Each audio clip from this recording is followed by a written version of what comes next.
First of all, I'd really like to welcome everybody and thank you very, very much for coming to this conference today.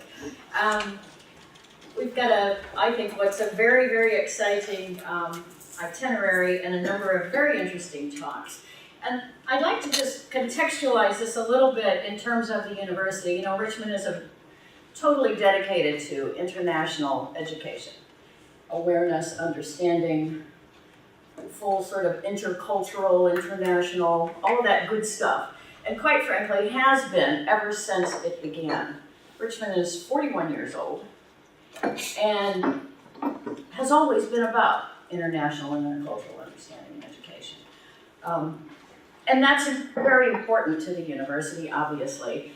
And this conference really came out of a couple of things.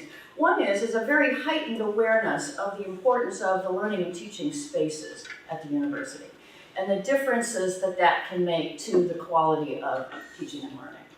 And in fact, the Center for Learning and Teaching ran a faculty survey just about that, trying to elicit information about the quality of the teaching spaces as well as those in relationship to very particular courses, so that we have all the information in terms of how we can help make the quality of teaching and learning rise.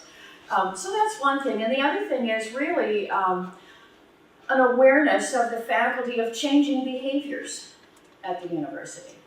And when you have people starting to understand that or just be aware, that these sorts of things are happening, then you say, okay, let's have a really careful look at this and try and understand it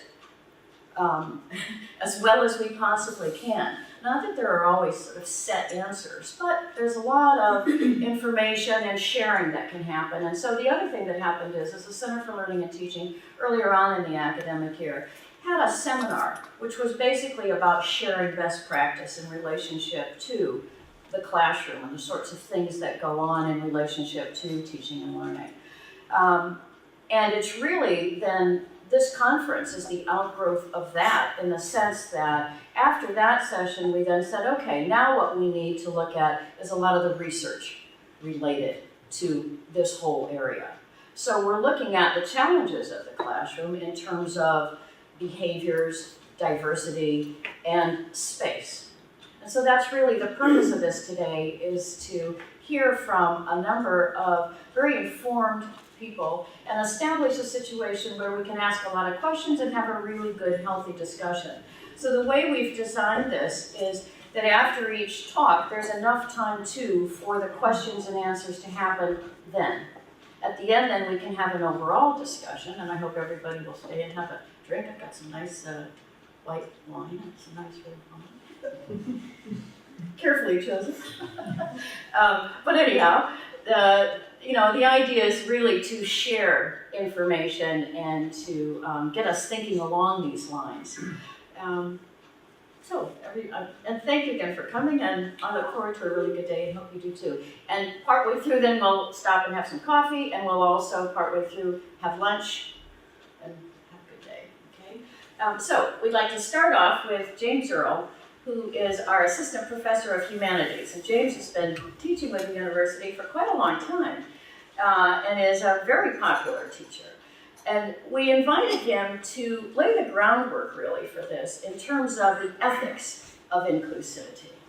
Because, and inclusivity is one of the aspects that the university is very involved in, but also it's another area that we've been discussing in relationship to the various Center for Learning and Teaching seminars and conferences.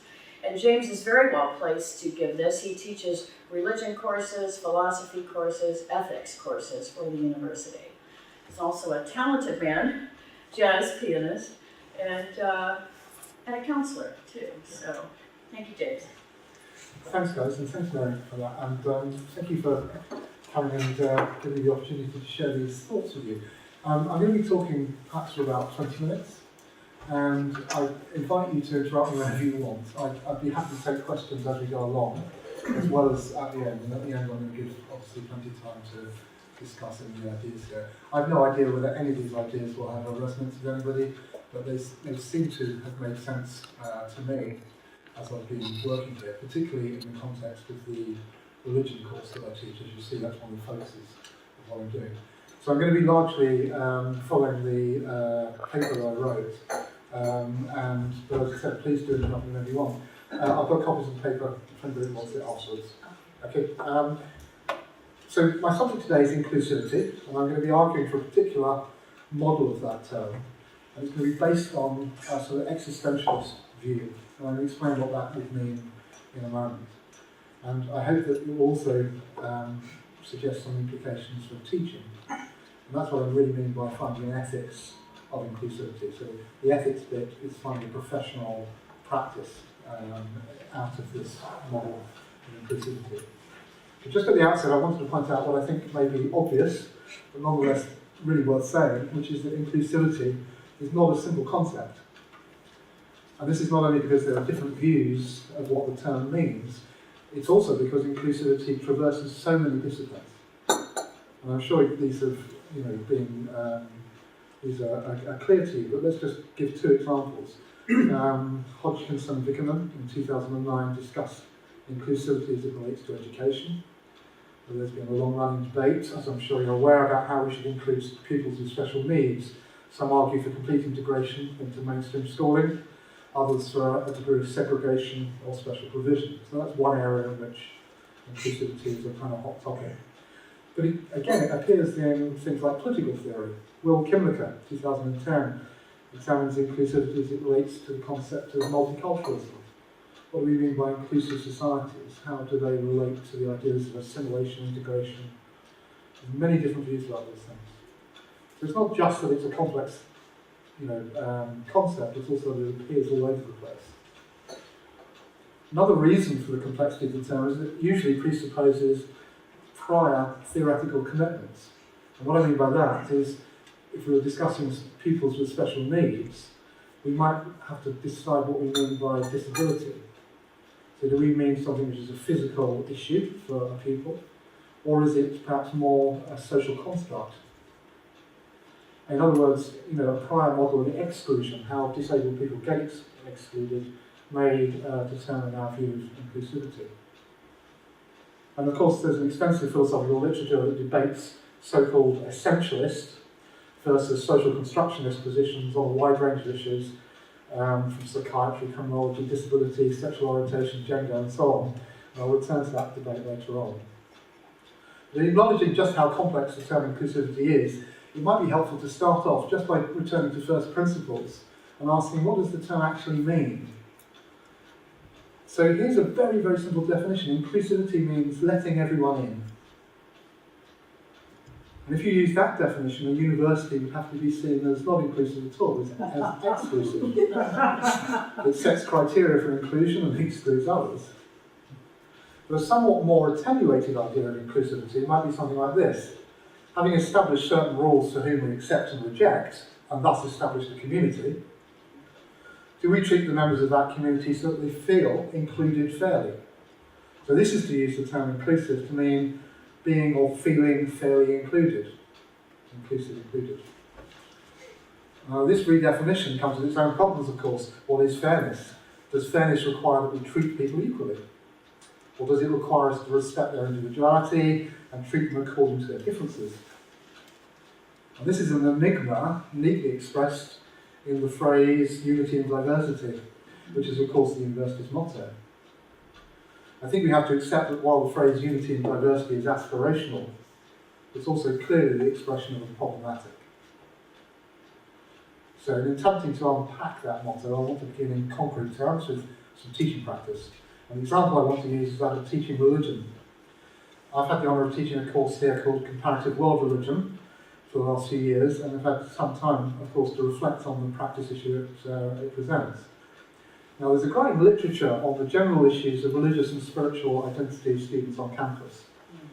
But the task of teaching comparative religion poses some quite specific problems for the educator.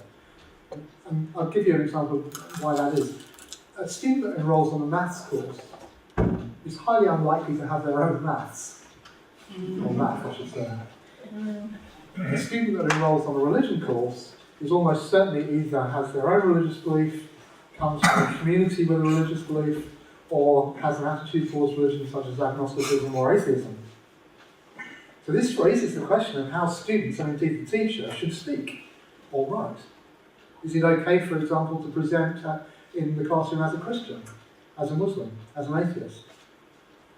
Or should we, both students and teachers, avoid all reference to personal belief in order to establish an objective and academic spirit of inquiry? In addition, would an invitation to speak from a subjective position of faith lead to conflict? You know, the Muslims fighting with the Buddhists and the atheists fighting with the agnostics. I mean, you know, is that a real danger? What are we trying to achieve here? What's the model that we should use?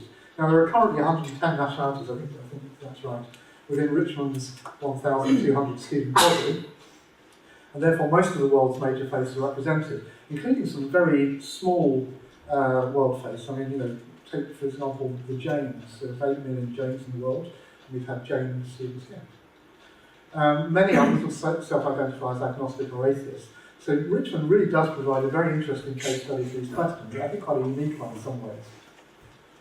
Using Carr's distinction, Carr in 2007, between confessional and non-confessional religious teaching, the comparative religion course I've designed here, like most others at university level, is clearly non-confessional. What I mean by that is it doesn't seek to privilege one religion over another, it just seeks to look at the landscape of world faith. So comparative world religion at Richmond takes a set of philosophical puzzles, such as free will, suffering, and then outlines how different faith traditions discuss them. Now, whatever faith background a student is from, it's clear before you enrol them on the course that most of them have actually pondered a lot of those problems before. And I think it's just natural that we think about things like free will, why do we suffer, you know, the existence of God, what are we doing here, what's the meaning of life. These are problems that most of us have thought about before we actually take any university courses. And so it strikes me there's already a kind of unity in the group that I'm about to teach, simply because they've had this pondering of these problems before they've come to class. So starting with that implication of a unity, and remembering the phrase unity and diversity, I think the big question for unity and diversity is this: should our unity be understood descriptively or normatively? In other words, is this making a claim about the world that is, or is it saying that we are, saying that we are in fact united? Or is it making a claim about the world that should be, in our opinion? In other words, that we should aspire to unity? Well, it's difficult to disagree with the normative sense, that we should aspire to unity. In fact, Richmond's approach is, of course, based on the idea that we have an overriding common purpose in learning, enriched by the manifest diversity of our cultures. We therefore stress the liberal values of tolerance and respect. That statement is read. But reading the word unity in the descriptive sense is much more contentious. To what extent are we a unity, really, beyond our cultures and religions? This takes us into a fairly familiar territory, I guess, between cultural relativists on the one hand, who claim that all values emerge from cultures, and since there are no universal cultures, there can be no universal values. And on the other hand, universalists, who claim that cultural differences we share may be there, but they don't extinguish a core identity that gives us some sense of universal values. Now, understanding the word unity in the universalist sense, it's something that we all share, we have some empirical evidence of that sort of core human identity. I mean, just to give you one example of this, why is it that I can read a poem from a 6th century Chinese poet about love and understand it? Because it's translated. Because absolutely. Yes, and actually that might make a very good cultural relevant point in the actual translation interfaces of it, absolutely. But I suspect, for example, the reason that Shakespeare endures is because he writes stuff which traverses the centuries. If you want to read something on jealousy, read Othello. If you want to read something on existential indecision, read Hamlet's soliloquy, and so on and so on. And these things seem to be somewhat ahistorical and acultural. And that's just a sort of empirical piece of guesswork, that the reason we recognise these things is because they are universal. However, if we try and philosophise that, to try and work out how and why we recognise ourselves in other cultures, it's very problematic. You know, what is the common thing here? Now, one route that both left and right politically have taken at different times and to different effect is the idea that we share a core human nature. And I'm going to turn to Marx here, because Marx is very interesting because he changes his views on this. Marx argues in his early work for a concept called species being. And he required this idea in his early work to demonstrate how the market, the capitalist market, alienates ourselves from our true humanity. He says the market distorts our species being. So it's a very important concept to him that we share this species being, this common human nature, and that capitalism alienates us from it. And he uses the word alienation. Looking at the other side of the political spectrum, social conservatives have used the idea to a very different effect. Our core human nature for them serves to entrench certain qualities such as gender, sexual orientation and so on, and show them to be natural and beyond the possibility of change. So if you want to defend the status quo with gender inequality, for example, you might say that these differences are naturally in our human nature. It's a completely different political ambition, but based on the same idea of core human nature. Now Marx kind of gets that, and in his later work gives up the idea of species being. And that's his particular word for it, but the idea of core human nature. And he gives it up precisely because he can see the political dangers of it. And he graduates to what is usually called a materialist position, where our views of the world or ideology are expressions of, or in Marxist terminology, a reification of our real world practices. So Marx does away with the unifying human nature.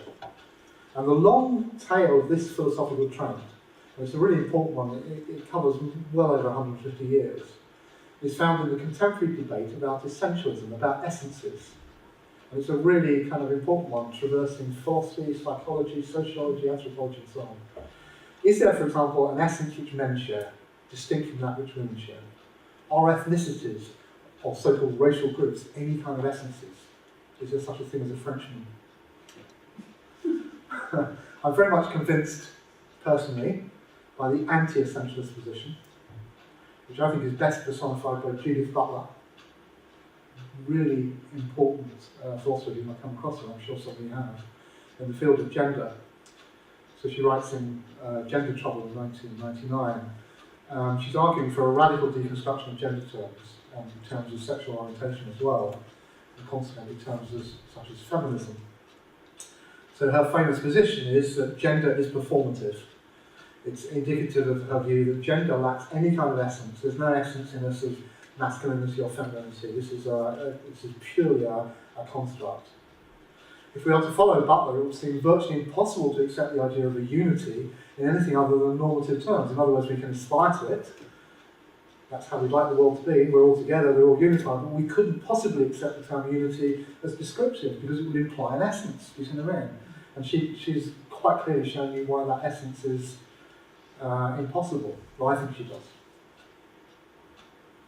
I mean, this is a little depressing if you think about it. I mean, if we've not actually got any kind of unity, then how can we even aspire to it? So, I think the alternative is to locate our unity not in who we are, but actually where we find ourselves. And I've termed this approach to unity existentialist, because it refers to that broad body of mostly 20th century philosophy that begins with the area of philosophy that we now call ontology. That's the study of the human condition. So ontology is really looking at the human circumstances. Existential philosophy starts and finishes with ontology, really. I mean, it develops an ethics from it, but we're interested in that in a moment. But it's essentially a study of ontology. What is it to be human? Not what are we as humans, but where do we find ourselves and what are the conditions of our life? Defining existentialism is a little tricky because many philosophers who are rightly, in my view, identified as existentialists have rejected the term. Although Sartre, who's one of the most important, Jean-Paul Sartre, doesn't reject the term, he uses the term, so I think it's fair enough to use it. But we can discern some common themes in existentialism. So let me just broadly outline what I understand by it. I don't think this is complicated, but I think it's just worth listing the things. Firstly, there is a statement that we find ourselves here. And Heidegger uses a term which is usually translated as thrown here. We sort of wake up boinking. We're alive. Oh my gosh, we're alive. What? That sort of feeling. That's the starting point. In other words, we don't really know where we come from or why we're here, but we find ourselves here. Okay, so that's the first point. The second point is that we possess freedom. And in fact, it's a freedom which Sartre says is not entirely welcome. We all think freedom's a good thing, I'm sure. We like to be free, it's a political virtue and all these things. But actually, when there is no guidance to what you should do with it, Sartre says we're condemned to be free. We have to choose. Get on with it. Choose. You can't avoid choosing. What should I choose? Oh, I can't tell you that. That's the problem. So we've got freedom, but there's no authority, not even a divine authority that can tell us what to do with it. There's no manual. And this leads to a search for personal authenticity. That's the fourth point. So all we can do is judge our choice against some interior sense of fit.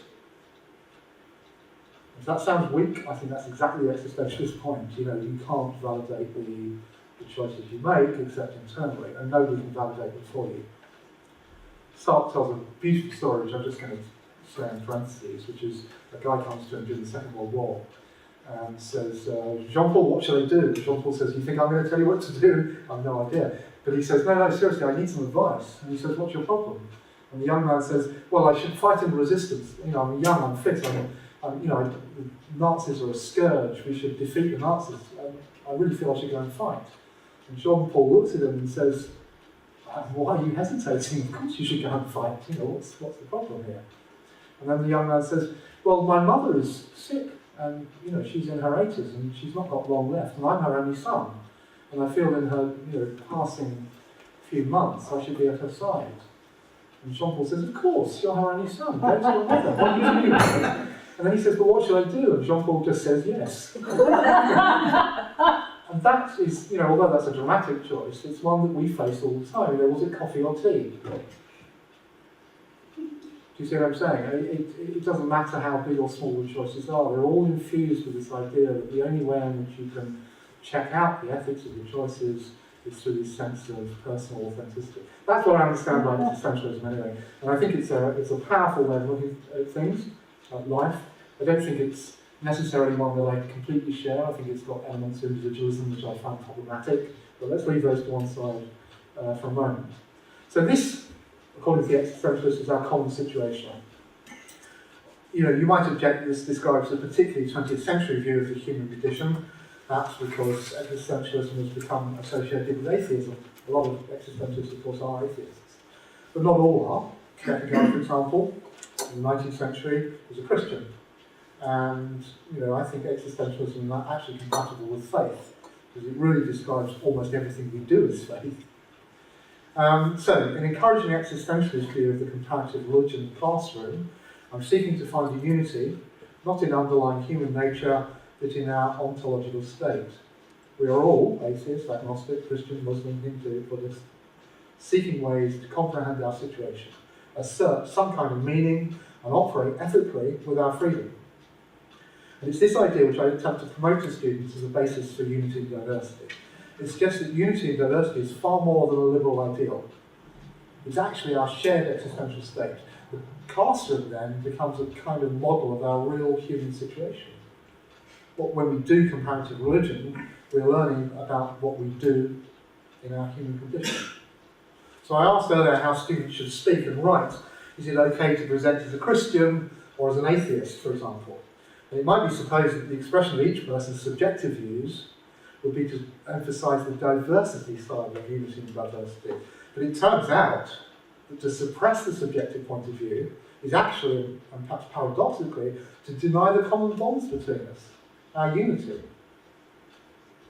So allowing ourselves to speak from our subjectivity then emphasises our unity rather than our divisions, because that's our existential state. We're all trying to do the same thing. I would say that this is actually borne out in practice too, teaching practice. rather than leading to conflict, it seems to automatically lead to a respectful, tolerant curiosity, which is a perfect, sort of condition for learning.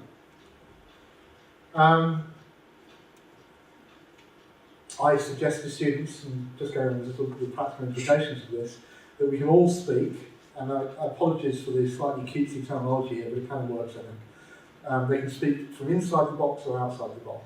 Inside the box is their personal commitments of faith, or their personal knowledge of faith from their cultural background.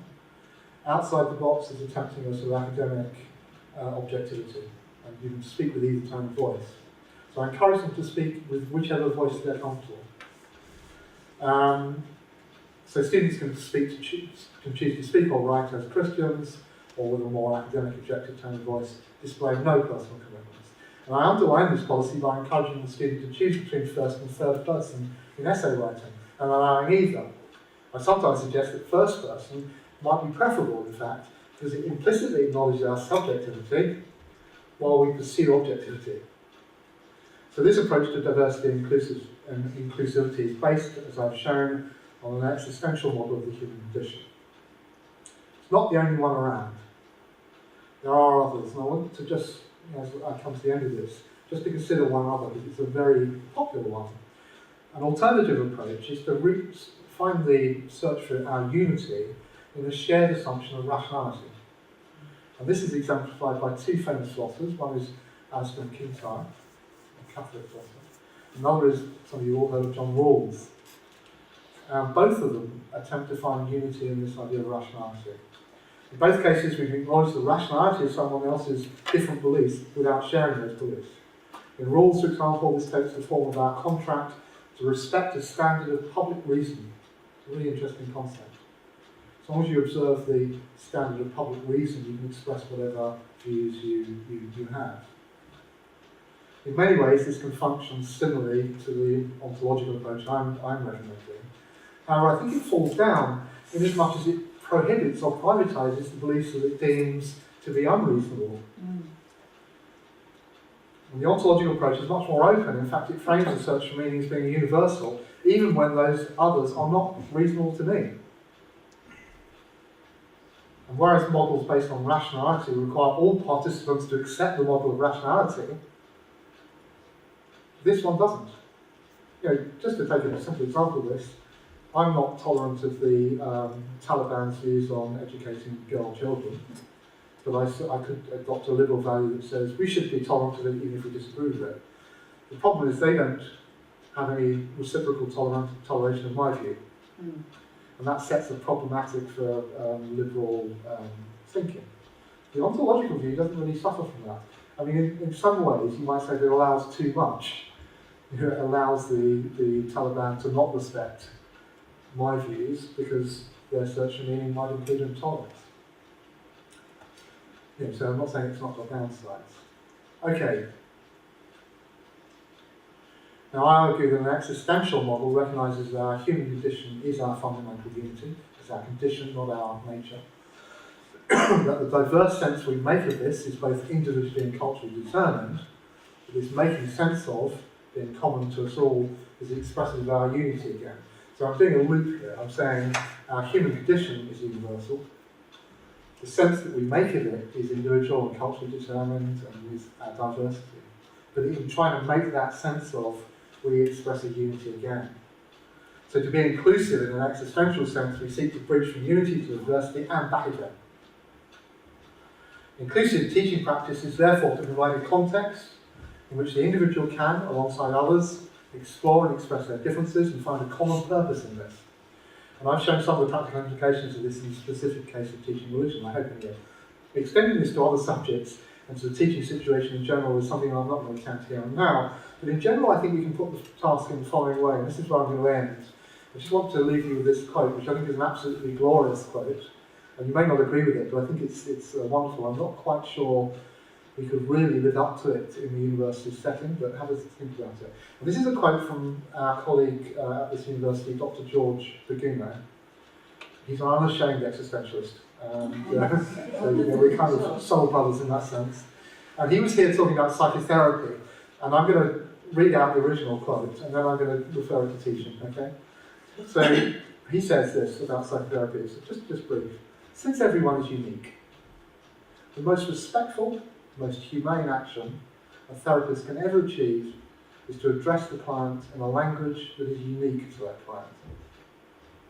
So for an inclusive, existential teaching practice, I would say this: since everyone is unique, the most respectful, most humane, and one might add inclusive action a teacher can ever achieve is to address the student in a language that is unique to that student. Thank you.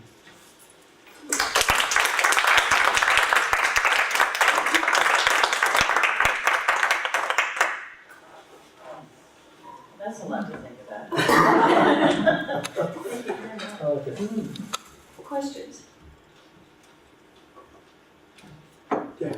But if you've got a classroom full of unique students and you're addressing them each in a unique kind of way, I mean, I've had this quite schizophrenic experience when I used to travel to school by train. I had my rather quiet British peers and a very dramatic Catalan friend, and I did communicate with each one as within their uniqueness, but it was really weird being observed by the other one communicating. That felt very unharmonious. So how do you do that in a class? I don't think it's easy. I don't think there's a magic wand response to that at all. But I think it's subtle things. For example, you judge each student's approach to you, the way they walk up and address you, and that's going to be a mix of their personal circumstances and personality, and also their culture. So Japanese students are likely to approach you in a different way to an American student, obviously. And two American students are likely to approach you two different ways. And you seek to respond to them according to their approach. You don't have a one-size-fits-all response. Now, when you're teaching a group, that's more difficult to do. But I'd argue even then, you can speak to members of that group, and you're aware that this person's going away, and you pull them back in. This person's going away, and you pull them back in. It's a way of actually conceptualising what you're doing when you're teaching. You're not just reading to a group, you're trying to pull the group in towards you, and quite often that's a matter of addressing the individual dynamics. But teaching isn't just about the classroom situation, it's also about the faculty-student interaction outside the classroom, and that's where I think this is particularly salient. I have a question for you. Yeah. We were talking about giving the students the opportunity to speak and write inside the box versus outside the box. How do the students respond in the sense that do the majority write outside the box or inside the box? Very interesting, about 50-50. All right. And I think some of them are very surprised by allowing inside-the-box writing.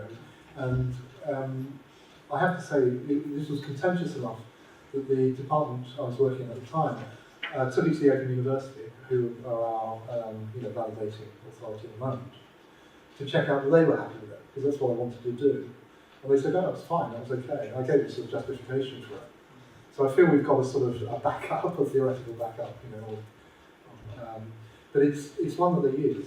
Not all of them. I think some of them feel uncomfortable without self-disclosure. And actually, this gets into some ethical territory about how much you expect students to disclose. And I think the answer to that is we shouldn't expect them to disclose anything, not unless there's an explicit contract to do so.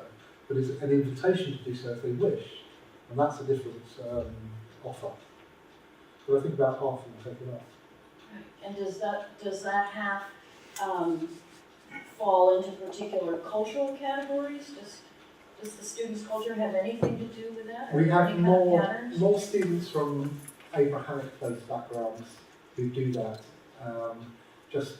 Statistically, I'd say about 80% of our students are either from Christian or Islamic cultural backgrounds, about 20% from others.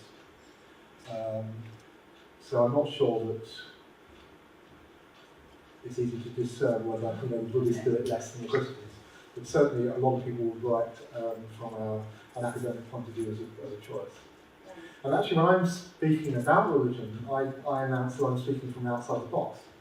And I ask them to pick up on anything which betrays the fact that I do have a box. And they say, what is your box? I say, well, my box is loosely sort of Church of England school I went to, a fairly irreligious family, and in Facebook's terms, it's complicated. You know, that's my fault.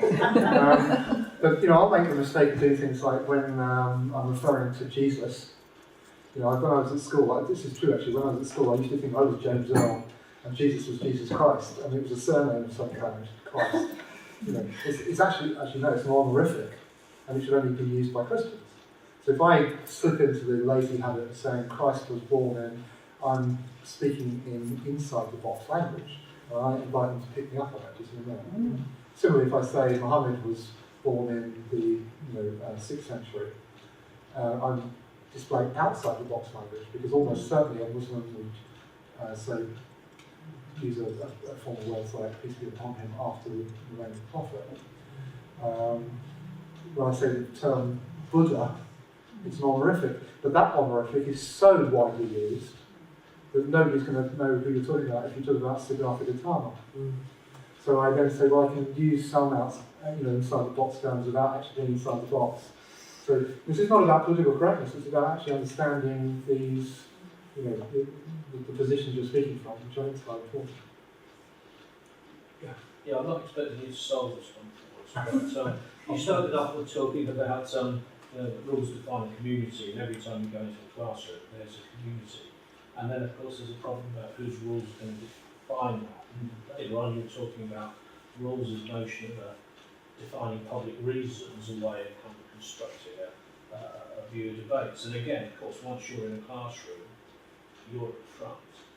You're in the role sometimes of defining the rules and defining the public reason for that group, because the subjectivity of the students is sometimes going to overstep the mark in terms of their relationship with other students. And that's what I say, I'm not expecting you to solve that contradiction, but I'm sure it's one of the ones that we all face on a daily basis, whatever subject we're teaching. I mean, I do think rules is very attractive in that notion of public reasons, because if we can all obey the rules that, our private beliefs are only expressible in public when they obey the basic rules of, congruency with that reciprocity. I respect you, you respect me, they're different. But I agree that it doesn't always work, and I think the existential model works better, and I propose that to them. So I say, let's assume that we all have completely different commitments, and none. And let's assume that process is universal to us. Let's just start from that position. So we've actually got a unity in this. And that's where I invite them to speak from. So it's not asking them to even respect each other, it's just asking them to assume that we're all doing roughly the same thing here. And I think it kind of works. I mean, I sometimes give them a specific thing to think about, which will allow them to see how they might be trying to make sense together of the same thing. So one example I use all the time in religion classes, I say, can we puzzle about, and this is a problem that really bothered the medieval theologians, both in the Islamic and the Christian tradition. Why is it that nature is so indifferent to us? When you get students thinking about why nature is indifferent to us, why does it hand out cancer randomly? Why does it give bone cancer to children? Why does it blind some people, irrespective of their goodness or their virtue or whatever else? Why is that? The attempt to understand that, I think, is something which they can all say, we all wrestle with that issue. It's not a question of so much respecting each other's views, it's saying that we all have the same kind of issues here. Does that make sense? We're in the same boat.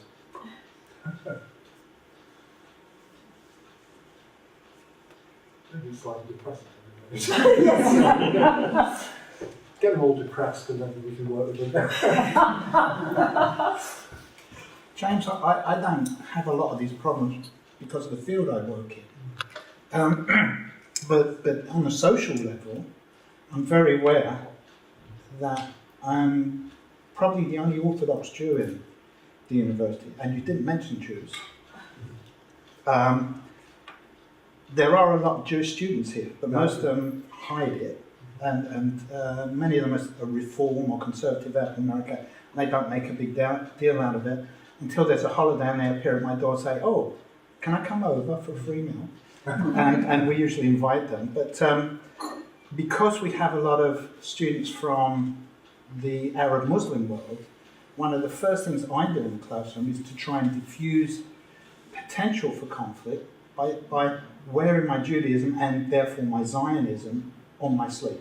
They know who I am, what my beliefs are. What I found is that tends to be respected. They know if I take Jewish holidays, I will respect them if they take Eid or if they're fasting during Ramadan. These aren't issues for me because I deal with it perhaps on a one-on-one basis. And for me, there's a lot of parallels with parenting because I have two children who are very different. She's smiling.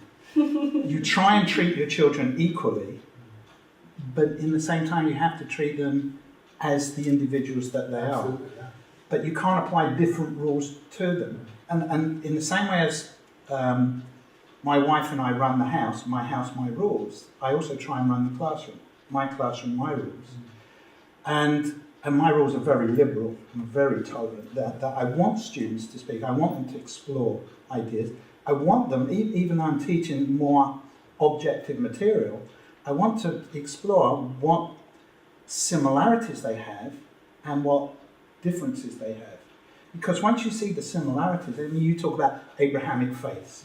You know, for me, Islam, Christianity are all Judaism light in some respect. Yes, in some respect. But the core values at the heart of all three of those faiths and other faiths as well are very, very similar. So there's a lot that unites us. But what unites us is being at a university that creates an identity. Richmond students do develop an identity. And it is on Facebook, that identity.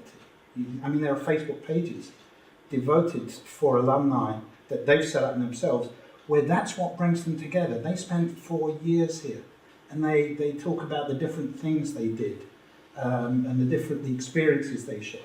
That's where the unity comes in. They're still diverse, but there is a unity. No, I agree with you entirely. And I also want to absolutely agree with your self-disclosure of your faith. It's not, I think everybody here knows that, don't they? No, I mean, in the classroom, I think it's a very useful strategy. And I don't think there's many alternatives to it, actually, because I think the fact is that students will ask. I mean, you know, the common one on the comparative world religion course is from, I think, week 3, we look at the traditional proofs of God's existence, of which there are half a dozen common ones at least. And the first question is, Professor, do you believe in God? You know, I mean, how do you feel about that question? You can obfuscate and avoid, but that actually doesn't sound like a particularly good model for what you're inviting students to do. And I'm not interested in what they necessarily believe, but I want them to be free to share in whichever way they want. So I have to respond. You know, so I think it's a really good strategy. Minimal disguise, honest responses. You know, I think it's all good stuff, really.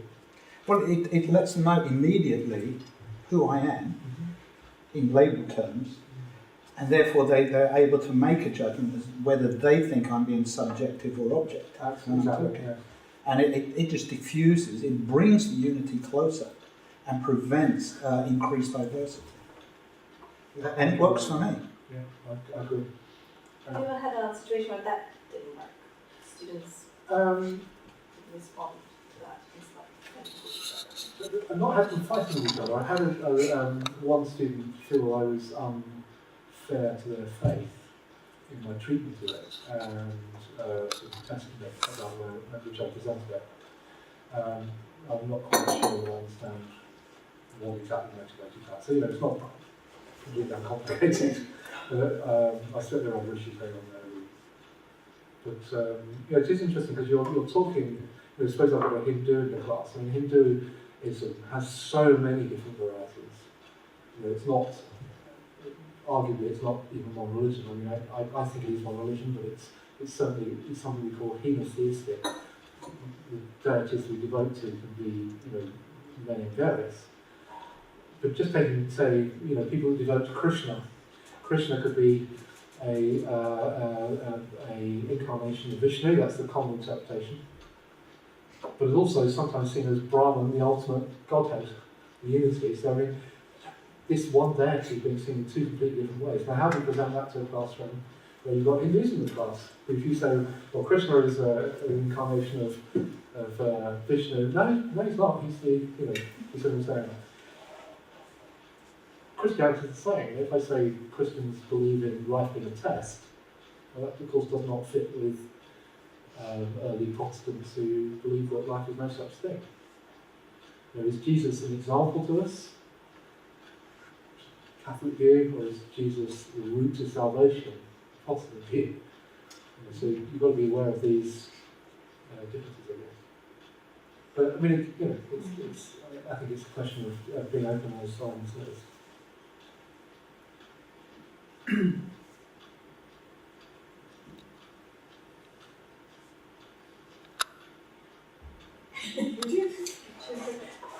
Yeah, there's just so much, isn't there? You know, It's certainly a really interesting subject to Yeah. teach. And I think the things that have come out of it for me are the way in which, in general, we might think about teaching students and their individuality. And I think that's a big thing I get from this discussion model. That's why I like the quote from George at the end. I think we should therefore be wary of institutional practices that tend to put equality before diversity. You know, I mean, most of what we do is to offer a package which is the same package as the same. It's not that that's wrong, and I don't see how institutionally you can necessarily avoid doing that. But I think it should be definitely attenuated by a view that we should address everybody individually as well, as much as we can. So that everybody has the same opportunities then, right? Well, exactly. To what they need.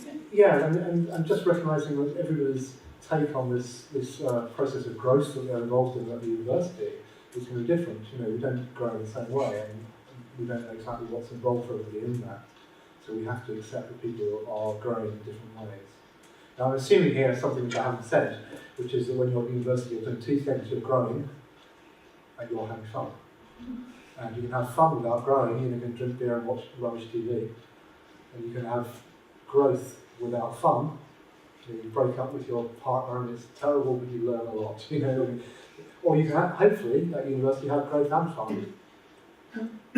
But all of that is a personal voyage, isn't it? There's never a way, even when the university is delivering one thing to you, that you're experiencing it all in the same way. You're not.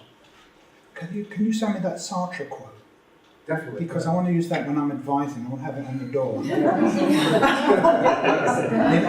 and of course, it is based on a very old Jewish joke about you're right, and they're mutually exclusive views. And somebody says, well, how can they both be right? And goes, you're right.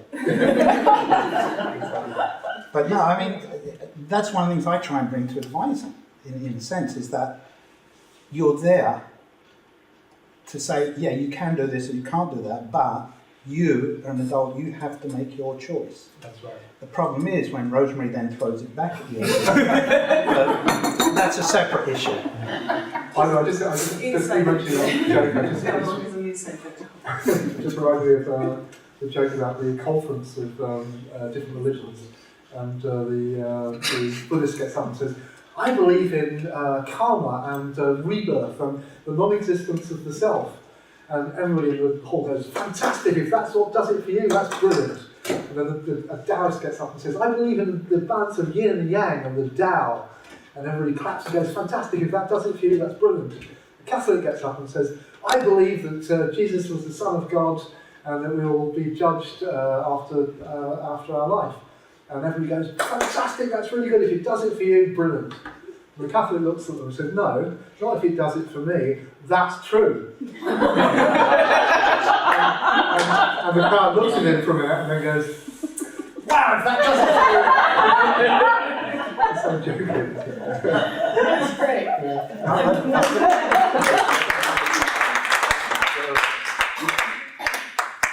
Very much. Okay, everyone, I think we're going to be starting. I'll introduce Professor James Hill. She's a professor of inclusive education at Exeter University. James' research interests are in the areas of accessibility and digital inclusion, student voice, among others. So I'd like to thank Jane for accepting our invitation. And we're going to hear about the role of participatory methods in students' voice initiatives. Thank you, and thank you very much for inviting me. I'm delighted to be here. So, carrying on in James's spirit, I think it's probably useful for me to be able to contextualise why I say what I'm about to say. So my background is as a psychologist, and so when I was doing my PhD degree in 1993, I will declare that, because I think I look quite young, that's all right. my PhD work was working with adults with very severe learning disabilities here in the UK, looking at the use of technology. And in the 80s and 90s, you may be aware that in terms of inclusion, people with learning disabilities are segregated in long-term mental handicap hospitals. And so that experience is with me whenever I talk about inclusion and voice and so on, even though in the context of today, I'm going to be talking about students in higher education and not people with severe learning disabilities. So, but that experience has influenced the kind of methods and the kind of conceptual framework that I've brought to thinking about inclusion in higher education. So, as Anna said, I'm going to be talking to you about student voice initiatives and explaining to you how I've used my kind of background in learning disability to develop methods and ways of thinking about student voice. And I'm using student voice as one example of how we might promote inclusion with our students, thinking about inclusion as listening to our students and not presenting ourselves as the authority, the only one with an authoritative voice. I think that links very nicely to what James was talking about earlier.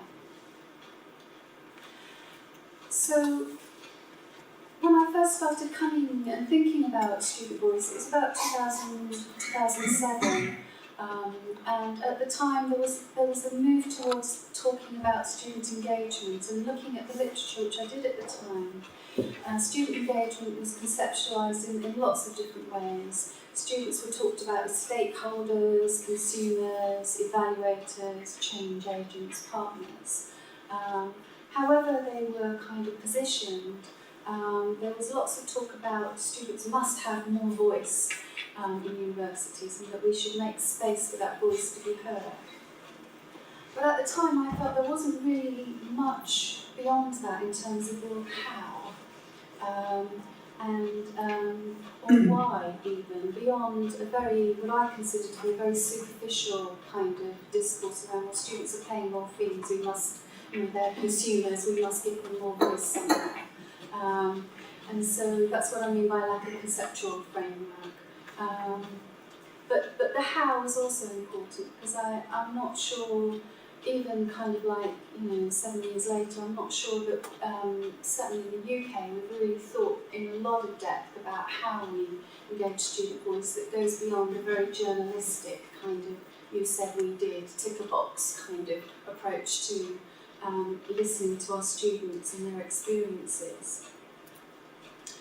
So I've explained to you that I come from a learning disability background, and in learning disability research there's a strong tradition of movement of countering oppression in life, but also in research. And there's a kind of a label that exemplifies this kind of research called Nothing About Me Without Me, and it was really a movement against a very medical-orientated research in which people with disabilities were treated as curiosities to be examined through a microscope rather than as people to be engaged with as human beings. And so participatory research, and it's now actually being called inclusive research, is about using methods of research that involve people with disabilities as genuine equal partners, ensuring that the research questions are one that are relevant to people with disabilities, involving people with disabilities in the research as consultants, advisors, co-researchers working alongside, and providing support training and, with more difficulty, payment so that people with learning disabilities can actually undertake their own research rather than as perpetuating the idea that we're the only skilled elite that can do research in this field, so to speak. So, trying to apply those principles of how inclusive research is done in the disability field, I started to think about how I might adapt that with students in higher education, and kind of with colleagues have kind of come up with some bullet points that kind of essentialise what I'm trying to say. So participatory inclusive methods with students in universities would be methods where we involve learners very early on in the evaluation of the teaching and learning projects that we're developing in our institutions, as opposed to what very often happens is that some DVC somewhere says, I've got this pot of money, an academic applies for the pot of money, and then after they've got the pot of money and convinced the DVC about the project, they then say, right, let's get the students involved. So the project has already been decided, and then the students come on board, which many would argue in the disability field is not quite genuine in terms of inclusion and participation. So genuine participatory inclusive research would be where, in this case, the students, learners, would walk alongside us, work alongside us, where they'd come up with the questions, come up with the design, work with you to kind of design the project, go for the funding if you need to do that, analyse the results, and I think one of the things I've argued in other talks is that I think academics find it really hard to let go of analysis because we kind of feel that, again, that's our skill, our elite area that we've done our PhDs to prove we can do. But I think there's, as you'll see, there's a lot to be gained in kind of sharing that interest and that excitement with our colleagues, with our students, and also disseminating as the final part of research. And linked to that is encouraging our students to own the outcomes because they're setting the goals and they're sharing in the decisions. The final bullet point is probably more of where we'd like to get to rather than what's possible to achieve at the moment, because I think in a university setting it's problematic to suggest that there are no hierarchies, even if I use a participatory inclusive methods with my students. There is always some kind of unspoken or hidden hierarchy, but I think it is still important to strive to make it as unhierarchical as possible in terms of genuine partnerships. So that's the principles. What I'd like to spend the rest of the time of my talk doing is sharing with you my experience of undertaking 3 quite different, I'll call student voice participatory projects in 2 different universities over different time periods. And I'll explain each of them in a little bit more detail, but just on the table you can see that each of the projects was trying to do slightly different things with slightly different students. Sometimes it was undergraduates, sometimes it was undergraduates and postgraduates, sometimes it was just within one discipline, education, other times it was across the whole university programmes. And you can see there's a difference in the number of students that got involved and the extent to which it was kind of like a programme focus or an institutional focus. But what was similar across all of them was my attempt to be inclusive and participatory in some way in facilitating, enabling students to have a voice about their learning experiences with the intent that academics like myself would learn from that voice and be able to transform or change their practice in some way as a result. Sharing those 3 projects with you, I'm going to kind of give you examples of 3 very different things that I've learned through the projects. In one project, I'm going to argue that using participatory methods, the student voice, enabled us to learn that the big things matter. In another project, I'll use data to show that actually the students in that particular project taught us that the little things really matter as well, to extremes if you like. And the final project is a cautionary tale of sometimes the search for what we as in academics think is important ends up just being an intrusion. and that tells us something about our relationship with students and also tutors as well. So let me tell you a little bit about the first project. The first project was called LexDisc, and it was funded by JISC in 2007-8. And this was it was a small project in the grand scheme of things, but it's a project I'm most proudest of because it was genuinely participatory. And it was one of those beautiful times when we were able to say to a funder, don't know what we're going to do, don't know what we're going to find, don't know who we're going to recruit, because it's participatory. Until we start working with students, we just won't know. And JISC, bless them, said, fine, go ahead. It's very hard to kind of get funders to go for such vagueness, but in this instance they did. But we did have a focus, which was trying to understand disabled universities students' experiences of e-learning and technology. And this was started in the context of, and you're probably aware of the discourse around, university students are digital natives, they're way ahead of academics in terms of their use of technology. Lots of American research from Diana Obergo and others kind of saying, come on, crack the whip, we've all got to use technology because our students are. And I was very concerned in particular that the data being presented was normative, no acknowledgement, in this case, that any of the data represented disabled students. So we really wanted to find out, well, what's the world like for disabled students in terms of how they're using technology, and what are their experiences of it. So working with colleagues at Southampton University, I'm just thinking, do I have to anonymise? No, it's in the public domain. Southampton University. Our project was in 3 phases. So in the first phase of participation, we, through our disability services, emailed all the students who were registered as having a disability and said to them the equivalent of, hey, we're thinking of doing this research, tell us what you think is important to research, and tell us how you think it might best be done. So we consulted, if you like, on questions and methods.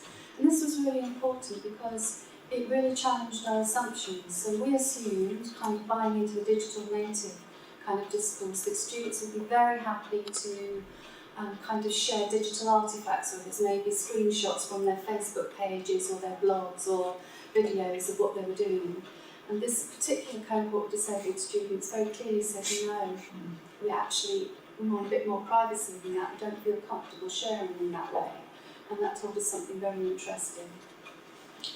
So once we've consulted on questions and methods, the second phase is perhaps a more traditional phase in that it's the usual going out to students and inviting them to tell us about their experiences, and that's not unique in itself.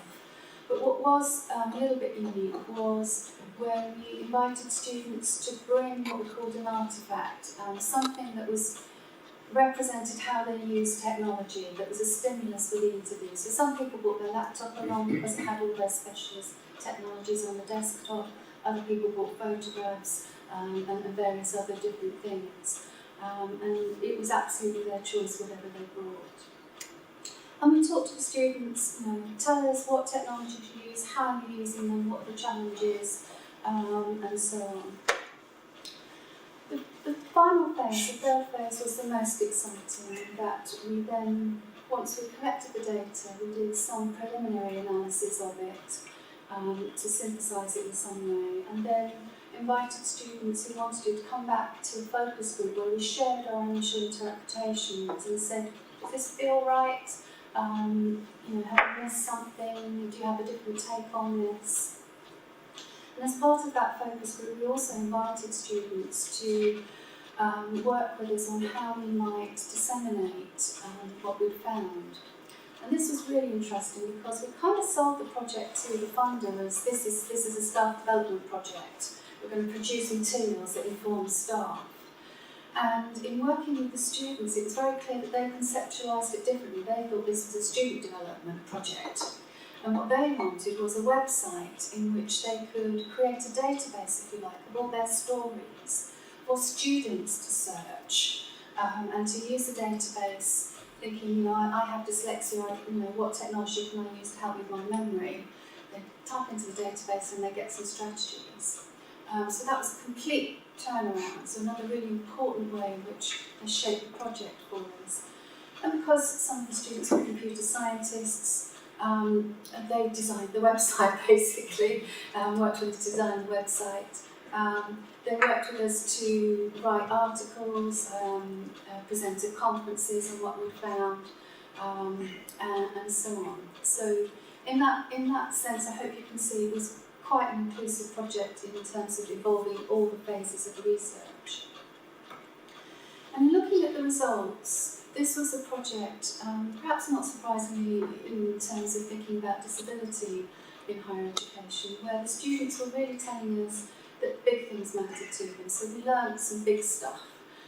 We learned, for example, that this student group, in a sense, was no different to any other student group, highly digitally agile, using a whole range of technologies, a whole range of very creative strategies to use technologies to support their learning. We learnt about disastrous pedagogy, so we learnt about well-intentioned things that lecturers did that actually was quite a disaster for the disabled students that you just wouldn't have assumed would happen. So I'll give you one example of that a student with mental health problems told us of how she's a medical or biology student, and the lecturer had been quite creative and decided that they had to learn something about cellular structure. So the lecturer asked all the students to go and access a simulation that simulated something around cell structure. What the lecturer didn't appreciate that this simulation, this program, was actually very complex to download and figure out how to learn to use the program. So there was a hurdle. Before you could learn about the cells, you had to learn how to use this simulation. And unfortunately for the student with a mental health problem, that was just like a trigger to an anxiety attack. And oh my God, I can't do this, I can't learn, I'm going to fail. Sounds trivial, but very important for that student.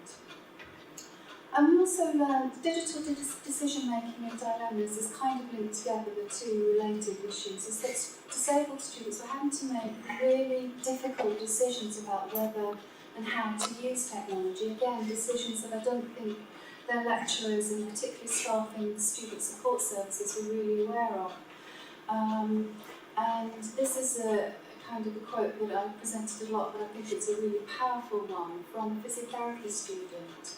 And those of you who may be from therapy or the medical or biological background will appreciate that if you're on that degree course, it's very intensive. And this is Stephanie, a physio student, just saying how she'd been given, she had dyslexia, has dyslexia. And she was saying how she knew she had dyslexia, she got the assessment, and she'd been encouraged to learn to use a particular piece of technology called Dragon Dictate, I think, which is speech recognition software. But you have to spend about 8 to 10, 12 hours training this software to recognise your voice and figuring out how to use it. And Stephanie was sharing with us that the thought of having to kind of take time away from the study, this intense medical course, in order to figure out how to use this software, even though it might make her more efficient as a learner in the long run, she just couldn't kind of contemplate. And that was the kind of, that dilemma, invest time to save time. No, I haven't got time to invest time. That she kind of, it was only until she got into a second job that she felt able to kind of do that. And she wasn't unique, but this is just one example I'll give you.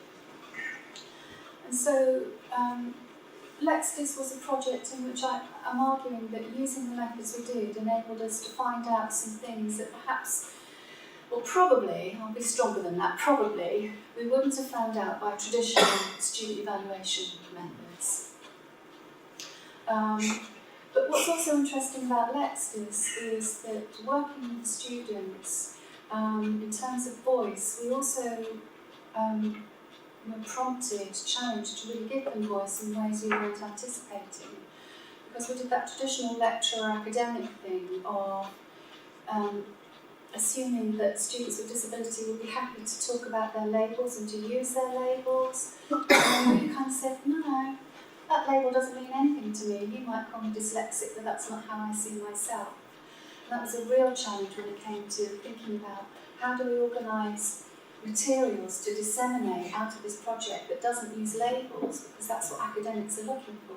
if you're an academic and you're not familiar with this field, it's natural for you to think, I have a dyslexic student in my class, I'll go and look up dyslexia. And the students in designing the website said, no, we don't want to create a search term called dyslexia. We want to create a search term called memory problems or something like that. That created some interesting discussions. But again, I think it's a really interesting example of kind of walking together to listen and to give voice and challenging our assumptions.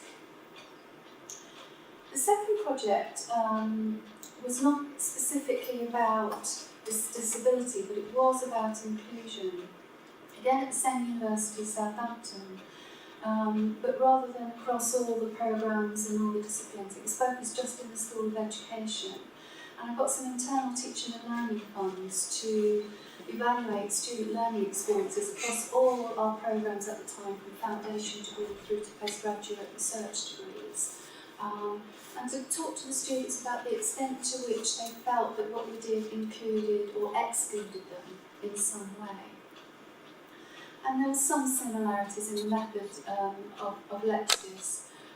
So there was a phase where we invited students to share their stories about their learning experiences, and I tried to make it inclusive and participatory in the sense that I gave students choices. So I didn't just want to dictate how they shared their stories, so I offered them the choice of writing a reflective journal, being interviewed, producing a piece of creative writing. I even said poems and sculptures would do. I never got any poems or sculptures, but I was really looking forward to that. Writing a letter to an imaginary friend, dear friend, if you're thinking about coming to this university, here's some advice kind of thing. And so that was the phase one, giving students choice. And then phase two, I recruited some students to work with me to analyse the data, and they formed an advisory group to figure out and work out how we would then disseminate the material to staff. Because again, this was conceptualised as something that would inform the staff practice. But this project was really a project about how learning about the little things matter, and it's also a project about assumptions.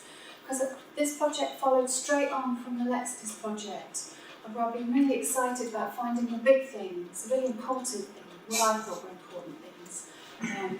So when I first looked at the data, I have to confess that when I read through all the stories, I thought, well, this is boring. There's nothing interesting, nothing exciting, there's no big headlines, no journalistic, kind of. And it was only through kind of more reflection on my part and more talking to the students and really saying, no, come on, engage with what the students are telling you. And I kind of engaged with the stories in a different way and at a different level, if you like, and thought, well, it doesn't matter that there's no big things, so to speak. What there is the little things, and the students are telling me the little things matter. And I want to use some examples from international students, given that you're an international university. So this quote is from a Greek student who was a PhD student, and she'd done her master's in Holland and come to Southampton to do her PhD with us. And in her story, she was sharing how when she was studying for her master's in Holland, her and her other Greek international students felt very invisible. There was a culture of kind of students really not mattering that much, and you couldn't walk past the lecturer and get a smile from them because you just didn't exist, kind of thing. And so this student is kind of, one of the things she said was that it was really great that she could walk along the corridor and the lecturers would say hello and smile and wave, and it was a revelation to her that she existed as a student. But the other thing she's saying in this quote, and again something that we just didn't give a second thought to, was that our students, admittedly not our undergraduates, but our postgraduates in this department, got their own pigeonhole. So if they wanted to write a letter or receive a letter, they'd come down into the staff area where we all go, collect their post and give the post to the postman and it would go off. And again, something that we didn't think about, it's just part of university life, but signified to this student, I'm allowed to use the postal system. And it seems so trivial. In fact, you can see why I missed it on first glance. I mean, I really had to kind of force myself to find it. But it is just one example of how the little things matter to these students.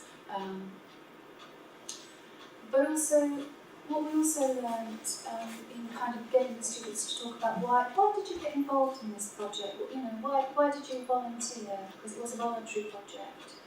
And it was clear that students, and again international students, were relishing the opportunity to have a voice. So there was those struggling to find their academic voice, particularly those with English language, where English wasn't their first language, and they were struggling with writing in English in their first year and so on, and were kind of lacking confidence. Just having the opportunity to speak in a different way to us and have a voice was important.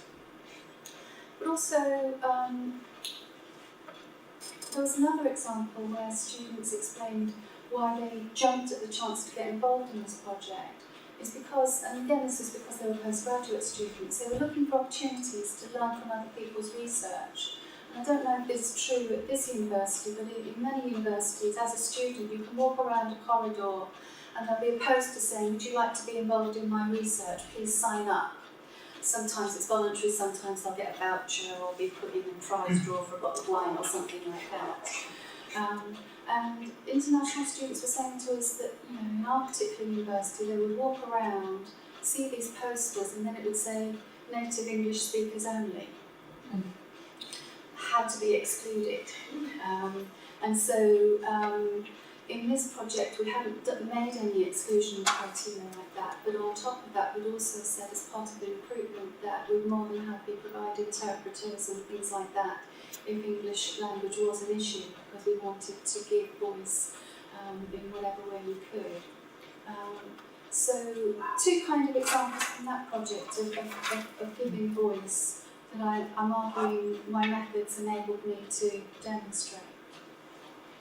Now the cautionary tale, where it all went bottoms up, so to speak. I moved from Southampton to another institution. Again, probably no secret now, I've published about it. It was Plymouth University. Very different kind of university. But buoyed with my kind of perceived success of using these methods at Southampton, I wanted to use them in my new institution, Plymouth. And so again, I got some internal funding to work with some colleagues in the education department on just one specific programme this time, Bachelor's in Educational Studies, so an undergraduate programme that we call Participatory Partnerships in Education.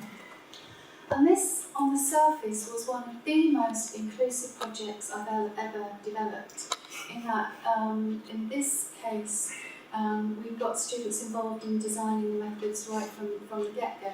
We set up a steering committee, work with us to design methods for capturing student voice, the usual contribution of experiences, tellers of stories, and then again the kind of afterwards, working with us on analysis, writing and presenting. But you can see those numbers are quite low. So, 11 students, if I tell you the cohort was 65, that's not great. Compared to 30 students across a whole university, but the first study is particularly not great. So what was going on? Why, despite my beautiful methods, was I only getting 3s and 11s and 2s? So I did some evaluation work, talking with students, talking with tutors that I've been recruited to the project. And I want to share with you Alice's voice.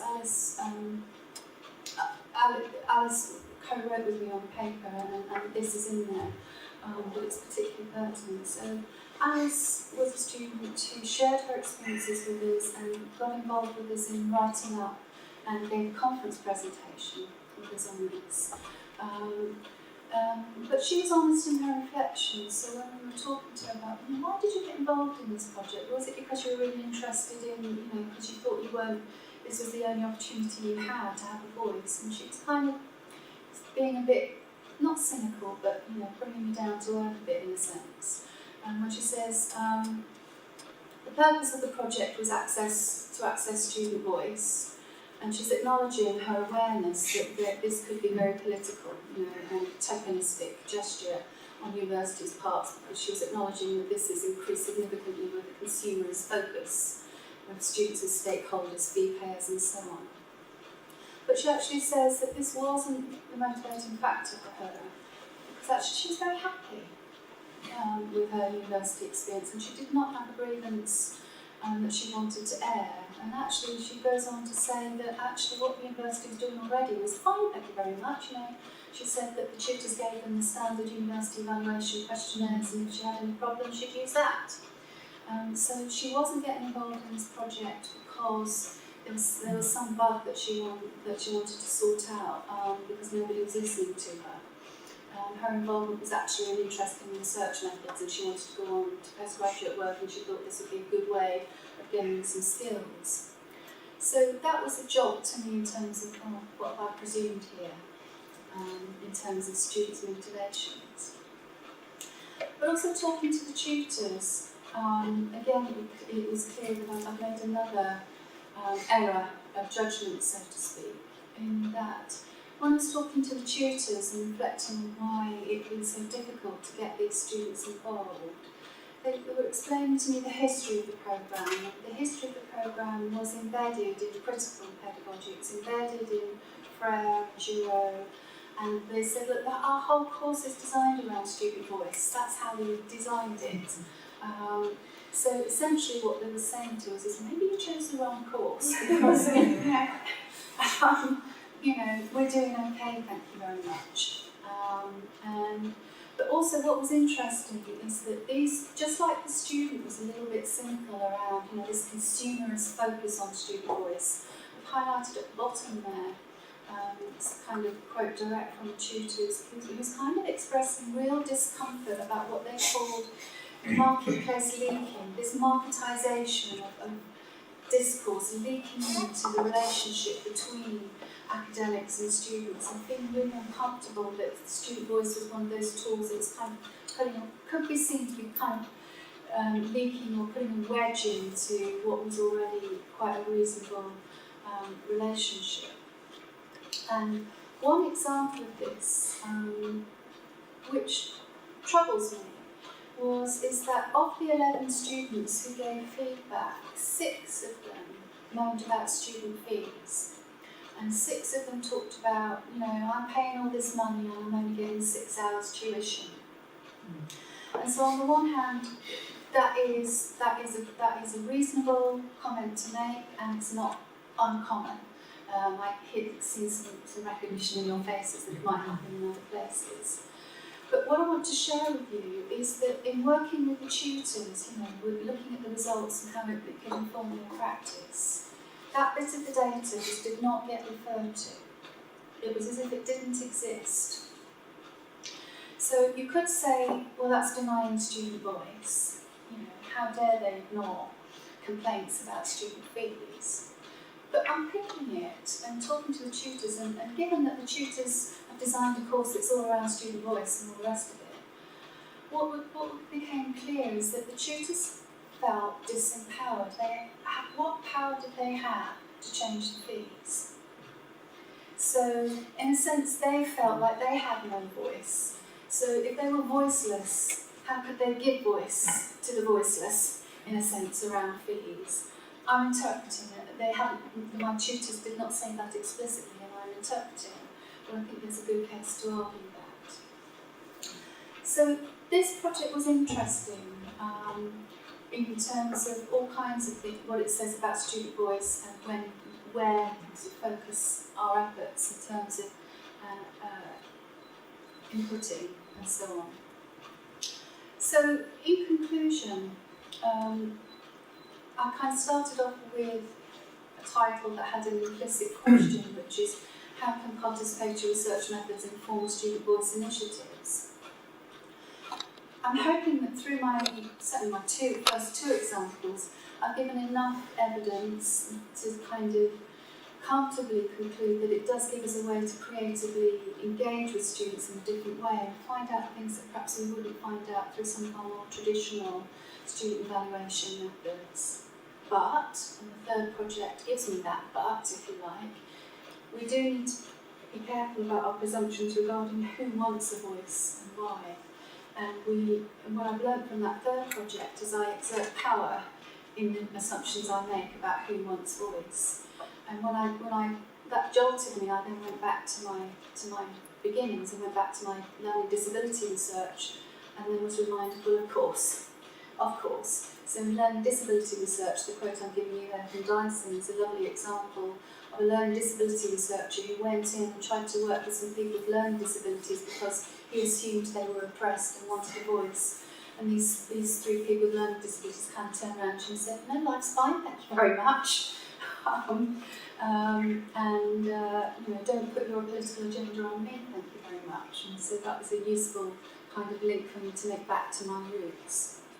So perhaps in a similar fashion, in higher education, while student engagement, student voice work, we need to be careful about assuming that all students are ignored and that all students are dissatisfied and that they all want to have a say. That's not to say that we shouldn't seek to give voice, but just be aware of our assumptions. So I'll finish there, and hopefully I've finished in plenty of time for discussions and questions. So thank you.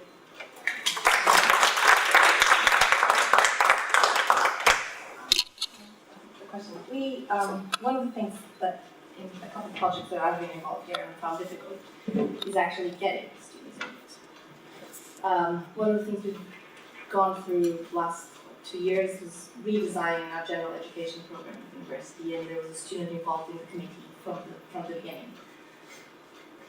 But we tried to do a survey to get input on the changes, and it's very little response. We've tried to do a focus group where we asked for volunteers, and we just couldn't do it. There was none, not even one. And this is more than one occasion. So giving it's not easy to give students voice if they're not want a voice. And there are lots of, and there's lots to unpick in that. So one of the things I think we need to be aware of is, and I think it leads to space, it'll probably come back, we'll link into some of the presentations that are going to happen after me, is that the spaces we use to give student voice could be very intimidating spaces. So you use the word committees. So very often what we do is we'll have a student representative on a committee, and they come and sit in a room like this, and it's all very formal, and you kind of think, and I've been in committees with student reps, and they sit there because the space is not conducive to voice, because of we're used to that space, we dominate that space. So there may be something around that. You say you use an alternative method, which is creative focus groups, and maybe that's not working, maybe because depending, and I'm making assumptions, I'm just hypothetically, one of the reasons why focus groups may not work is if students don't trust that anything is going to happen as a result. So it depends what the history is. If there's a history of doing similar kinds of things, but then students not being clear what's been done with it, then they become kind of weary. One of the ways, perhaps more creative ways, and it's something that I think Higher Education Academy kind of stimulated, is to kind of come at it from a totally different angle and to kind of work with the student unions to kind of brainstorm what the issues are and how to deal with them. So that rather than it being we'll come up with something and then we'll do it with you, kind of try and do it from a different angle. And if it's involving the student unions, and actually what the Higher Education Academy did is funded for academics and students, I think, to go away for a kind of away day training to kind of learn how to work together collaboratively. So think what I'm trying to say in roundabout ways, invest time in capacity building. Because one of the things I haven't shared with you is, I said, give you this fluffy story about, involve students in analysis of data, as if that's easy. And in the PAIRS project, I was working with postgraduate students. I thought they could do analysis, so I gave them very little guidance and structure. I just kind of sent them the interview transcripts and said, thematically code this and we'll have a focus group and we'll share it. then when I got the stuff back, I thought, oh Jane, what have you done? because they felt disempowered because they didn't know what to do.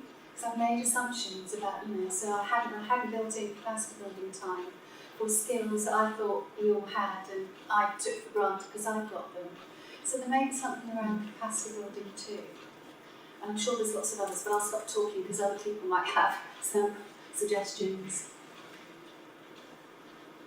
Yeah. Just because the little things matter. This is volunteer research assistants. It started off with trickling in, and now I cannot take on anymore because it has spread as a rumor that this is a good thing to do. So in the first run, I had 2 excellent students that I knew that they can do the analysis, and they could write the methods, and they could write a paper and all of that. But we were having these meetings in my office, and I was inviting them to do comments on the draft that I had written about the paper. So they would come in and they would say, "It's all great, it's wonderful," because I'm grading them at the same time. I'm having my class. It's all wonderful, and there's nothing wrong with it. There's definitely something wrong with it. It's still in drafting phase. So then I thought, maybe it's just that they're sitting with me. The only thing that you had to do was set up a Dropbox. I set up a Dropbox where we all had a shared folder. The document was up there, and they could track changes. So there was an interface that wasn't me, and there was this wall that they could hide behind, and they could make their track changes anonymously. They didn't have to put their own name down. And we were just all sharing the same draft. And they immediately just proliferated all these changes, and it became a completely different paper. In the end, they just took it over. That's what happened in the end. In the end, they became first authors. Kate took it over, and it's published. So that's really what it can do if you just put the interface there that is not in your office. It was just...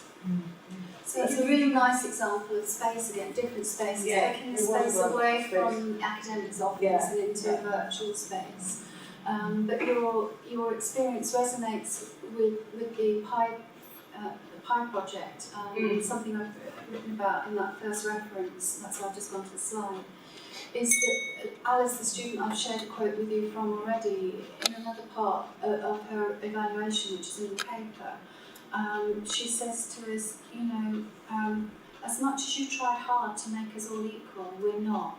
Because you're grading my assessments. Yes. That's what I meant at the beginning about no matter how idealistic we are, there is always going to be some power element. She wasn't saying that as if to say what was the point of you doing all this. She was just saying, let's be honest about this. That there is always going to be a tension. And I guess what we learnt from that is finding the space to air that truth in a way. Certainly. So yeah. You were talking earlier about the assumptions and stuff which are made, and obviously as a student, I think students make assumptions themselves. They assume that at the university someone else is going to voice the view. Because if a group of students will sit around and we'll talk with our peers about issues that we have within the university, and we just assume that someone else is going to air it, someone else is going to do it. So I think when you're saying about the participant levels and stuff, it's just kind of accepted that someone else will take up the ball for us. Yeah, there's possibly an element to that. I think there is a strong element in the Pi project, the last project, of kind of like evaluation fatigue. I think one of the things that academics take for granted is that we bombard students with loads of evaluation. I don't know if Richard is the same as institutions I worked at, but they have module evaluation forms, they have programme evaluation forms, and the university might do something of its own. And then on top of that, we've got the NSS survey, which is an external form, and they're forever being bombarded with email after email. This is really important for the standings of this university. Please fill it out. And the discourses around that. So I hate things like NSS surveys because you get these stupid emails from on high saying, this university, we've only got a 54% response rate. We want to get a higher one. And you think, is that the only reason why you want the student, not only want to listen to your voice and act on it, but we want to get higher up this table in percentages or something. And the discourses around how we communicate with students about why these blinking questionnaires or whatever important is also problematic, I think. I think on questionnaires, it's quite interesting to note, actually going back to something that James said, that the only, and this is a provocative statement, the only truly inclusive university in the UK is the Open University, because there are no selection criteria, anyone can sign up for a course. And they have the highest grades on the NSS, the most satisfied students. It's quite interesting. But there is, I mean, I agree with you about the fatigue. All students moan about the sheer number of questionnaires they have to fill in. I mean, the students I meet are very cynical about the number of questionnaires they fill in and what happens to them as a result. But in a way, what might be interesting to reflect on individually and institutionally is, because I think some of the projects I've described to you are more about small projects where a programme tutor is talking to students on their programme, and you have more of a chance to develop a relationship. And some authors, like Alison Cook-Souther from America, who writes a lot about student voice in higher education, argue that kind of student voices is much about the transformation of the relationship between student and academic as it is about anything else. And if you kind of, I suppose what I'm saying, it might be about changing the granularity of some of the work. So it doesn't all have to be this at the institutional grand scale, let's get thousands of students, but maybe some of the most effective stuff we can do is more at a module or a programme level where it's easier to develop those relationships. And perhaps easier for students to see that you've changed something as a result, where as an institutional level it's often quite hard for us to communicate what's changed as a result that speaks to you and you and you. Well, particularly if you're having an evaluation at the end of the module or at the end of your experience, you're not the student who experiences the change. Yes. Which is why most people advocate that evaluations and focus groups are done part way through a module. Absolutely. So that you can actually have time to change things. It still doesn't matter if there isn't an incentive. And the vast majority of customers, not just in education, won't participate unless there's something negative to say. This is the same with football supporters groups, with focus groups, with businesses. There has to be an incentive. The idea of change is just one possible incentive. We used to have, at Richmond many years ago, students would be on a meal plan at lunchtime, and you would sit down and have lunch, and I still do. Some students don't have lunch. That's the best feedback, the best in the world, because it breaks down that barrier that you're referring to, because you sit down, you just talk as human beings. And when you're talking over food, you're just another person. And so, I don't know about in vino veritas, I forgot the Latin for food, but the truth comes out, and they tell you exactly what they think, for good or ill. But without incentives, forget participation. And I don't mean a bottle of wine, or you could go into a raffle. It's got to be something meaningful where both the positive and the negative responses can come. As you put out, if you don't think there's something wrong, why would you participate? And this is true with faculty here, when we get sent surveys. But I don't think there's a general rule, because in the projects that I've shared with you, there are examples of students who are motivated because they wanted to tell us the good things. So the international students are very happy with us, and they wanted us to know because it's really had a really... But the one you pointed out was because they weren't happy with where they'd come from. Yeah. So there was a relativity going on. There are projects where we were hearing about good stuff and bad stuff. I mean, what's interesting is the second project I described to you, the PAIRS project at Southampton. Part of the funding that I got was to pay students to take part, and so I wasn't allowed to give them money. I was allowed to give them gift vouchers, but they could choose. They could tell me if they wanted a B&Q voucher or a Sainsbury's voucher, and I'd go and buy it for them. And I was influenced again by my learning disability background, because there's an argument in the learning disability research that it's not fair that an academic who earns thousands is working alongside a person with learning disabilities expected to engage in research for nothing. That's not an equal power relationship. So with that philosophy, I argued strongly in at Southampton, didn't have to argue very much, that it was ethical in a way, and moral, to pay the students. And I went through ethics committee and I explained my rationale, and there was a bit of, oh, but are you biasing students if you pay them, kind of thing. But then, which we can debate. When I went to Plymouth and talking to the tutors there, and I said, I'm designing the project, I said, and I want to pay the students. They said no, and they were very adamant. They didn't want to pay students because they said that's not the relationship we have with our students. We have a relationship like you described in a sense, and kind of bringing money into it will kind of taint that relationship. But you're paying for their time. I'm an economist, I'm sorry. Yeah. Yeah, I think as a student, if I was being paid to do a piece of research, I would feel possibly less valued than if someone had generally just wanted my opinion from me, because it would almost feel like, we'll give you this to do it, rather than they really want to listen to you. That makes sense. So you can see in different contexts for different people, there are different reasons for doing things. I could use this data to say, look, I got all these students to take part in the project where I paid them, and I could only get 11 people to take part in the project where I didn't. But as I've given you some more detail that suggests that conclusion is wrong. But the incentive doesn't have to be cash or coupons. There are other kinds of incentives. There are other kinds of incentives. So, wanting to learn about research, so wanting to learn about methods. Lots of students said to me, taking part in this project because what you're doing methodologically really intrigues me, and they wanted to learn. And being involved in the analysis, they thought they'd gain some skills. And in the first Let's This project, some students asked us to give them a kind of certificate or reference letter that they could use for jobs.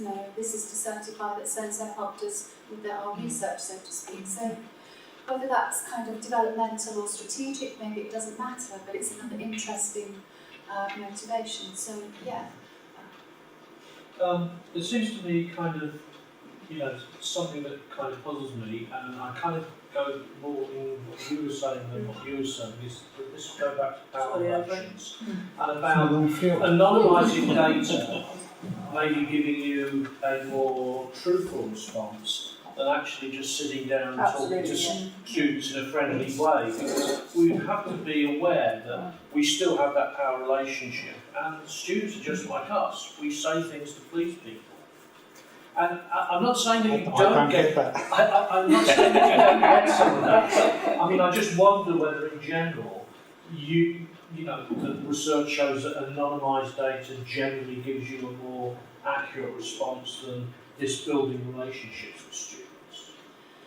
I'm not aware of any research that has attempted to prove that conclusively, so I can't draw on any research, but it's certainly something interesting. But it links into ethics, actually, of inclusivity. So with the Let's This project, what we did ethically was to say to disabled students who are, some of them are very stigmatised by their label. So we gave them a choice. We said, when we share your stories, do you want us to use your real name or a made-up name? And they had a choice. Some people said, I'll just call me Jane S, and some people said, no, call me Princess Blue Fairy or something like that. But that was their choice. So if we'd had written consent that they were happy to use their name, we would. So I used that ethical protocol and I tried to go through ethics commission for the second project, the CARES project, with non-disabled students. And it went through ethical approval, they were happy with that. And so what happened was that I then presented a kind of report that I disseminated amongst my colleagues in the department, the very colleagues who I was trying to influence. And a couple of them emailed me back and said, this is not right. You cannot name students. That's not happening. And I tried to explain, but the students whose names I've given, given permission. I had a conversation with a student who kind of was then. I kind of said to the student, I'm a bit worried that if staff see this case study with your name, they're going to fixate so much on the fact that it's your real name that they won't engage with what you're actually trying to say. But I was really, so in the end we made a decision, a very unhappy decision, to anonymise because we thought it was a barrier to engagement. But I'm very cross that an academic sought to influence the voice of the student who said, no, I want to give my name's important. Do you see, it's a real, these kind of tensions that I just had no idea that they would influence voice in the way they did. I understand what you're saying, but is it possible as well that, I had a situation with one student who said, fine, use my piece of work as an example, don't mind if my name's on it, and then subsequently said to me at the end of the semester, actually, could you remove it next time, because I've had so many people come up and talk to me. Is it possible when somebody says, yes, I don't mind, that they actually they're not really aware of what the possible circumstances might be, and then perhaps it's fairer to make sure that everybody is anonymised so that there aren't unforeseen consequences for the person? I imagine that's what my personal position, and it is a personal position, is that what we should be working towards is informed consent and continual negotiation of consent. So I think what your example speaks to is how students are making decisions without knowing the full consequences of their decisions. So not being aware of what it means to have their name on something. And so I think there's work for us to do in sharing that. And I've experienced a very unhappy example where a student at one university I worked at gave permission, she was a disabled student with a mental health problem, gave permission, she was happy to be videoed talking about her mental health problem, for that video to be shared within the context of a funded project. And we've got consent forms and everything. That video then, we thought, then was so powerful and so wonderful that we thought, well, let's share it with a wider group. And the student then got wind of this, and lawyers got involved, and we'll sue the university, I didn't give consent to this. And when you looked at the form she had, strictly speaking she had, but what she hadn't realised was when she gave consent, she was giving consent to that video being used outside of the university. So she thought, oh, it's all right, if just Southampton people know, I'm safe there.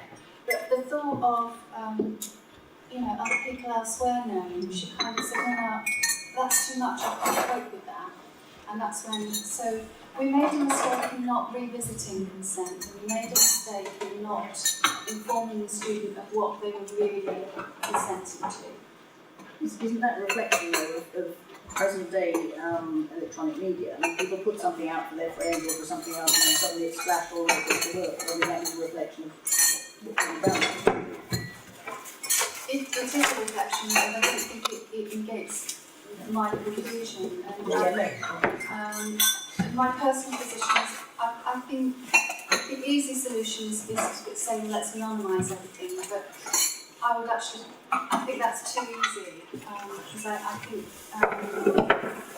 just from a learning disability background and a diversity and inclusion background, I think it's important that people want to be named, they should, because there's power in naming.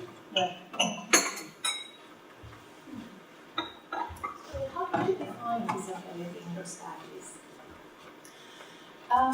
Well, that's a really interesting question, because you'll be aware that disability is defined in a number of ways. It's defined legally in order for disabled students to get support and disability students allowance. But what we did in the first project is we did not want to put out a recruitment letter that said, if you're dyslexic, da-da-da-da-da-da, please join our study. So we thought about it very carefully, and so our recruitment email was something to the effect of, if you consider yourself to have a disability and would like to take part, please do. So kind of self-selection. and we're absolutely adamant that it was not important for us to verify whether or not they really were disabled according to some other person's criteria. It's a bit like that the kind of legal thing. If you feel harassed, then you were, irrespective of the intention of the harasser. And if you feel disabled, then you are.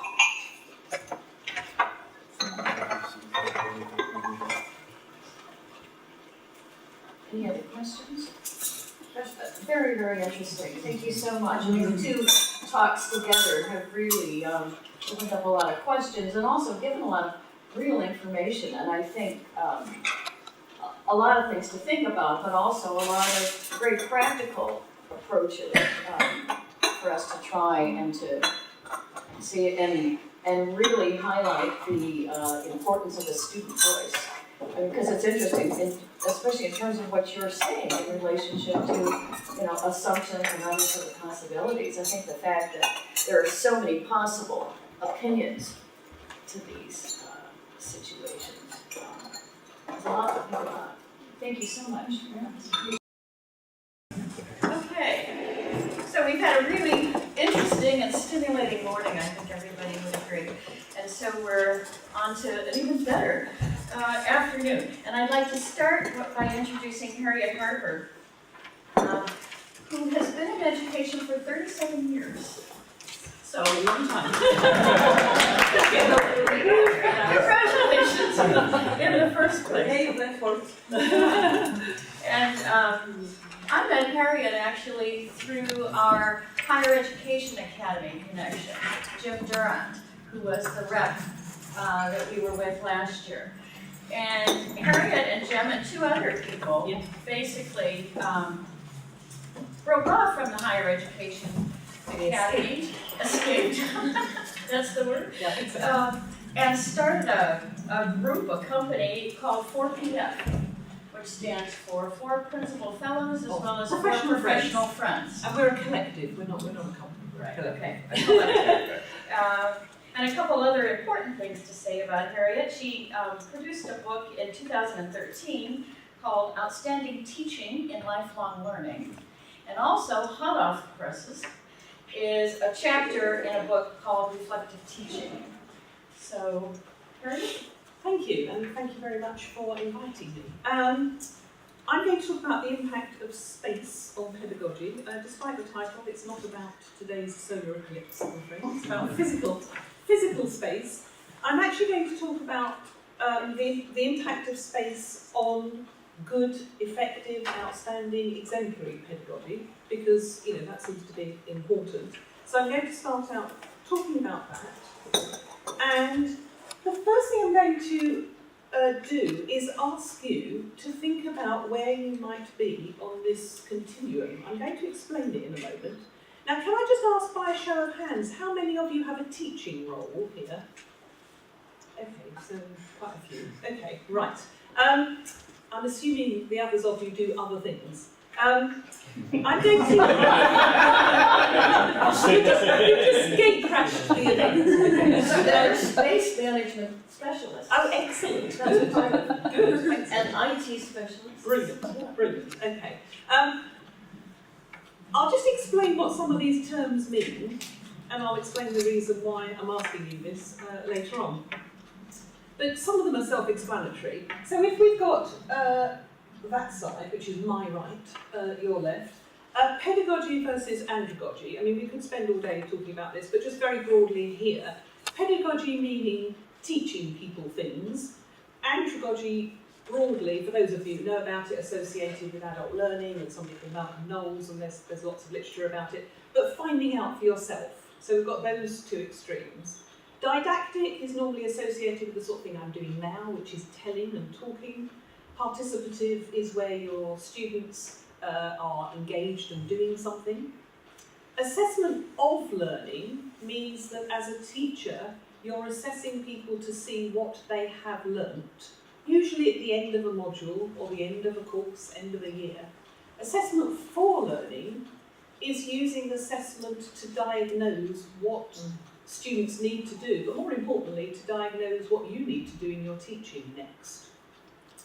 Surface learning versus deep learning. Again, there's masses of literature about deep learning. Somebody called John Biggs, some of you might know of.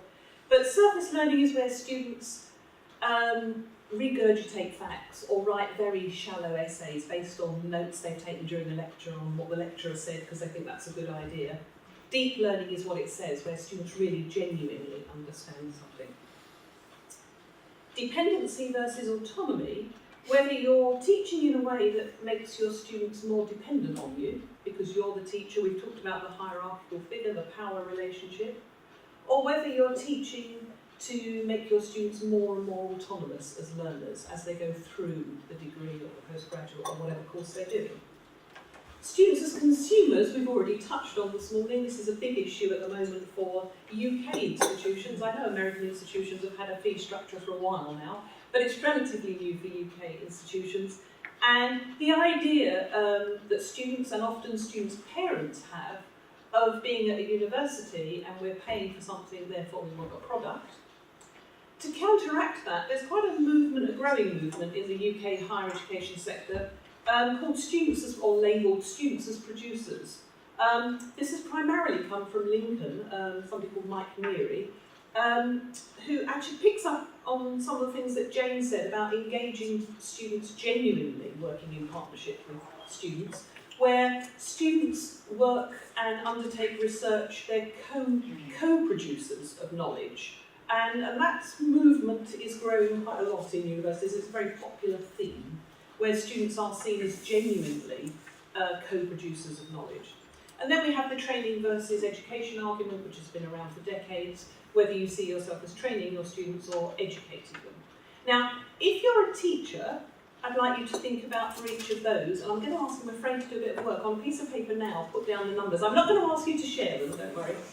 If you're not in a teaching role, can you think about the last time you were taught by someone and where you think that teacher was?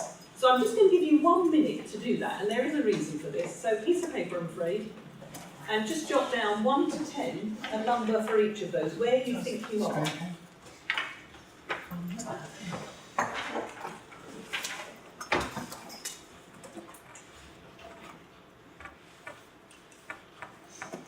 Where you think you were as a student, where your teachers were. But we've got a student here. Mm-hmm. Yeah, Two. Oh, sorry, I thought just an one. undergrad and a postgrad. Oh, right, okay, great. Be interesting to see, we're not going to do this, but whether, if your teachers were here, where you put them and where they put themselves. I think it's here. Oh, she's there. Well, I think we'll avoid that, possibly. Puzzled looks. There may not be an exact number, it's just to get the flavour.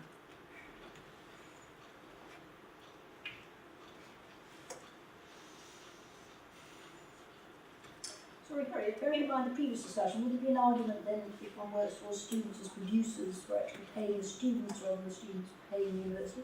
No, oh yes, yes, that would be a very interesting one. Actually, Mike Neary, who runs this unit, I'm on camera, I have to be careful what I say, is a Marxist, so it's an interesting question to ask him.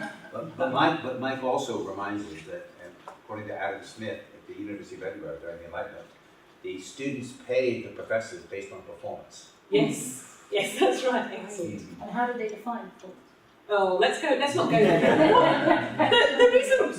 The reason I've put this up to start with is just to flag up. There's masses and masses of literature about what's excellence in teaching, what's good teaching, what's effective teaching. But broadly speaking, the assumption nowadays is that good teaching and learning is more over on this side. You would have guessed that, and it's more of that. And we can talk about that. There's masses of literature about it. And in terms of excellence is obviously I'm going the wrong way, that's interesting. Excellence is obviously a contested concept, but at the HEA recently, when I was working at the Higher Education Academy, we commissioned somebody called Vicky Gunn at the University of Glasgow to do a summary of the literature on excellence in teaching in higher education. And she produced a really good, thorough piece of work, but it is 164 pages long and it's very dense, so I can't possibly summarise that. But I'm going to give you a few sound bites from various people who write about these things. And I'm not going to read them out, I'm just going to let you read some of these as I put them up, so that just to give you a backdrop to what we mean.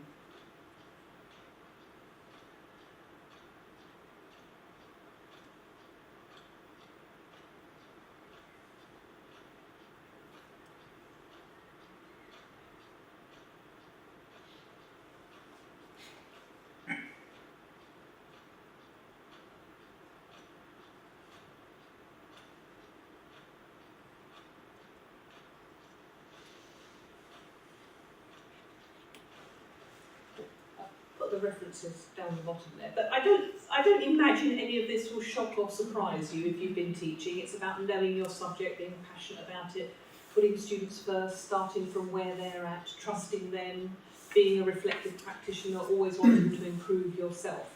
So that's the sort of broad consensus in terms of, oh, we're doing it again. Sorry, it's the wrong way round. Broad consensus amongst educationalists that in essence when we're talking about new pedagogies, it's based on students constructing knowledge of meaning through dialogue, debate and activity, and it tends to be more participatory and democratic in the past.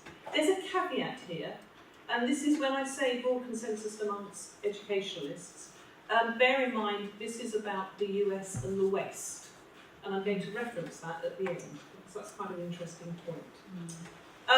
Okay, given that we know this is what good teaching is, and given that there's a sort of general consensus about what constitutes good teaching and being inclusive, as we've heard earlier, and that's in everybody's mission statements in every university, as you go around universities in this country, and I've had the privilege, certainly when I was working at the HEA, of going around a lot of institutions and working with them on teaching and learning, is that you see the same model of teaching and learning everywhere. You see lectures and seminars everywhere you go. And I'm not suggesting that's what you do here, and we'll come on to physical space, because you're not a university, I haven't looked around, but as I understand it, you're not a university with lots and lots of tiered lecture theatres, so it's not quite the same. But lots of people have written about lecturing not being a very good way to teach. Dozens of people. There was a book in the 1970s by Donald Bly. There's Graham Gibbs has written a lot, and he's still sort of is writing and giving seminars and talks. But he did some research and talked to people about why they lecture, and he wrote this in 1981. And actually, it's been republished quite a lot, and he's written something very recently. But these are some of the things people said for why they give lectures, and it doesn't necessarily mean in a tiered lecture theatre. It may be in a small room as to why people choose that approach. And here are some of them. They should last an hour. These are genuine, apparently. It's the only way to make sure the ground is covered. That's an interesting one. Lectures are the best way to get facts across. Lectures are the best way to get students to think. Lectures are inspirational. They improve students' attitudes and students like them. Lecturers make sure that students have a proper set of notes. Where's Louise? We were talking about that earlier. Come to that. Students are incapable of or unwilling to work alone, so it's good for them to have full timetables.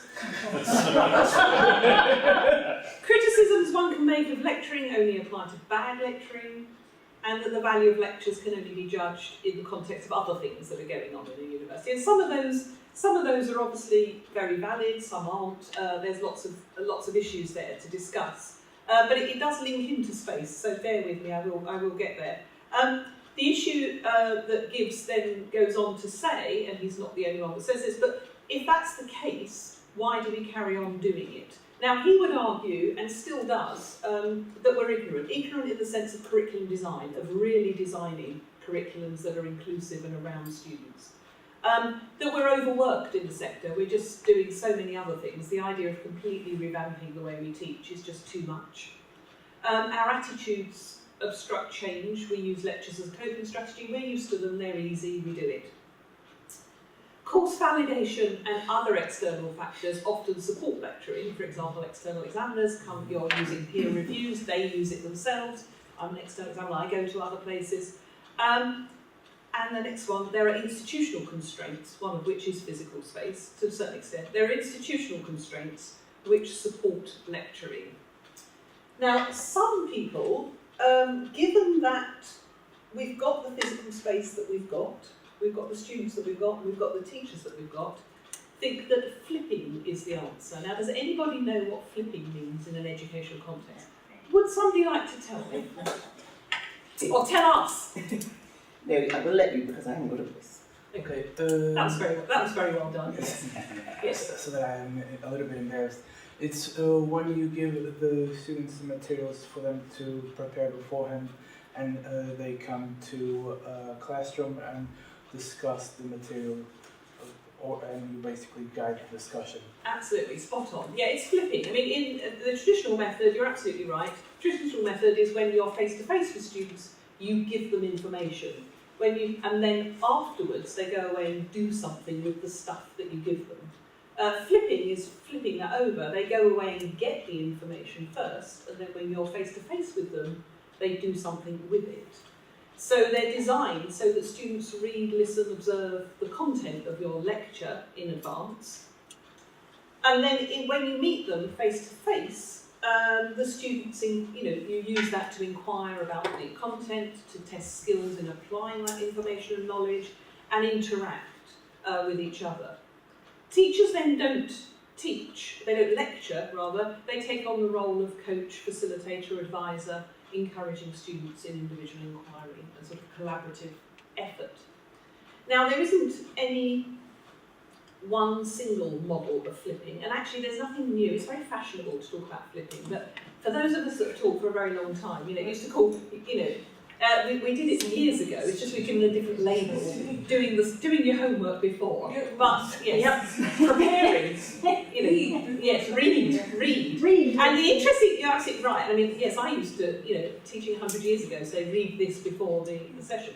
But what is interesting is the way in which that interacts with the technology that we now have, and this is why it's become fashionable again. It can be flipping means go away and read this, and then in the lesson or session we'll discuss it. But more often than not, it now means a lecturer. Actually, some lecturers do the whole lecture and put it on a VLE for the students to watch. I mean, years ago, some of you might remember the Open University when it first started. You had to watch a TV programme on BBC Two at 11 o'clock at night. And you had to stay up before there were video recorders, and then you talked about it in your study group. But the technology has changed, and lots of people put podcasts on, they put little activities and things to read. So flipping has become a bit more evident wherever you go, but it's rarely an institutional approach to teaching and learning. And that's quite interesting because I've worked quite a few universities recently on their teaching and learning strategies, and lots of them at DVC level, Deputy Vice-Chancellor level, want to apply this across the board, but of course there are all sorts of constraints, and one of which is, of course, physical space. Now let's talk about space. This is a lecture from 1880 at the Royal Academy. I'm not quite sure what the topic is, but we've got somebody standing at the front there lecturing. And just fast forward 130 years, and this is what happens today. So basically, spot the difference. Nothing really. I mean, it's a tradition we've had for a very long time, and before that. The only difference here is technology. They're using a PowerPoint, as I am now, and this guy isn't, I assume, 1880. This is what happens. This is fairly, I mean, when you read the research about how students react in lectures, this is actually quite a good sample, because you've got those two at the back writing notes, copiously writing notes. This guy over there, absolutely really engaged, really listening to the lecture, really enjoying it. This one on the left, woman on the left here, probably doing her text messages, I don't know, or emails. And of course this one asleep. So that's fairly representative of what we know happens in lectures. I don't know Richmond, but I imagine what you do looks a bit more like this. Fingers crossed. I'm having a guess here. I'm going into dangerous territory here because I've never walked around the campus. But I imagine that you have relatively small classes and you have tables that look something like that. Am I completely out of line? Is that Here we have lots of lovely engaged students all looking up, and we've got, it looks like a student giving a presentation at the front, and lots of, potentially, we don't know, might be very good teaching going on, but they certainly look involved and engaged.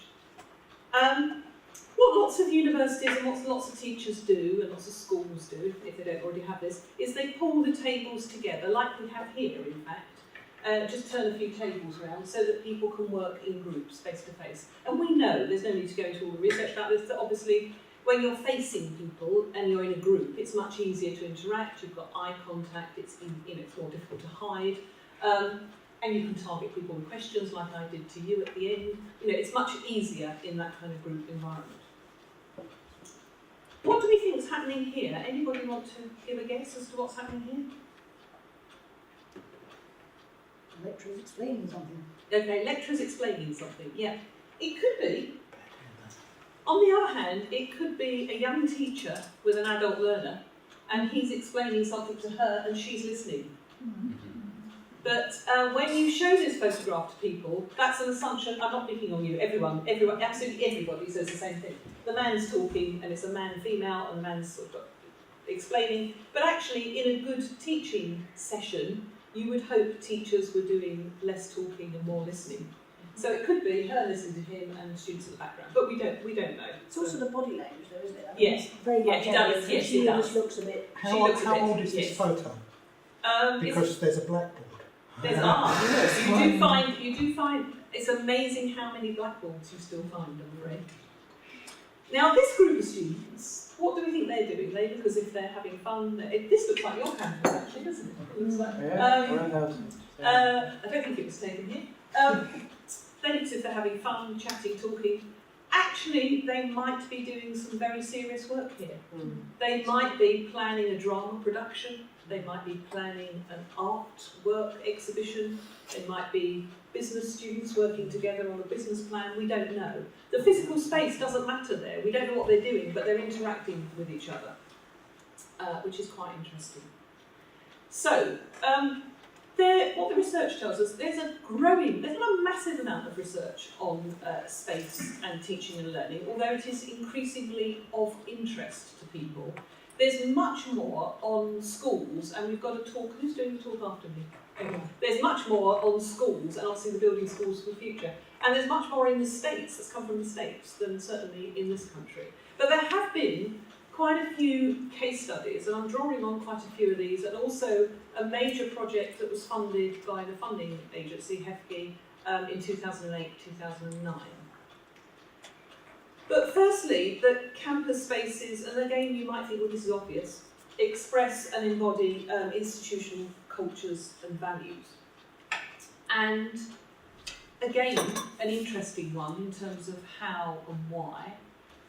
I know that visiting institutions, it's funny the impression you get when you go somewhere. You can't, first impressions aren't always true, but I know, for example, going to one institution, the first time I went there, it was a beautiful, huge, old, historic building up on a hill, and like many campuses in the UK, lots of sort of 60s buildings ad hoc all around it. The Vice-Chancellor and the Deputy Vice-Chancellor were in the big house. The students were out in the uglier buildings. Now, that may not have been fair, but of course the impression you get is something like that. So what I'd like you to do, just for a minute, is just talk to the person next to you, or a couple of you, about what, particularly if you work here, what you think this institution, the spaces, what values and cultures it embodies. Just a few minutes. If you're a visitor, that might be a bit difficult. Sorry. What does it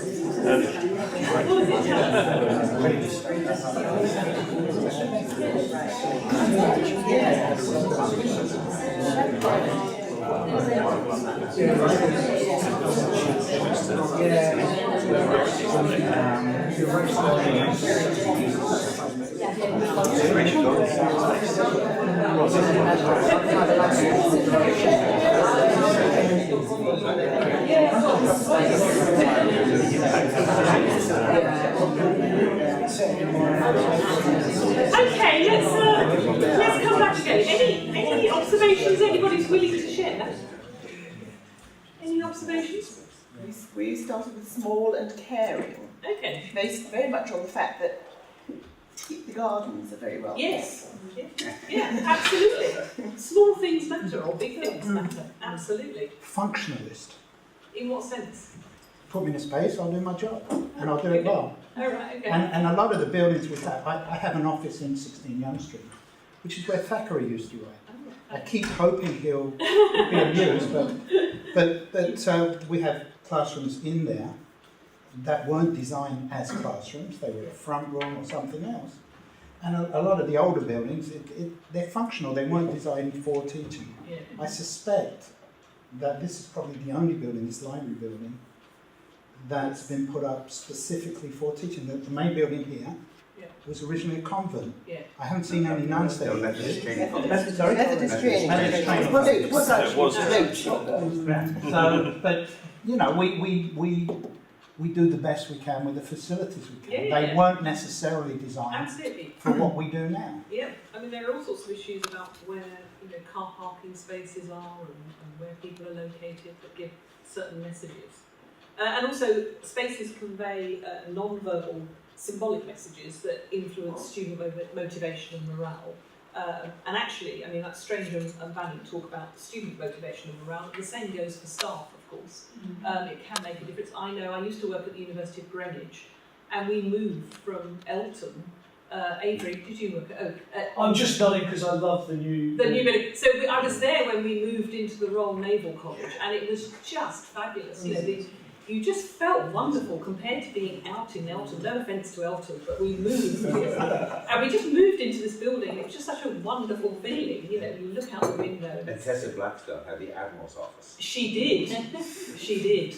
She overlooked, her room overlooked the river. She did indeed. She did indeed. But yes, I mean, there is an issue about space and the impact it has on you. Of course, technology has had a dramatic influence on the way in which people learn, and we know that, and there's lots of literature about it, and we could talk about that for hours and hours and hours. But in terms of formal spaces, Gratz did some research about concluding that actually it hasn't made much difference in terms of formal teaching and learning styles. And I like the phrase, today's devices colliding with yesterday's methods, because if we compare those two lecturers, they've got PowerPoint and all the technology, and half the students watching them had tablets, but they're still doing the same thing. However, having said that I've read quite a few case studies now and a bit of research about space. Of course, one of the things, and this goes with any research project, is that it's difficult to disentangle space from all the other variables associated from learning and teaching. So you read these case studies and you see that they've surmised that the students are much happier or the staff are much happier, but it could be the Hawthorne effect, it could be all sorts of other things, we don't know. Can teaching constrain the imagination? Well, there are several factors about this. There's lots of literature about the fact that we timetable, and that in its sense immediately constrains what you can do. You're timetabled per hour, you're timetabled in certain rooms, and that constrains what you can do when. Funnily enough, I teach occasionally, I do odd workshops at the UCL, it's now UCL Institute of Education, they've just merged.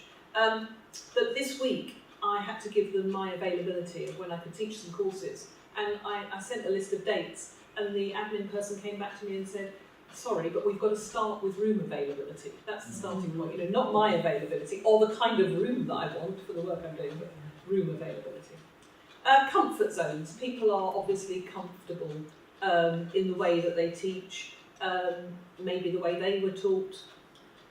And traditional classroom layouts reinforce hierarchy. We've spoken about this morning about hierarchical relationships and power relationships in terms of both James and James' talk. So once you have that layout with the teacher at the front, or even if you're not at the front, if you're near the screen, you've immediately got a sense of a hierarchy.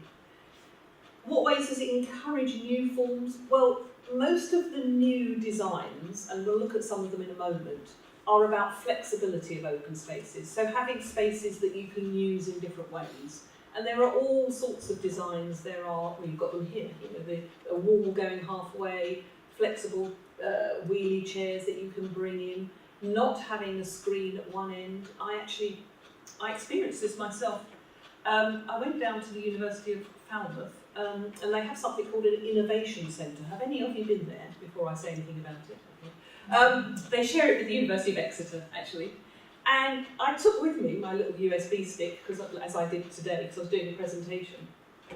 I went into this completely empty room and thought, where's the front? Where do I put the USB stick? Where's the projector? And of course, they didn't have one. Basically, on all four walls, they had, which I couldn't even see because they're so beautifully designed, floor-to-ceiling screens, and you put the USB, in the side of the screen there. And then what you do is you just ask students to bring in chairs, and there were bean bags in one corner, there were chairs somewhere else, there were tables. And it was great in that sense. I wasn't prepared. I mean, it would have been nice if I'd have known that in advance. But you can have different people doing things at different screens, and so it was completely open. So there are a lot of those kinds of open spaces and flexible spaces. Of course, when you do that, it can, not necessarily does, because that depends on the way in which you teach, but it can remove that hierarchy. And this is particularly relevant to the schools' models and research, that if you've got people sitting in a different way, it improves the visibility and scrutiny. So, when you're teaching, particularly if you're teaching 30 students, if you've got students that are sitting at the back, it's very difficult to see what they're up to or what they're doing. And even if and teachers tend to sort of walk around, but it might be quite difficult. So having flexible arrangements is helpful for that reason. Now, I'm going to just briefly talk about this project because it's very relevant. Learning Landscapes in HE. It was funded by HEFGE 2008-2009. And if you haven't looked at this, who are the estates people here? Sorry, yes. Have you looked at this project?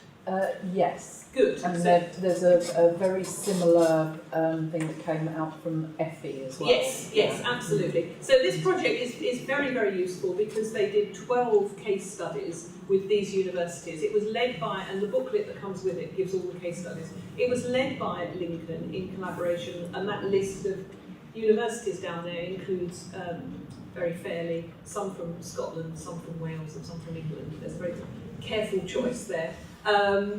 And they all worked differently on different projects in terms of linking design to teaching and learning, or basing their design on teaching and learning principles. Now, what is a learning landscape? This is Mike Neary, Mike Neary and Angela Foddy from Lincoln. It's very hard to describe what a learning landscape is. You can read the whole document, but I quite like Mike Neary's discussion. I'll let you read that. Cafe, a park. I'll keep quiet and let you read it. It's a bit heavy, but it's... But the project was called Learning Landscape, because there isn't really a definition of what one is. Isn't this how the Google offices are designed? Yes, yes. Quite a few commercial organisations are designed around these principles. They had a large design company involved in this project, who have worked with higher education quite a lot. Now, I'm just going to show you a few of them. Some of them look a bit wacky and odd. I'm sorry about the quality of the pictures because I took them off the actual document, so they're not very good. And you can't really tell much, but basically there's the wacky ones with a really crazy looking environment. There are ones that look quite ordinary to me, but the issue of Glasgow is it's a postgraduate only centre, so they've thought about what postgraduates want and need. That's the point, not that it just looks very ordinary. Wolverhampton have got this really weird IT centre with what they call radical office design for academics coming around it. I hope you can see, it's a bit of a poor quality photograph there. Loughborough, again, it looks like a very ordinary space, but they use it for their students, but they also use it for running external commercial programs. So they looked at the needs of both. That was the point of the project. They were looking at it from that point of view.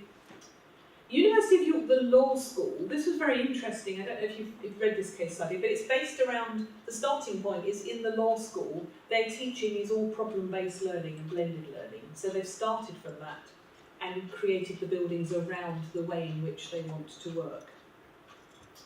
And Glendower in Wales was another one where they designed, this was their creative industries building. I know it's not a very good picture, but collaboration between students and academics.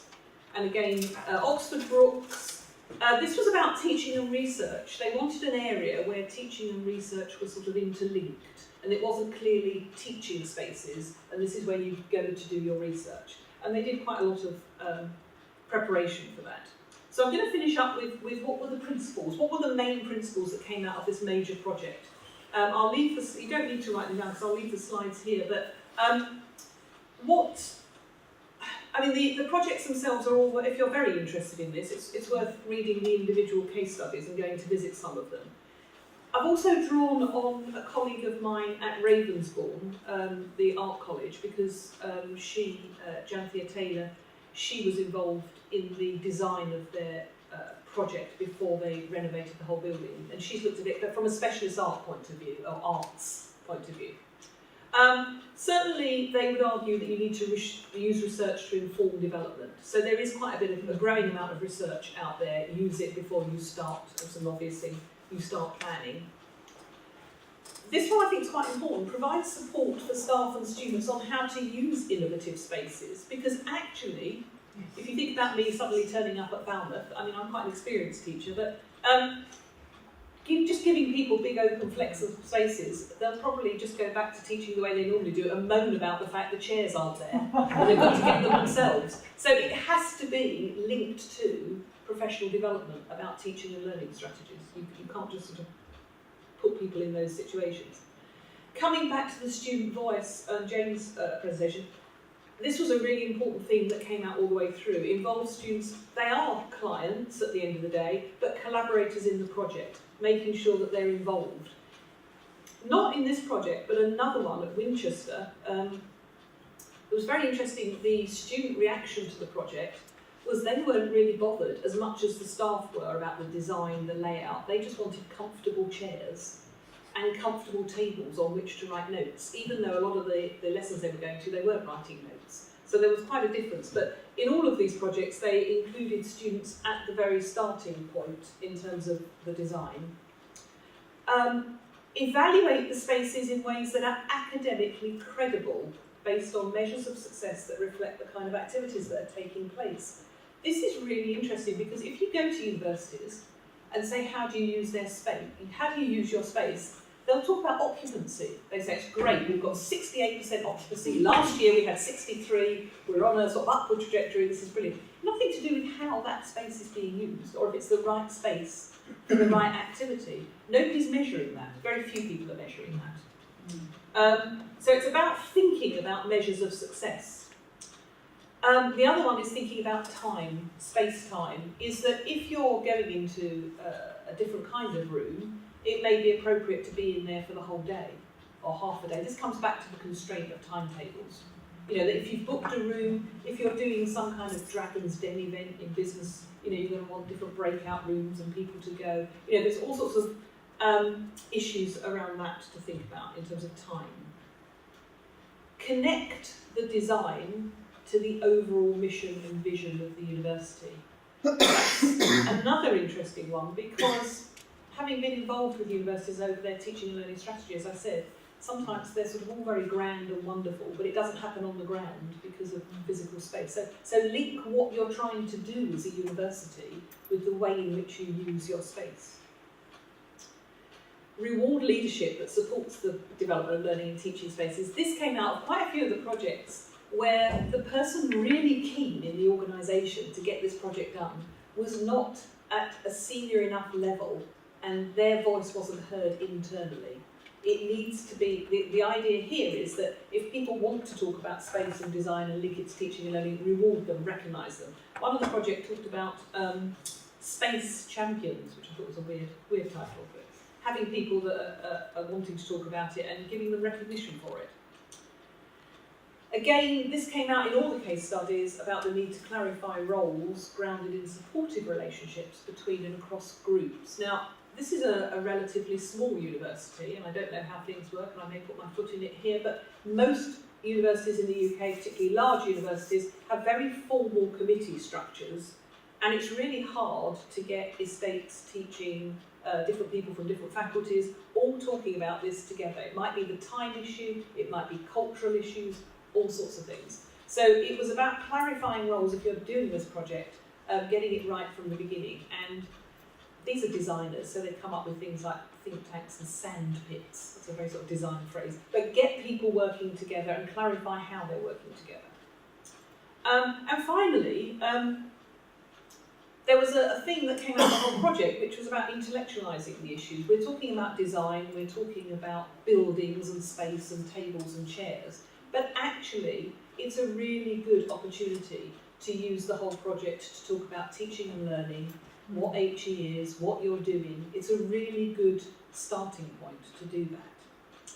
So I was going to end my talk on that, but then the day before yesterday, I was looking on the Guardian education website. I'm sorry, very sad, but I read these things, and I saw this picture of Chinese woman teaching with this headline: 30 Shanghai. Did you see it? Somebody might see it. 30 Shanghai teachers flown in by the Department of Education to raise flagging standards in schools across England.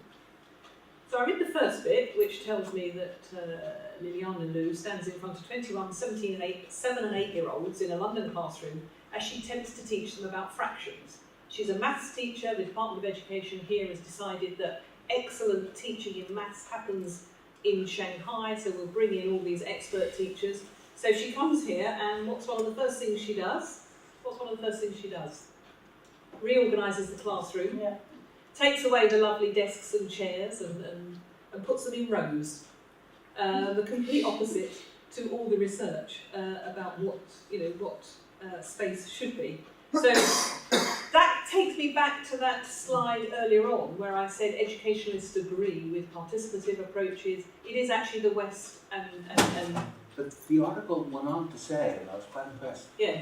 She went up and down the road. She did. And she spoke to every student. Yes, she did. Did they understand where she was? Yes. And she wouldn't move on to the next topic. Yeah, every single student indicated to her that they understood where they were in the absolutely. But it was very interesting. It was very interesting because she said that the conclusion was that in the UK teachers would have moved on too quickly, and she was very slow. Yeah. But the interesting thing is, it was one of the first things she did was rearrange the classroom to look like. And you could argue, well, she's comfortable with that. That's what she's used to. But that was one of the first things she did. I thought that was very interesting. Anyway, I'm going to stop there and just take questions. So thank you very much. What was your conclusion about that? Well, I very interesting. Well, there's a whole area. Her teaching style was quite different to UK maths teachers. She was very keen on keeping the whole group at the same level. This is very common in Korea, Japan, and in Russia until recently, keeping everybody at the same level. And actually some of the Scandinavian countries in maths, or we've got a maths teacher, are doing that as well. Rather than differentiation, which is very popular in English schools, where you have different activities for different students, and the teachers going around helping people individually. So it was a very different style. Whether it will work, transplanting, I'm a bit cynical about transplanting someone from a different culture into a culture here with lots of different students, whether it's going to work or not. I'm a bit cynical about it, I have to say. But it was a very interesting article in terms of that. Well, I guess it might be that, the novelty value must be amazing for students. Yes. It's Chinese teachers Yes. coming in. Presumably they gave it their full attention. Absolutely, But, yes. it works both ways because I spent 5 weeks in China and the tables are screwed down. Yes. And I was teaching 80 students with, I think it was Windows 3 and a chalkboard. I haven't used chalk in years. But I went up and down, I tried to engage them, and they're not used to it. They're used to being straight lectured to. Absolutely. But they found it, because it's different, refreshing. Yes. It's a different style of teaching. It's the style of teaching rather than the space. You adapt to the space. Is it is linked to the furniture. You know, it is rows, and you could argue if you've got 30, 40 people in a row, it's quite hard. But in a lot of the schools, we're here in the next session, a lot of the schools in the UK where there's been a recent design, you would have those 30, 40 sitting on different tables. Yeah. That's in class streaming. Yeah. I wonder why she felt it necessary to take the carpet up. Interesting. Don't know about that one. They don't do carpets in China. They sit on the carpet in primary schools. Yeah, they do. That's true. They Yeah. sit on the carpet Story when, time. when they need help. Yeah. They That's come true. down to the carpet when they need Yeah. help, and Yeah. that makes them the focus of attention for the rest of the class. Yeah, yeah. So I'm the one who's lagging behind. Yeah, yeah, So probably she picked it up because it's that. The carpet symbolizes, yeah. I want assistance. There is a cross-cultural issue here too, which is that I've also taught in China. I taught at Fudan University in Shanghai, and what's interesting is when you speak to students, they say, "Well, it's not my place to voice an opinion. That would Yes. be disrespectful Yes. of the professor. I mean, I'm here to learn the wisdom of the professor." Yeah. And, they don't have to be, in my Oprah Winfrey style, trying to work the room and get interaction. But what I find also striking is this sense that the idea of using space also involves cultural shifts on the part of students, Yes, very much so. who, as a result, maybe of traditional schooling, will be very uncomfortable Yes. in these, and it depends on the schools they go to, but with these new configurations and new ways of teaching. So there are these cross-cultural issues. There are also transition issues here from one phase of education to another, because when students in this country are used to schools where they're working in groups, much more participation, and they're paying their £9,000 fee to go to, say, Manchester or Leeds, and they arrive and they're in a huge lecture theatre with 250 of them, and they don't get to meet their tutor. There are transition issues there, and you wonder why some of them misbehave or are playing with their phones, that they're just not used to that environment. I mean, interestingly, it was Exeter. We had a conference about this in terms of the layout of estates in relation to teaching and learning at the HEA. And it was the Exeter DBC, it was Janice Kay who got up and was different to everybody else's view. She said, we've just built a brand new lecture theatre at Exeter, and she gave some very good reasons justifying it, the importance of having everybody together, there's a sense of theatre, people like to be in a big group, as long as it's done with other things. So there are different arguments. And of course some lecturers are brilliant and fantastic and can keep people's attention very easily. Any other comments or questions? Thank you very, very much. It was interesting. I did the space special. I find it in IT. I can give you lots of case studies if you want people to follow up as well, who have gone through this process. So I think it is something that more and more is being thought about and much more carefully considered and such. And I think that people realize more and more how much difference it can make.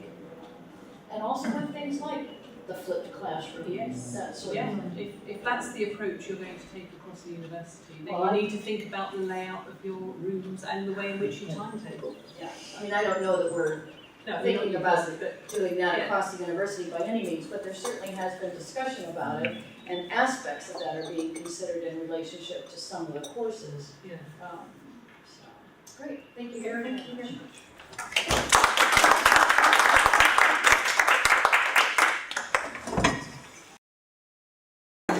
Okay, I think we're ready to resume. So I would like to introduce Julia Hathaway, who's our assistant professor of language and communications, and Charlotte Derrick. Now, Julia is currently teaching the ARW 4195, and Charlotte is one of her students in that course. And their collaboration is a result of this specific course.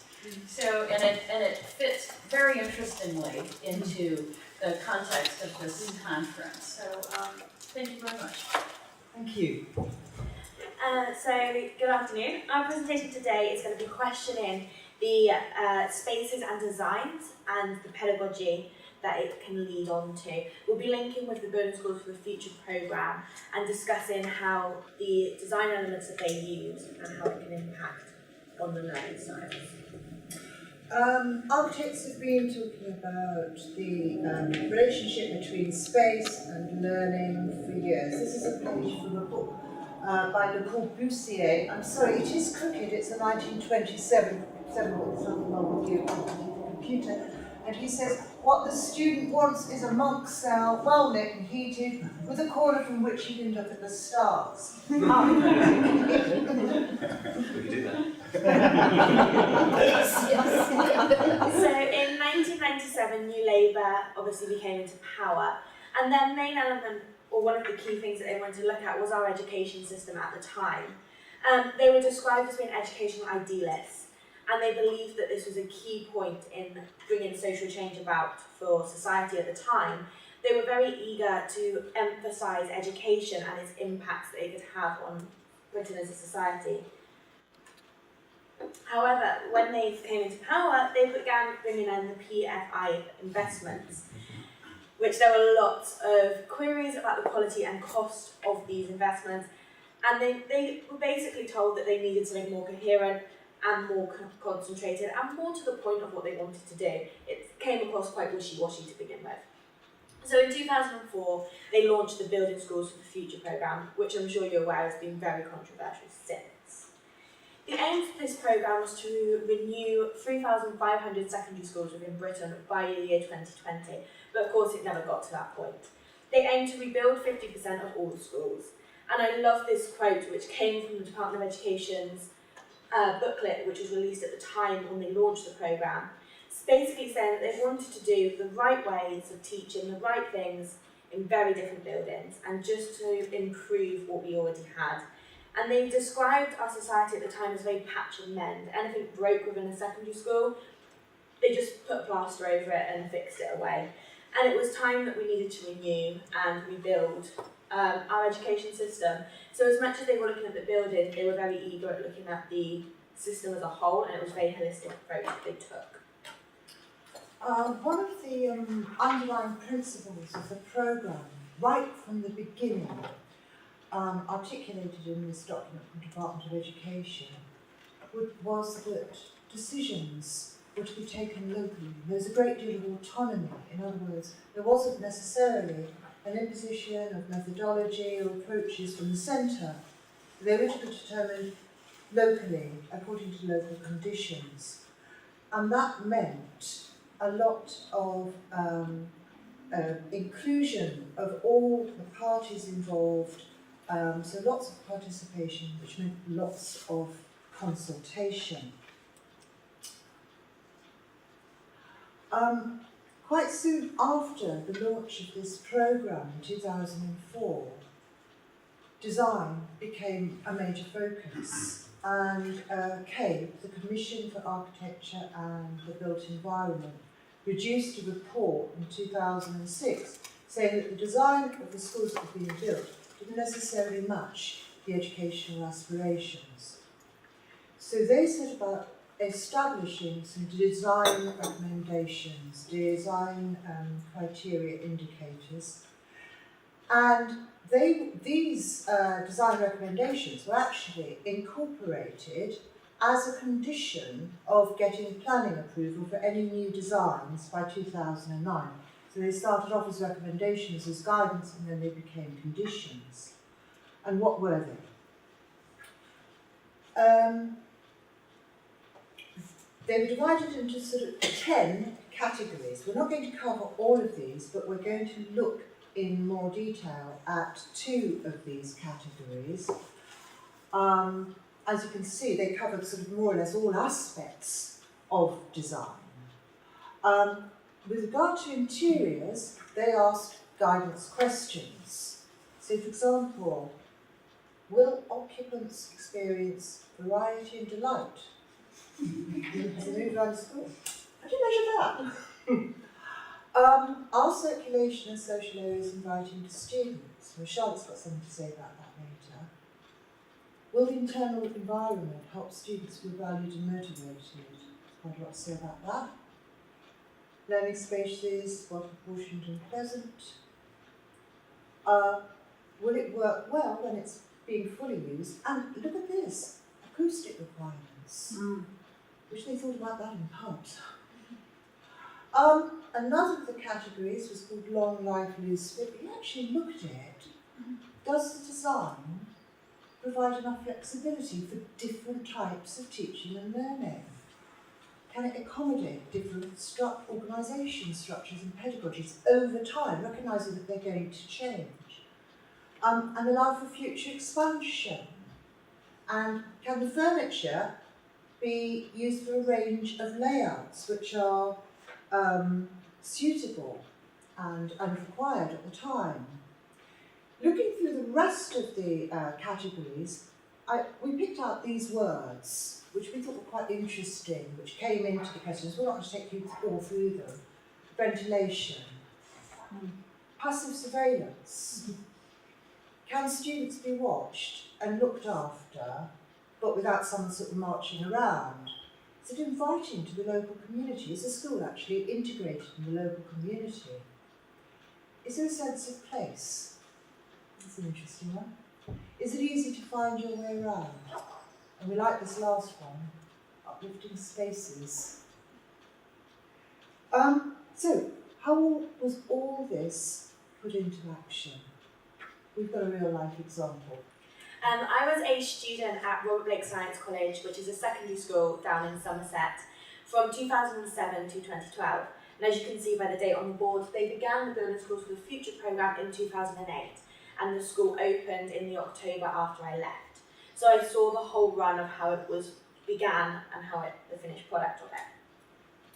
So the consultation process, as we've already mentioned, was very long-winded with the programme, and this has been scrutinised by everyone within the media, that it was too long, took too much time and wasn't needed.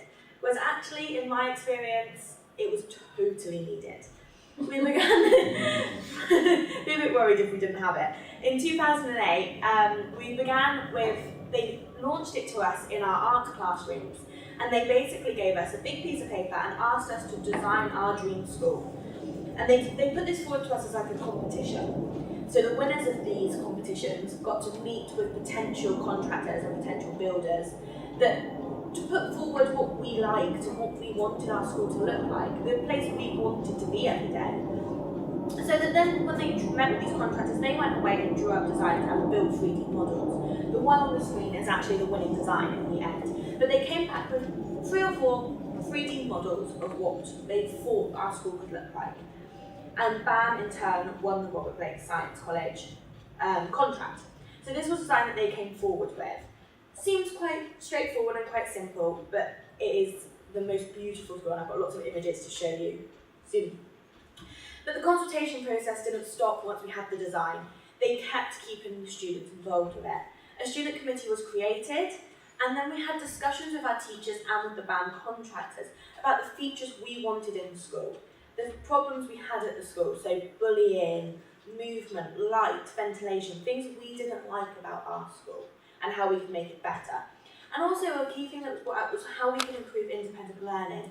A key thing that all the students mentioned was they wanted to feel grown up. They didn't want to feel like a school child. They described that they wanted their school to feel more like a university environment.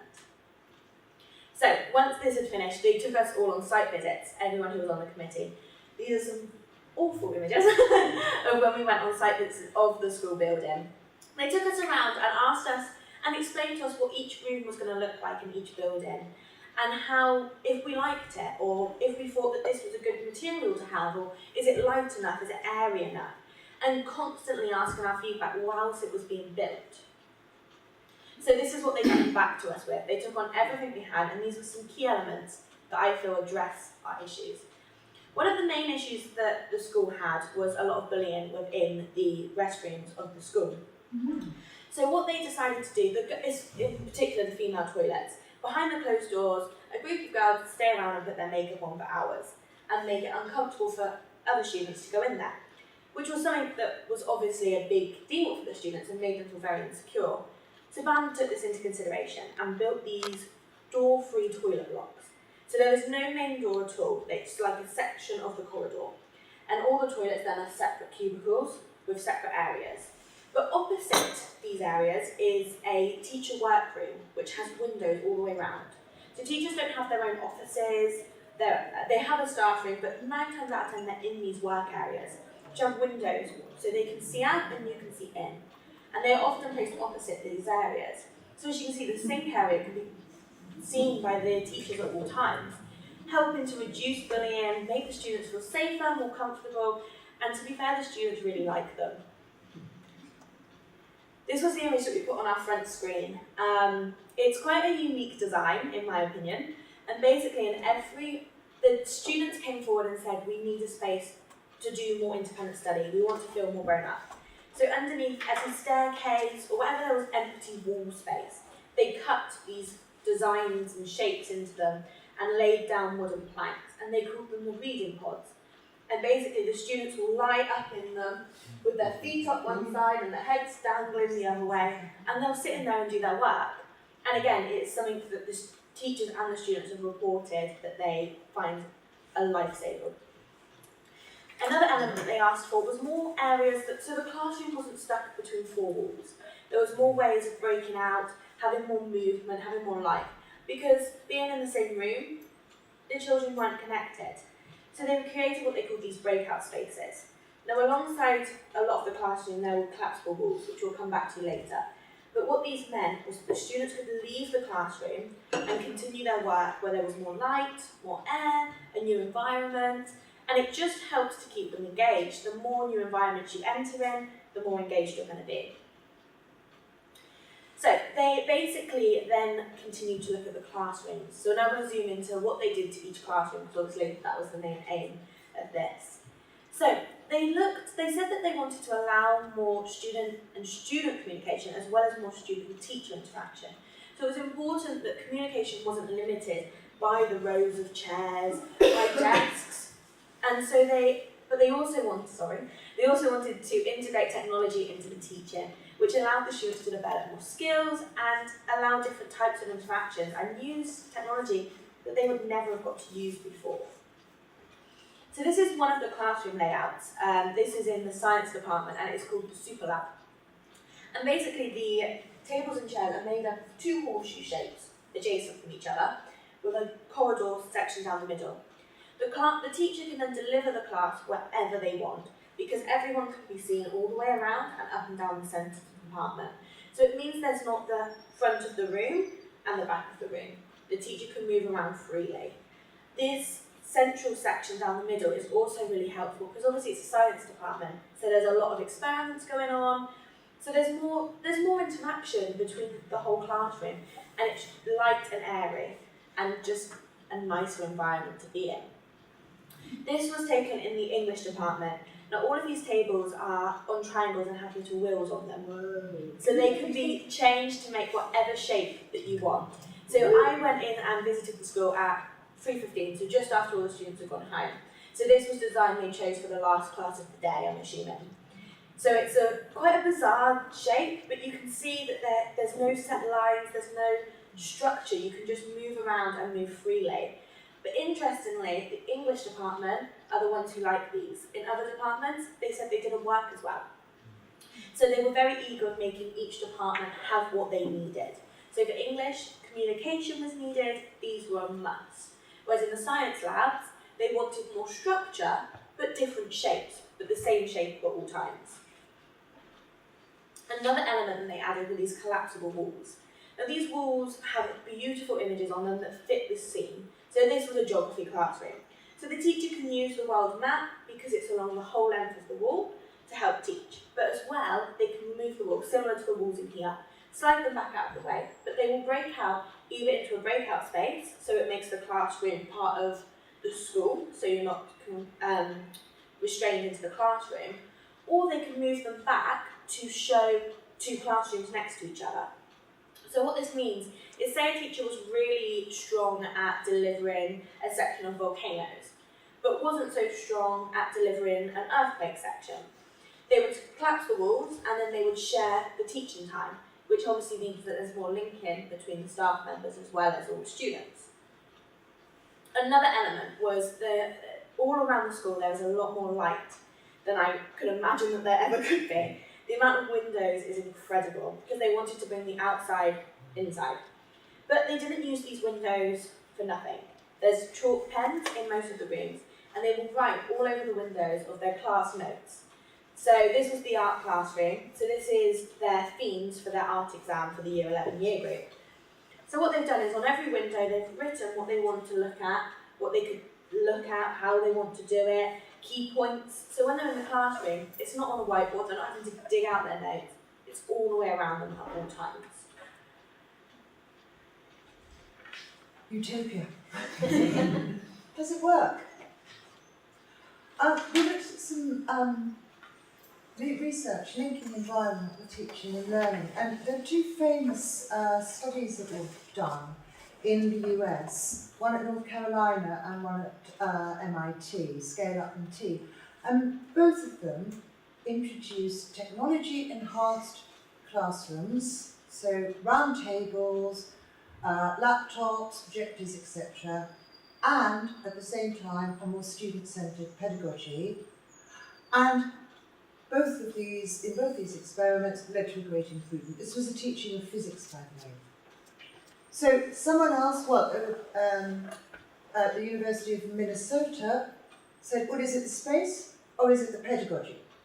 So they tried using two sections of biological sciences, as far as they could, exactly the same in terms of class content, method of delivery, etc., but different classroom environments. And the one in the active learning classroom did better. A group of people in round about Montreal investigated in a little bit more detail the combinations of the environment and learning. And they found that, to summarise, that the very best results came from using what they called socio-technical spaces plus student-centred pedagogy. But the second best, interestingly, is traditional classrooms with student-centred pedagogy. So that's obviously the deciding factor, at least in this study. The worst combination was socio-technical spaces with teacher-centred pedagogy, so a mismatch of pedagogy and environment. So, what happened at Robert Blake? So obviously we can see from the studies that there are very interesting combinations between the teaching styles and the environment. And now we've obviously gone through all the environment elements. So I returned a couple of weeks ago and spoke to my teachers there and asked them how they found it, how did they have to change their teaching style, and basically how it all went. And the initial reactions weren't great. In the first year group of the new school, their Year 11 GCSE grades actually dropped significantly. Now, we put this down to possibly the disruption of movement. They were meant to move within the August, so by the time September came around, they would be settled and ready to start the new school year. But of course, with builders, it didn't happen. So it was delayed until the October half term. So that they had a month in the old school, so they came back for their Year 11 year and they were in the old building. Everything was being packed up and getting ready to be moved. So they didn't have all the facilities and all the things they needed. And then obviously in October they move, they get the new school, they've got to unpack everything. So before you know it, you've lost 2 months of their Year 11 year, which is obviously a shorter year anyway because of their exams. And also the novelty of coming into this new building, going into this amazing environment with all this new stuff to look at and play with and see how it works, was distracting to their learning. It's going to be to anyone. And obviously for the younger years, this was great because they could afford to have a week to explore. But at the Year 11 year group, it wasn't so much. Another interesting factor that they brought up, there was unforeseen consequences of certain design choices. For example, in the theatre department, they put the theatre classroom with a collapsible wall, which meant when you move the collapsible wall back, it becomes the school stage. So, which is obviously linked to the school hall. So this means that anything that goes on in the hall, and they need the stage, the drama department have to move out their room, which obviously has a big impact on that particular department. And there was little issues similar to this across the whole school, and they just needed to be tweaked out. But as time went on, the grades improved again. The staff and students reported being extremely happy in the new school, and now say they prefer it tenfold to what they used to have. But also, it was described to me that they needed to learn how to make use of the new facilities. For example, one of the teachers there mentioned to me that they had a piece of device called a visualizer brought into every classroom. And basically what this means is you can project anything onto any surface. A bit like an overhead projector, just more fancy.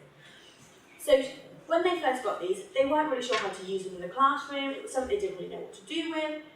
But then as time goes on, she now says that she couldn't be in the classroom without it. She uses it for peer reviews, which is something that when I was in her class, we never did peer reviews. So now she'll take a student's work, put it under the visualiser, and ask them to draw on all the windows and what they think of the work. Which means obviously there is more interaction and very different teaching styles, because previously it would just be at the top front of the class, oh, here's a photocopy of the student's work, let's all look at it, let's move on. Whereas now it's getting the interaction, it's getting them up and moving, which is they are now saying that the teaching and the learning has improved. But obviously these have a big impact on the social and psychological aspects. Now the attendance was reported to have improved as well. Obviously there was still impact of certain students, that's always going to be the case. However, this was an environment that the students designed. It was an environment that they wanted to be in. So of course, they wanted to be there. There was also a lot calmer around the school, so the noise levels reduced, it was a more relaxed place. This was mainly to do with big wide classrooms, fluidity of movement, the light, and just easier to get around the school. In the old school, it was just separate buildings and isolated areas, whereas now it was all one big block. The students move easily, smoothly, and it's just a lot calmer, which obviously, calmer environment, less stress, behaviour begins to improve. And obviously the new environment, new teaching styles, there's more interaction, the students feel more valued, which in turn has improved the behaviour. And as well, there's a great pride within the buildings. When I returned a couple of weeks ago, I was shocked to see that the school looked pristine as the day it was opened. There was not any graffiti, any marks, anywhere, because the students have great pride in what they've been given. And it just looks beautiful still today.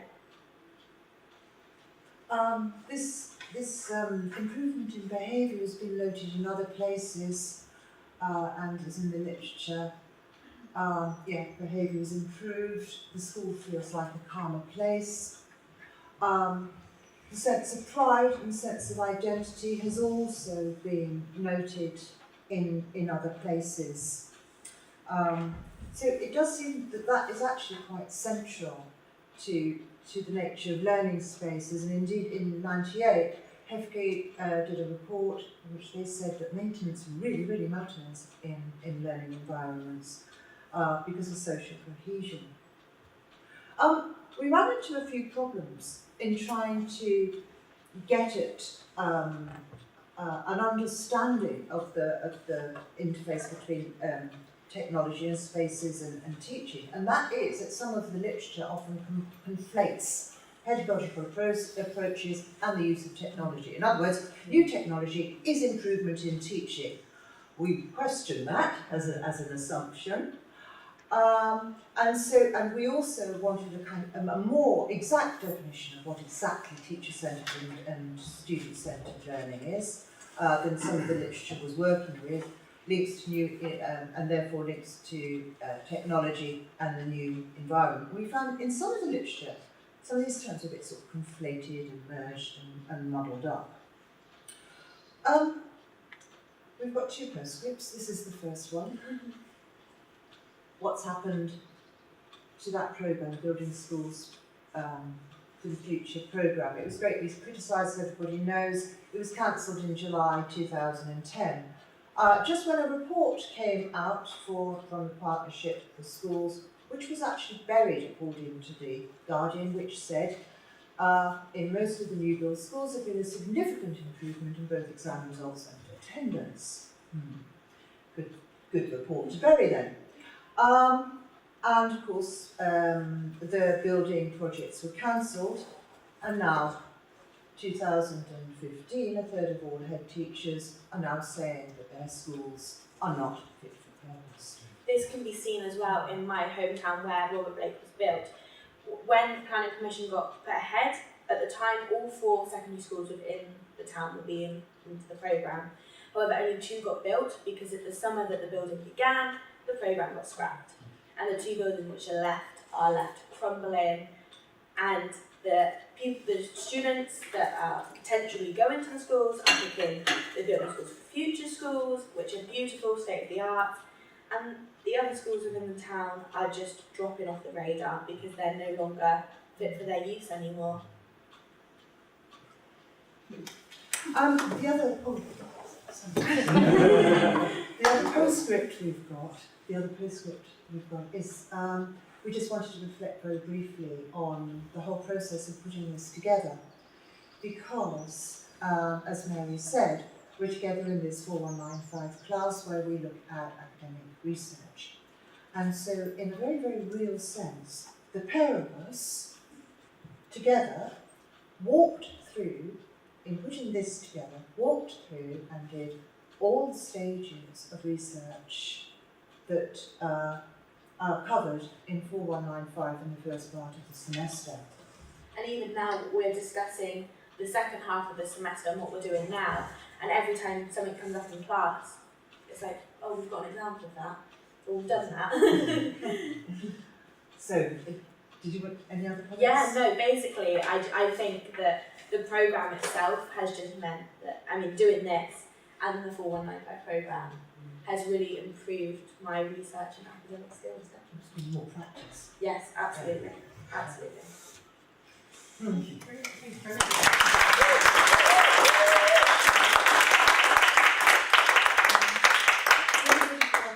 A handout with their some, and also a list of the references in the So we have some time for questions and comments. Thank you very much. That was really interesting. I suppose there's kind of two comments, and which perhaps translate into questions. I'm not sure. I suppose to me, one of the most interesting things you said was this idea of students being the people who make the final decision. That seems to me enormously important and very valuable in terms of we know kind of the kind of mistakes that have been made when you leave architects in charge. Absolutely. And I was just going to say with anecdote, there was a school very near here where the architects came up with a plan which the headmaster said that won't work. They said, well, we spent £10,000 on the drawings and the 3D model and so forth, we can't shelve it now. And he said, the headmaster said, all right, I'll pay the £10,000, and if I'm right, you pay me back. And he remodelled the school, paid another 10,000, and he was right. And it all related to how the people, the students, would move around the building. Absolutely. So that seems to me to be really kind of important, that redistribution of kind of authority. Well, the main thing, as we mentioned at the beginning, was that it was community-based, which means every school needed something different, because every school has different pupils, different needs. So it was vital in my eyes that they took so much care in talking to the students. And obviously, because I walked through the whole process, I was very involved with all the discussions that went on, and we would come up with an idea, and you go back now and you see it in practice, and you see what they've done. Yeah, no, that's interesting. I suppose my second question is kind of more of a concern. And I suppose it kind of the real issue is, are the values and the kind of priorities which are there within the school, say flexibility, for example, which strikes me as it's no coincidence that kind of, it seems to be something, a kind of buzzword, flexibility, and labourers are expected to be flexibility, and builders are expected to be flexible, you know, all of this kind of thing. I suppose my question is, you know, and the idea that these kind of things are conducive to learning, light and air and flexibility and so forth, are they a kind of, is that of the now, you know?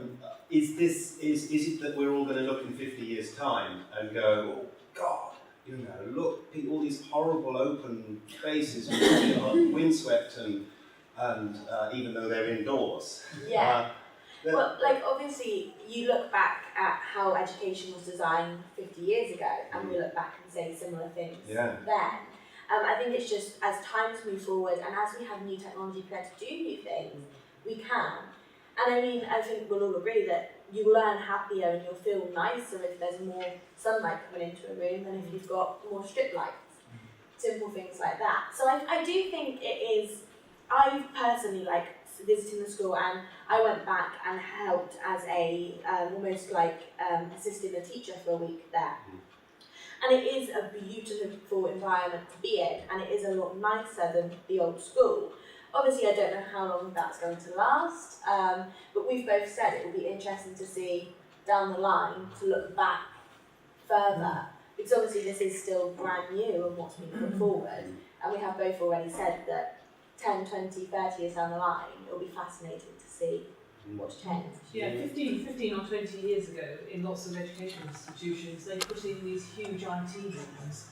Yes. Because the idea was that computers were the thing of the future, we'll build huge, and you go into some places, and they've mostly changed, vast computers, because the idea was everybody would go and sit at a fixed computer. But of course, these have all, many of them have been stripped out, because now people have mobile devices. But you wouldn't have seen then, nobody foresaw so many mobile devices. But you're under the cupboard, that sort of wiggly area. I can't remember what you're reading pod. They did something similar at Southampton University. They let the students completely design social areas. Oh wow! And they've got little sort of cubby holes like that. Yeah. But they've also got lots of hammocks with plugs nearby for charging your device. Yeah. But it was very important. The students led the whole project. The Students' Union led the whole project. But it was very important to them that they were allowed to listen to their music while they were working. That was a key thing. So you go into this place and they're all plugged in.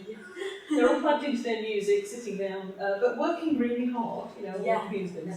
And it's just fascinating because the staff really did let the students just design the whole thing. Well, that's what the students were saying here. They wanted it to feel more university-based. They didn't want to feel like secondary school students being spoon-fed, because as time goes on, that's not what they're going to have. Yeah. So elements like this were key because they wanted to do independent learning. So, I think, and also just to follow up, I think part of the CABE design criteria sort of try to accommodate that as far as possible. And some of the questions are, can this space be adapted to other styles of teaching, other pedagogies, different organisation styles? And that was sort of one of the design criteria. I was struck by the worst form of teaching jobs was basically an innovative space, but traditional teaching methods. And I think of my son's Camden Secondary School, where I had the misfortune of being a governor, where we designed a beautiful building, we had it built, but the head teacher was a sergeant major. And he needed students marching up and down hallways. But actually, one of the issues that we looked at, and he refused to look at, and it's an issue I'm concerned about here in Richmond, which is the issue of time and timetabling. And to what extent is there sufficient time to be really innovative? And if you're having students coming and going all the time in between classes, is that really the most effective way to bring about learning? And I don't know, was this at all considered in either the more general studies or at your school, because the actual way in which classes were timetabled? I think one thing that they reduced was, as I mentioned, the previous school was in separate buildings, and there were about 5 or 6 satellite buildings. So there was lots of movement in between, up and down the stairs, but the new building is all compact. It is the easiest place to get around I've ever seen. Everywhere connects to everywhere. You don't have to go down the stairs to then go back up the stairs on the other side of the school. There's lots of bridges, lots of corridors, and it actually means you're getting to classes a lot quicker, and because the corridors are a lot open and wider, it was something I mentioned in my report that I wrote for ARW, that because the corridors are a lot wider, it's easier to get to the classes, and it was reported that that was one of the main things about it being calmer. It just made life simpler. But I still think the more general issue of timetabling and the idea of learning is confined within this time frame, and is there enough time to do really more innovative teaching practices, and particularly colleagues who still desperately want to lecture for whatever reason, but also do more innovative group work, etc. So I find it's an issue that I'm interested here. Because I have a view that we need to have more time. Less weeks and more time. I don't think it's necessarily a case. I mean, it's teaching differently, and that might be to do with continuing professional development. It's not necessarily more time consuming to teach innovatively. But I think the furniture can The have a lot to furniture do can, with it, yeah. in the Moving sense that, furniture, yes. exactly, because Right. moving furniture takes time. So if you Yeah. have things that move around quickly and easily, Yeah. and because one wants to mix it up in the sense that it's not just a lecture, it's not only small group work, a lot of times it's more effective if there's a real combination of things. If you end up losing a lot of time because you're rearranging things, or it's so noisy it hurts, or whatever, I mean, I think that does figure into it. Shannon? I just want to say that from a student point of view, it just sounds mind-blowing. I mean, even looking at that, you just think, I'd really like to fit in there and stuff. Which town was it? It's Bridgewater down in Oh, Somerset. it is Bridgewater, yeah. I've passed through it various times. Really interesting. Oh, okay. Thank you so much. That's so interesting. I was interested from the point of view as well, though, of, I mean, it sounds an amazing place to be a student and also an amazing place to teach. But, and I was also very impressed by the idea, of course, a lot of bullying takes part in news, etc., to have that design. But it did make me think, I mean, I know, for example, when I've got a pile of marking to do, what I do in my own small office, which has got a door with a window on it, is actually I like to have that completely covered over and I'm just completely focused on my marking or I get distracted. How does it feel, I mean, was there some research into how the teaching staff felt when they're in this room which has got windows all the way around and watching students coming in and out of the toilets? I mean, how did they feel about that? Because I would feel very exposed. Yeah, they said very similar things. As I say, I returned just after the school had opened to help with the teaching for the Enrichment Week, and they didn't like it. They did not like it one bit.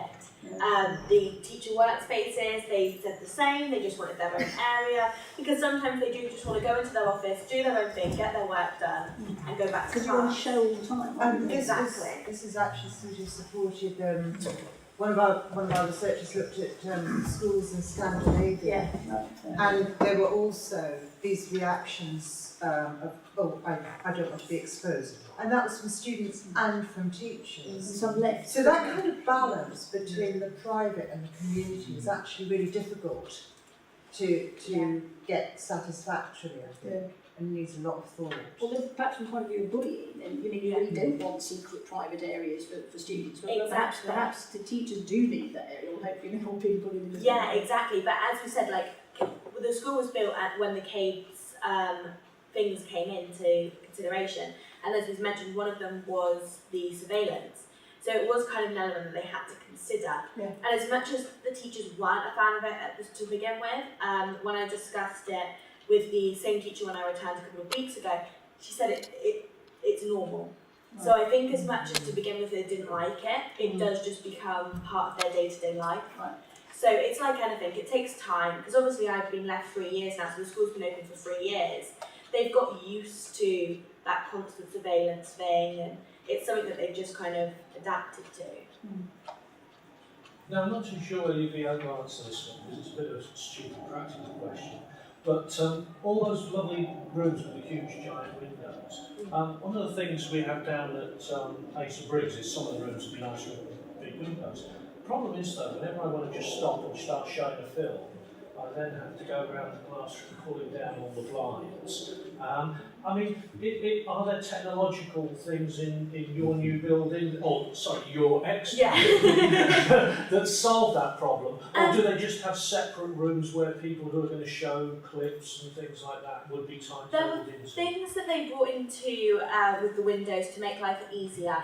So there is windows that will open and close automatically if the room gets too hot to keep the ventilation flowing, and they were slightly, the sides that were pointed when the sun came round, they were slightly tinted. However, there are still the blinds and stuff that obviously, again, it is a time thing, as you were saying, like that all this technology can affect it. But I think, again, it's something that you kind of just got used to, and I suppose the blinds are less of those, like these kind of blinds, they're more just straightforward roller blinds so you can zip them down a lot quicker. Actually, a colleague of mine at Harvard he's very much into students using their mobile devices in class, and particularly interacting with the VLE for the course. And so he has them look at he's put the films on the VLE, they watch the films there, and then they pick up and discuss it. His view is they're all addicted to the screens anyway, so I'm going to have them look at these screens for the purpose of the course. Oh, I love that. Yeah, I'm sure you'll love that. Eventually, that was a solution to how you project the film. You actually watch it on your the mobile device in the class. And there are electronic window screening systems that you can control with the press of a button, but they cost. Yeah. And just one of the things I wondered about, this building relates to a secondary school situation. Okay, so how does that translate to the university in the sense that how different is learning and teaching at the university to the secondary situation? Yeah, no, of course. That's something we discussed quite heavily, actually, on how we could make the link between the two. Right. I think traditionally within the secondary school, the teaching styles were very different to the teaching styles that I've experienced here. But when I return and speak to them, they're actually very similar now. Because of the things like the movable tables, and obviously with a lot of the classrooms here, you've got the tables with the little desks on them. You can make whatever shape you want within a classroom pretty quickly, pretty easily have an open space. So there are definitely links and interactions with it. It obviously is very different, but when you walk around, it doesn't feel like a secondary school at all. It feels very much grown up, more university level. And obviously there are different things that secondary school that needs that here doesn't. For example, the door-free toilets. That's not necessarily going to be an issue within a secondary, within a university. So there are obviously different issues, but in terms of the classroom and the teaching and the learning, it's pretty similar stuff. I think a student will learn in similar ways. Obviously at university level there's more independent learning, more research work to do, but that's kind of where the library and stuff like that comes into play. But the actual classroom where you have the delivery time, delivered in similar styles to be fair, and especially now it's been changed and updated, it could transfer, I would say, pretty much identically in terms of the classrooms and the teaching. Great. Thank you. Any other questions or comments?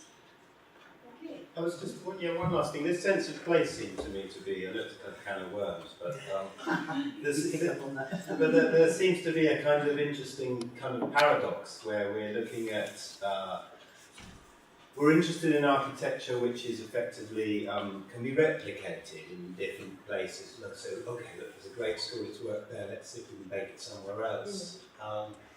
And how might we were talking about how some of this might be useful to us and so forth. But of course that there's also this idea of does the school have a sense of place? Is there a kind of something iconic and distinctive about it, which that's just like the school in Bridgewater, Yeah. So there's nothing quite like it. Yeah, no, absolutely. So that seems to me to be kind of interesting. If you did lots of this, if every school was suddenly like this, would it suddenly be all ghastly?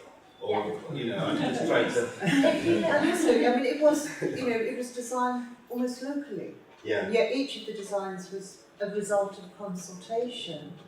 And so... I mean, if you look through all the building schools for the future schools, none of them are the same. There's similar elements, but there's none That's a kind of interesting balance to work. Yeah, absolutely. And especially with the criteria that they put forward. So all these boxes you have to tick, yet they all come out differently and unique. So I suppose it's kind of working out what works for each institution. And each socio-demographic and so forth. Yeah, exactly. I mean, these things seem to be very important. Yeah, absolutely. Great. Well, thank you very, very much.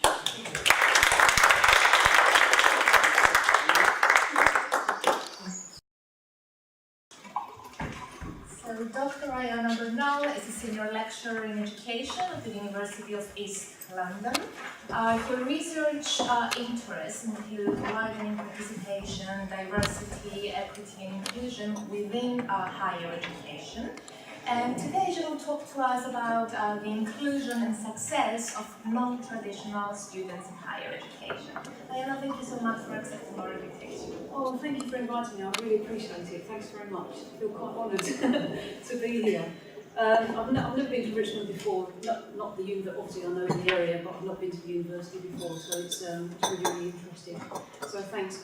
Also, my apologies for arriving late. It was a very long journey. But I understand that obviously I missed the early speakers and they were apparently very good. So if it's okay, I'd like to access the video or the podcast or however it's electronically stored.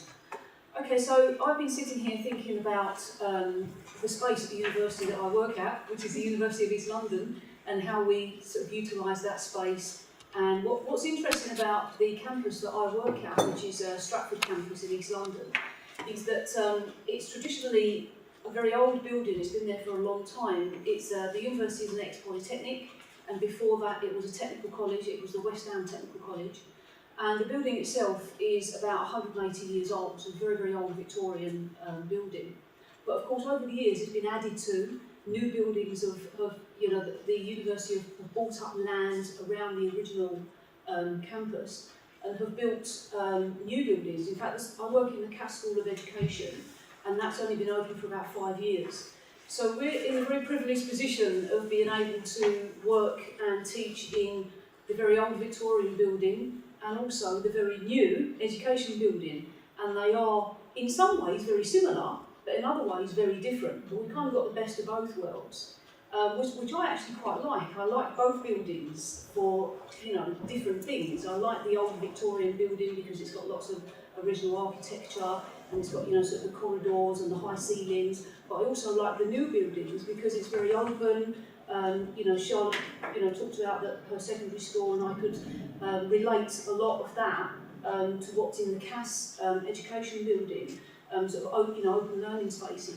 And also what's changed over the years, because the Victorian building lacks social spaces, whereas the new buildings have lots of social spaces where the students can just sit down and relax, you know, talk to each other and have a coffee. And that seems to me one very obvious difference between the old and the new. So anyway, coming on to my own presentation, which is about non-traditional students in higher education, and as Anita said, that's where my own research is. At the University of East London, we cater very much for lots of local students. The university itself has a long sort of history as a community college and attracts large proportions of students from the local area, and also large proportions of mature students.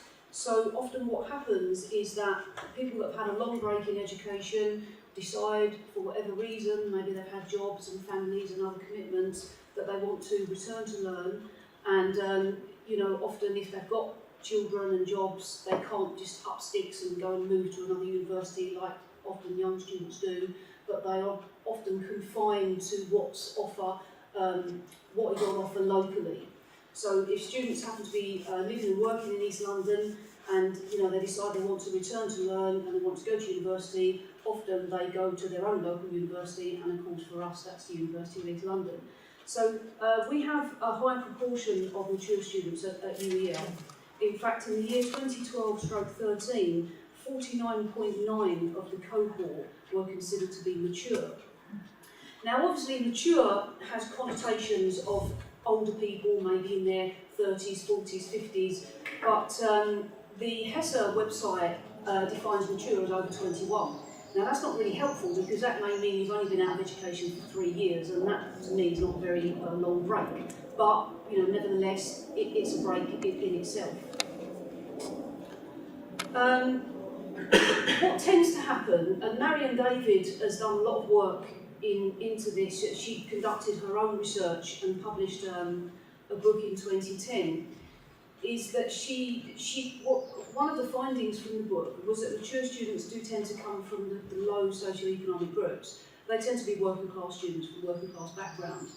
And that's certainly my experience of working at UEL, is that many of the local people that go to the University of East London, if they've had, often having had a break in education or not, do come from working class backgrounds because of course it's a working class area. Traditionally, East London was a very poor area. I know that pockets of East London are not very poor now. I know there are some, you know, apartments and flats being built in, I don't know if you know Canning Town. When I was growing up in East London, Canning Town was a very, very poor area, and you wouldn't choose to live there if you had the choice. But now they're building flats and apartments that are, you know, extremely expensive, £300,000 and upwards. So it does have pockets of affluence. Certain areas have been, you know, what you might call gentrified. So non-traditional students. Well, there's a wide literature that focuses on non-traditional students, and they tend to sort of categorise them into certain social groups. Like, for example, they might be working class, they might be from minority ethnic groups. Traditionally, women were classed as non-traditional students as well. The focus of my research is particularly on mature students, and the reason I chose to focus on mature students was because I was very interested in their personal and emotional experiences of returning to learn, having had a long break. And also, if they're from working class backgrounds, because working classness is not synonymous with academic success, what kinds of personal and emotional experiences they would be going through by going to university. Also, many non-traditional students may be the first in their families to have gone to university. Often, if they come from working class backgrounds, you know, university just wasn't part of, you know, what their family did, so, you know, they often are the first ones. Charlotte mentioned the sort of some of the education policies brought in by New Labour back in the late 90s and early 2000. And of course, one of those policies was on widening participation.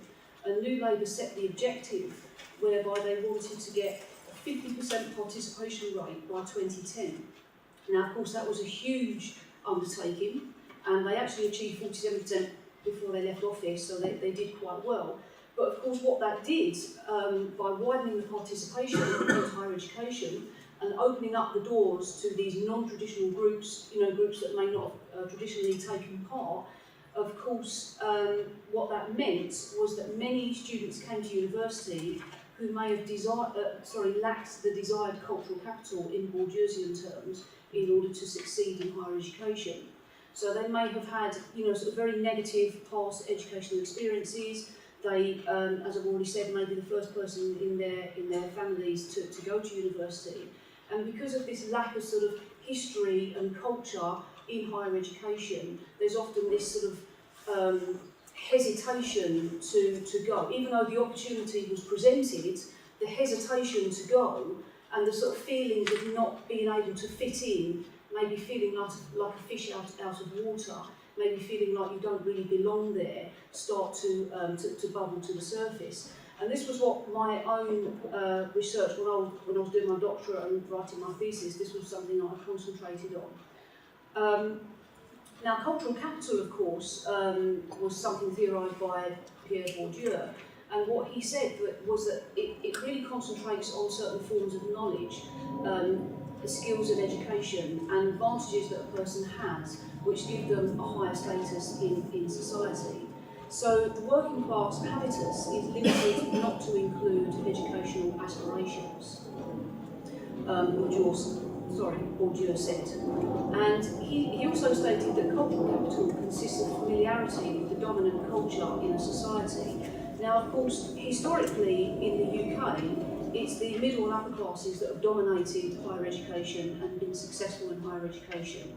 And the working classes, as I've already said, have very little history in higher education and nothing to identify with. So if you're a working class person who has had a break in education and wants to return to learn, and you don't possess the desired cultural capital that's needed for success, and if you don't feel like you really belong to higher education because you have no family history there are going to be quite a few barriers. Not necessarily physical ones, they could be emotional, they could be psychological ones, but nevertheless they are barriers that are going to prevent you from participating, preventing you from reaching your full potential, and maybe even preventing you from being successful. So the question here for us, as our common theme is inclusion, is how do we break down these barriers? How do we ensure that these types of learners can take part and can be successful? Because the widening participation policies that New Labour rolled out were great, they were a great starting point, but they weren't really quite enough. It wasn't enough to say, okay, we're opening up the doors, we're widening access, now everybody is welcome. More needs to be done by institutions and by lecturers and by internal systems in order to make sure that these students could not only participate but also succeed. And part of that is breaking down these barriers.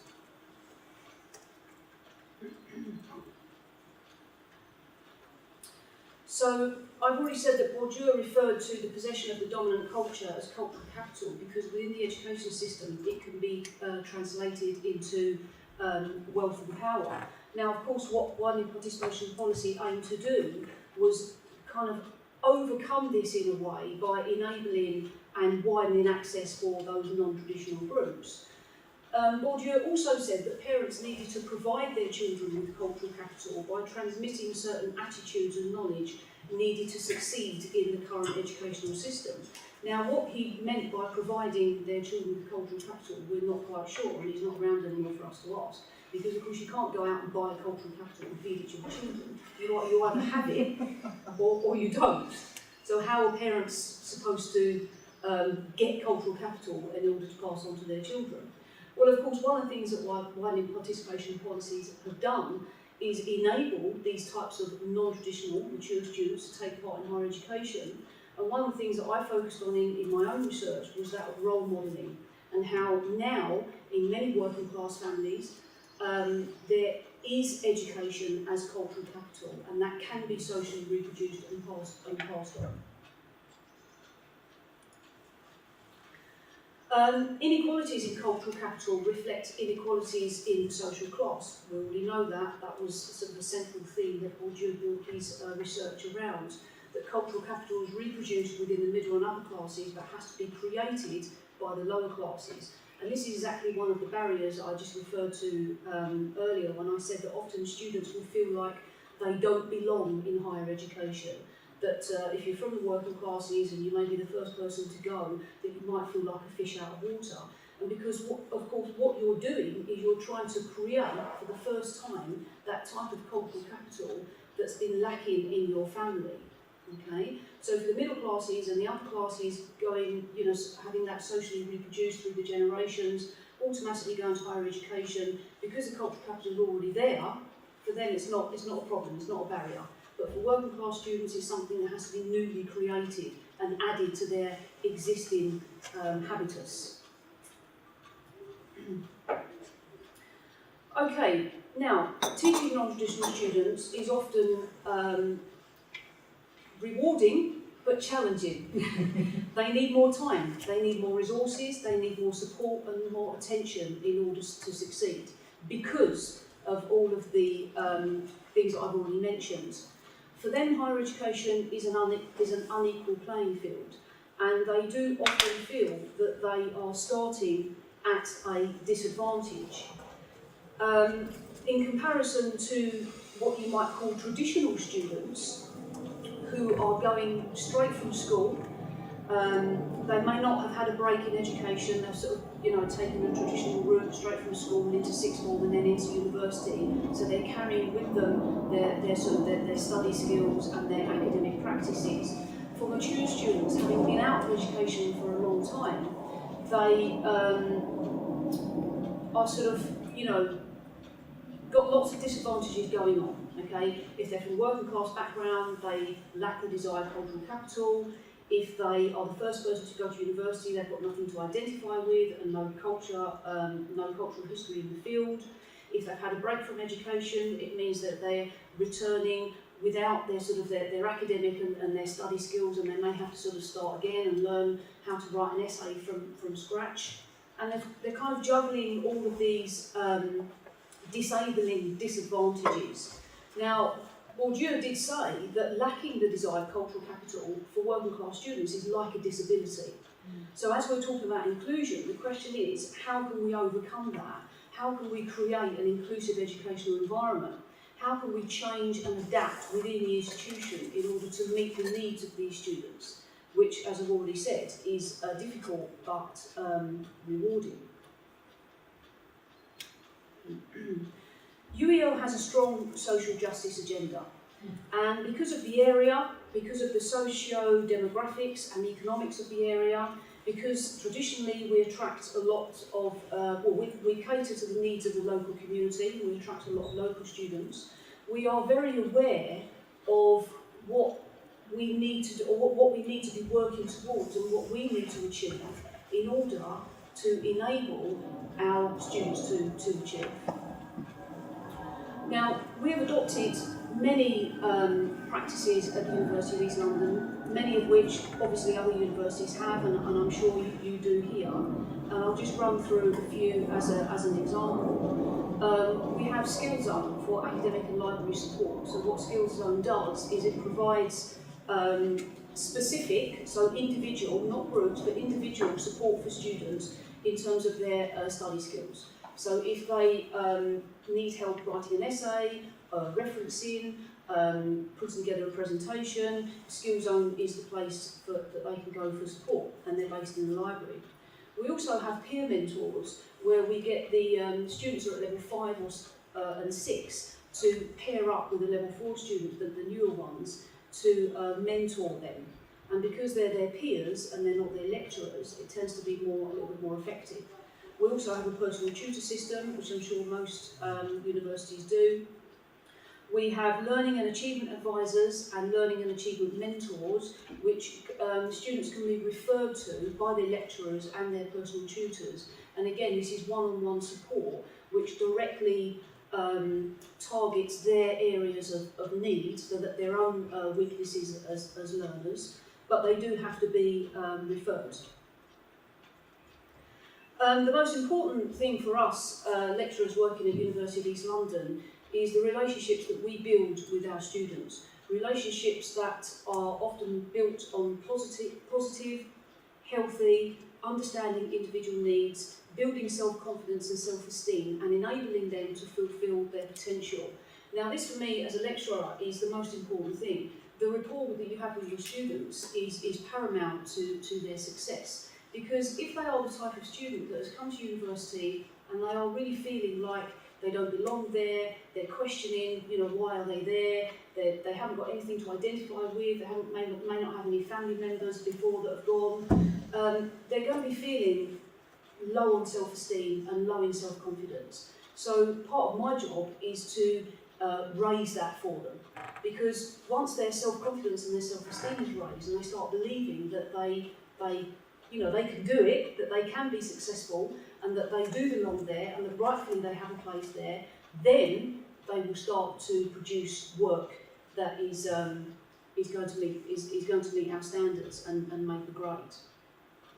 Now, another thing we do is effective use of the formative task in order to identify gaps in their knowledge. And what we found is that by introducing a formative task partway through a module, they can see where they're going wrong, we can see where they're going wrong, and start to make changes to fill those gaps. But also, it could be a very useful tool for raising students' self-confidence and self-esteem. If they can see how well they're doing, and if they can see that they're actually learning something and it's really effective, and they're really succeeding at this, then that is often all it takes to raise their levels of self-esteem enough to make them believe in themselves and carry on with the programme. We also operate a traffic light system for tracking students who are at risk. So we just simply have green, amber and red. And this enables us to target certain students who may need extra support and need to be referred to those LARs, LAMs, peer mentors, or need to be talked to by their personal tutors. So it enables us to basically not let them slip through the net. However, the most interesting tool I've come across since I've been working at the University of East London is the idea of adjusting and having alternative assessments and a choice of assessment. Now, this is something that was quite new to me. My background actually is in further education, and this was something that we didn't do. And so the first time I came across this was when I joined the University of East London. And it's quite simple. It's just basically offering students a range of assessment methods for them to choose from, so that they choose the one that they feel is most effective for them, and in order for them to reach their full potential. Okay? Okay, your eyebrows are going up. All right. Now, this draws me back to the theme of inclusion. Okay, this is UNESCO's definition of inclusion, and this is one that I quite like because for me it captures what we should be doing. Just give you a second to read that.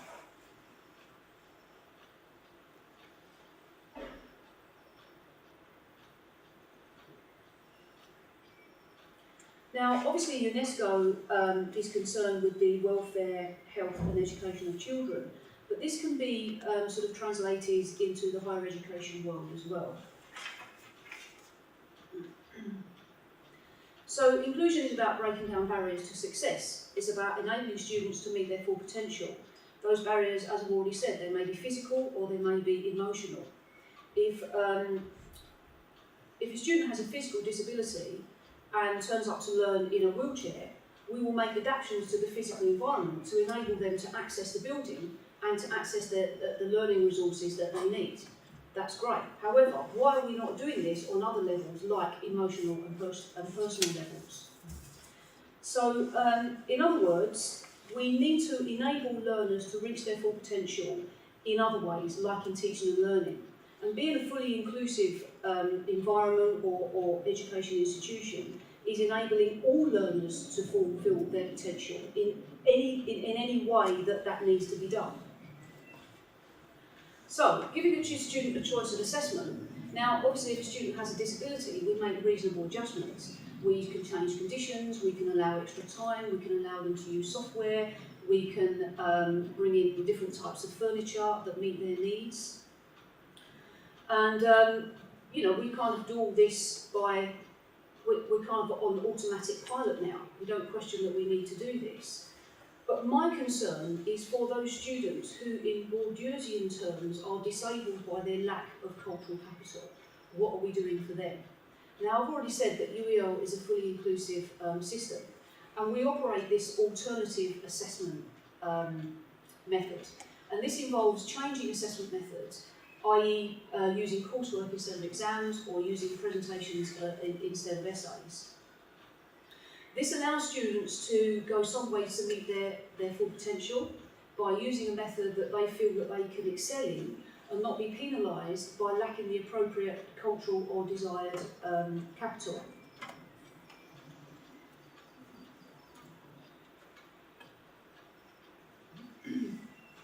Now, assessment is about demonstrating one's knowledge and powers of critical analysis. This is what we're looking for in higher education. This is what we're looking for students to demonstrate for us in order that we can give them a grade, which is later on going to be transferred into a degree.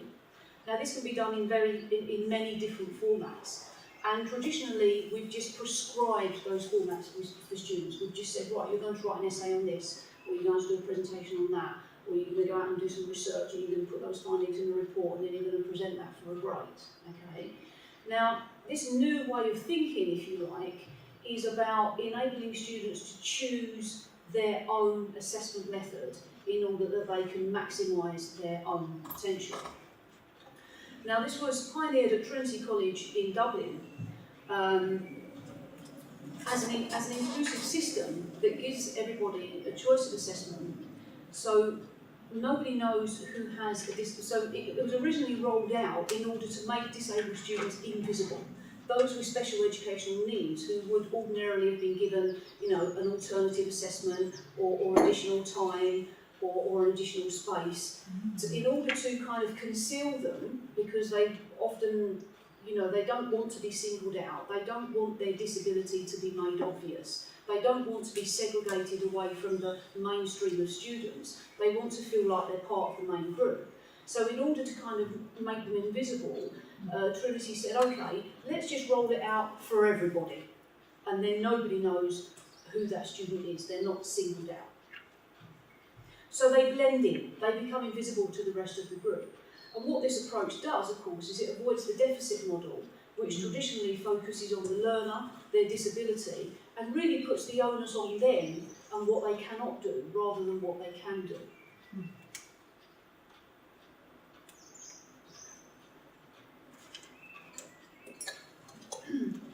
Now, at the University College in Dublin, they adopt a slightly different method. What they do is they give everybody a choice of 2 assessment methods to be assessed by, and the students choose the one that they feel they can do best at. They also have a choice of timings. They can either have a continuous assessment at various points throughout the module, or they can be assessed at the end of the semester, which is of course a very traditional way of doing it. Now, what we feel this approach does is go some way to levelling the playing field. especially for those particular learners who I've already talked about. Now, if you come from a background where academia is not part of everyday life, you won't know what is required of you to succeed. This doesn't mean that you're not able, it just means that you lack the tools. Now, these tools can be acquired, but not necessarily at a time when your degree depends on it, okay? So I do feel it's very unfair of us to expect students, students who may have been out of education for a long time, forgotten how to write an essay, if ever they did write an essay when they were at school, to come to university, learn for a period of time, and then suddenly produce an essay, okay? If they haven't been given the opportunities to acquire those skills, it seems a little bit unfair for us to expect them to do that. So by giving them an alternative choice of assessment goes some way to levelling up the playing field and to make up for the fact that they do lack that desired cognitive capital. Now, difference doesn't mean deficient, as I've already said. Now, we already know that there are different learning styles, and there's been lots of research done into this by various people for quite a long time now. And this refers to the way that people learn new information. It includes how information is processed and how study habits differ. So largely, we know that learning styles can be broken down into, this is a very common model, and I've referenced this from Terry and Irving. I am aware of other models, but this is the most commonly used one, and one that we used to use in further education. So by identifying, and by getting students to identify their own learning styles, we can also work out what their learning preferences are, and that will inform how we teach. So an example is that if a student is largely an auditory learner, they will learn by listening and talking and taking part in debates and discussions. And so we know that within our teaching practice, when we're in the classroom teaching, we need to differentiate our styles, and we need to explain things and give verbal explanations and allow these types of students to ask questions, because that's the way they learn effectively, okay? So that's a very old and established model, and that's fine now. But for me, what's missing from this is an additional column. And that is the one that lists the different types of assessments according to learners' preferred assessment methods. Okay? If we've adapted our teaching according to how learners learn, then why shouldn't we also adapt how we're going to assess them?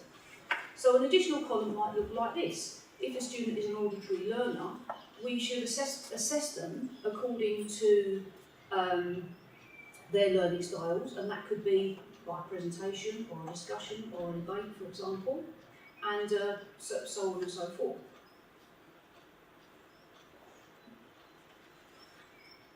Now, this is one way of achieving the inclusion or an inclusive system that we've been talking about. And if we didn't do this, then we would be disadvantaging some students and advantaging others. Because for me, it follows through that if a student is an auditory learner and they prefer to learn using an auditory style, and we're accommodating for that in the classroom by using auditory methods of teaching, then in order for them to reach their full potential and use the assessment methods where they can really excel and do their best at and get the best grade at, then they should be assessed using an auditory method as well. So using different methods of assessment will maximise their potential and allow them to reach those higher grades.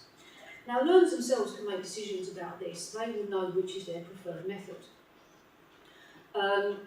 There's no extra work for us here in making these decisions, although some learners may require a conversation about what is the best approach. Okay? Of course, there are some disadvantages to using alternative assessment methods, and these are that some methods may allow for greater levels of success than others. For example, an essay may enable a learner to be more analytical than producing a field would. However, it's going to involve some guidance and some discussion with the learner about what is the most appropriate method for them to use to be assessed against. Or, of course, we could do what UCD does and impose a limit of 2 or 3 chosen methods chosen by us, the lecturers, according to what we feel would be the best assessment tool. We're the experts, so it's up to us to manage it. But as has already been pointed out, we are also working in collaboration with the students. And the students are very much key in their own learning process and are encouraged to be autonomous and independent. So I'm very much in favour with having discussions with them to ascertain what they feel would be their preferred and best method of assessment.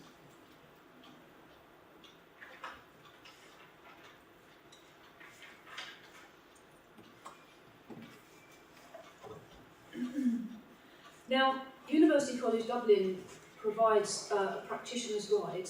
We'll put the reference there at the bottom in case you wanted to look at it for yourselves, to the choice of assessment methods within the module. So this is just an example of how they do this and how they roll this out.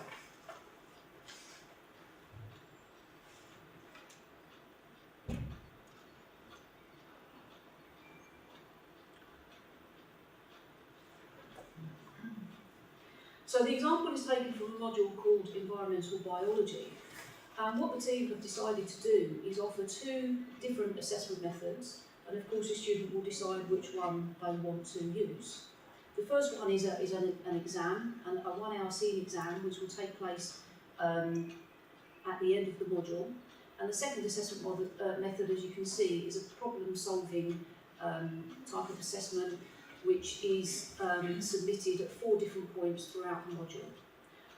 Both types of assessment methods meet all of the learning outcomes, and they've even broken down the workload expectations, which look very different for each of the assessment methods, but add up at the end to the same amount of 70 hours. So a lot of thought and planning has gone into this. Okay, and you might be looking at this thinking, my word, do I really want to go down this road? Is this really something I want to engage in? It seems like a lot of work.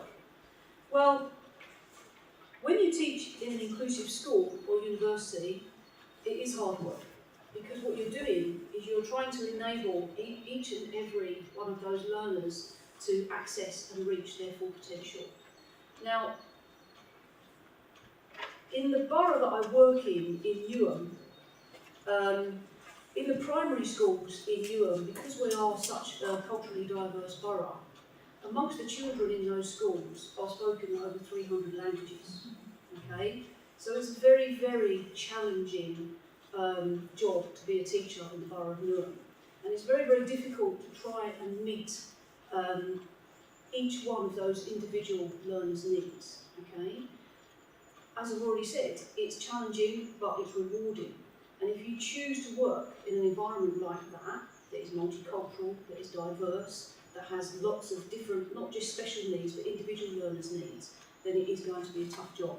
But that's what we sign up for, and that's what inclusion is all about. It's about enabling learners to reach their potential. It's about meeting their needs, whether they be individual or special.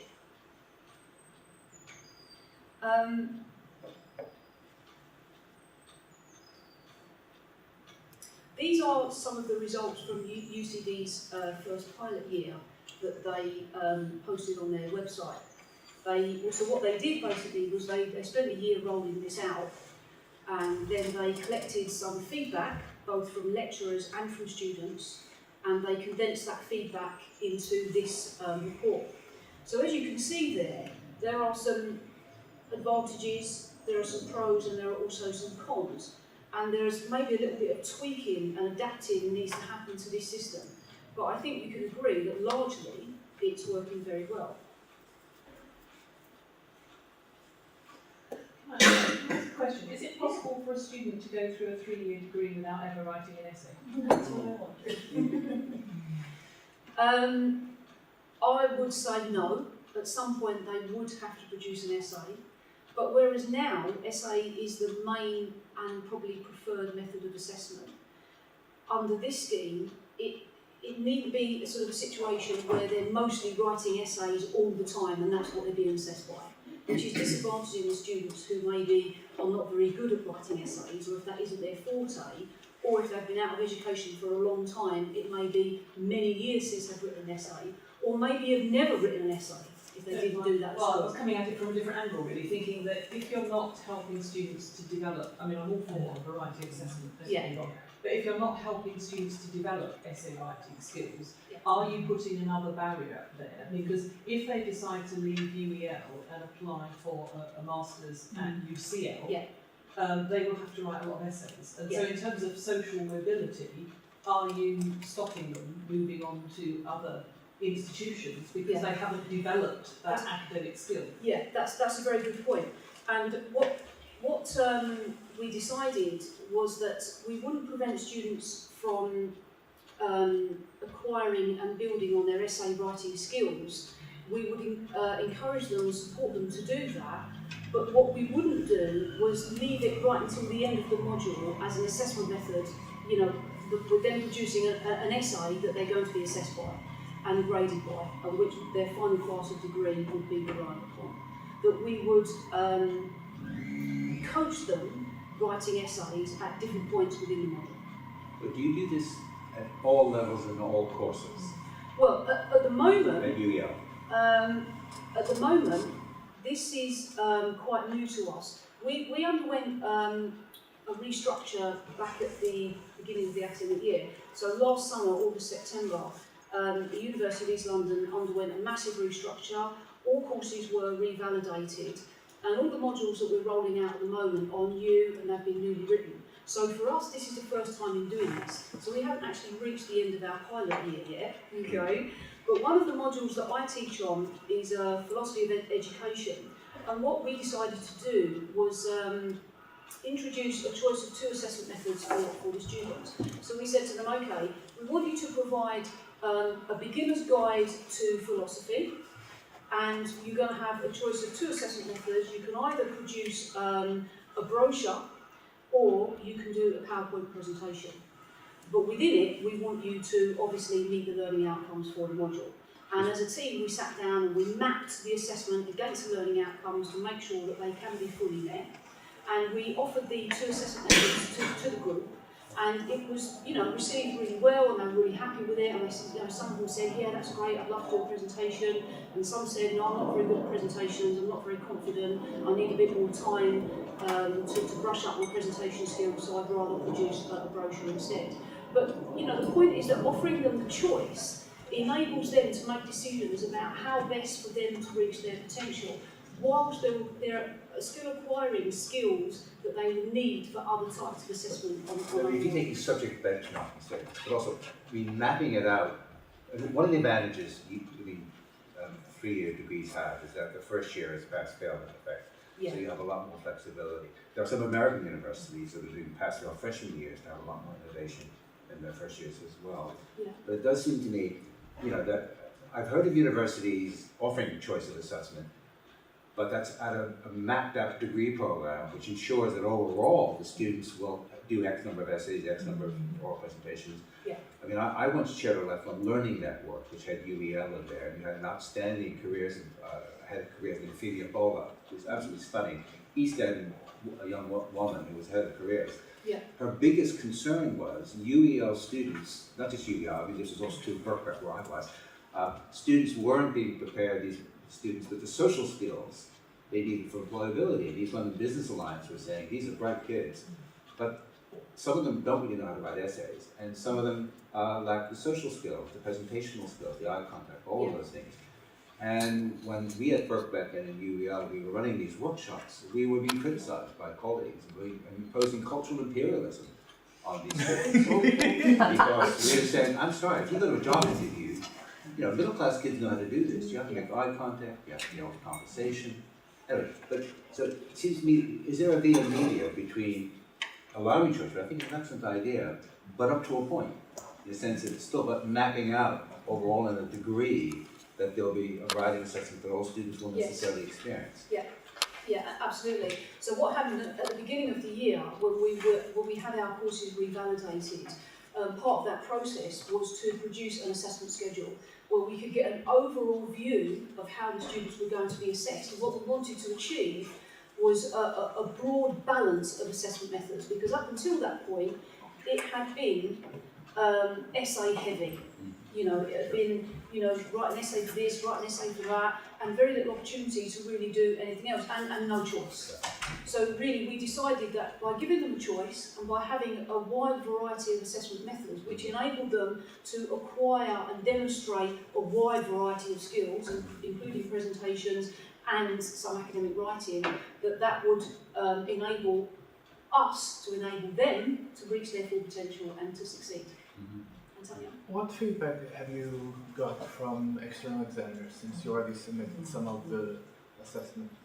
Well, because we haven't come to the end of the academic year yet, and because we're running 30 credit 24-week modules, the external examiners aren't, I mean, they haven't come in yet to do, you know, their examining.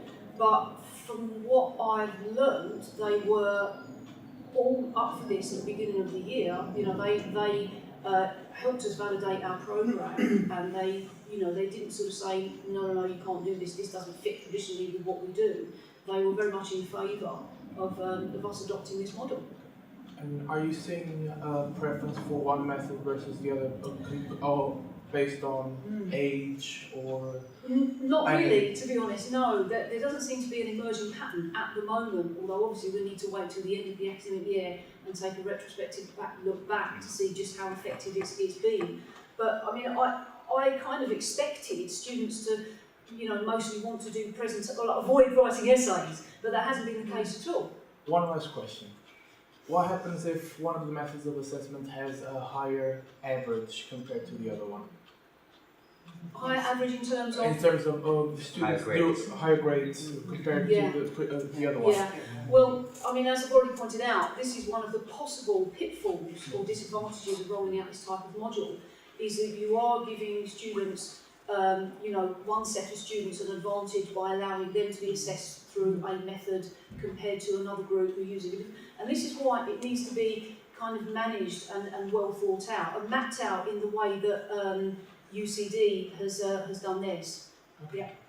So do you mind if I try to would it be also true to say that if somebody's producing a brochure or a presentation, that actually is much more useful as long as they're fulfilling learning outcomes in the future rather than employability than actually an academic essay, which is a purely academic genre? Yes is the short answer. So I mean, it seems mind-blowing, sort of a bit mind-blowing to get rid of all the essay ideas, but it seems to actually make sense, doesn't it? But if you did agree entirely about students producing brochures. But you're also into one of the things that you mentioned, which is one of the possible advantages to the academic writing, and that is the time for critical analysis and critical thinking, but it's not necessarily not contained in brochure writing or filmmaking, whatever. It's, you know, certainly in filmmaking, it's part of it. Maybe the keys are range. Yeah, that's how you say. Yes, just kind of thinking about different university environments and how it plays out with mature students. Now, we haven't got a huge number of mature students here, but we do have some.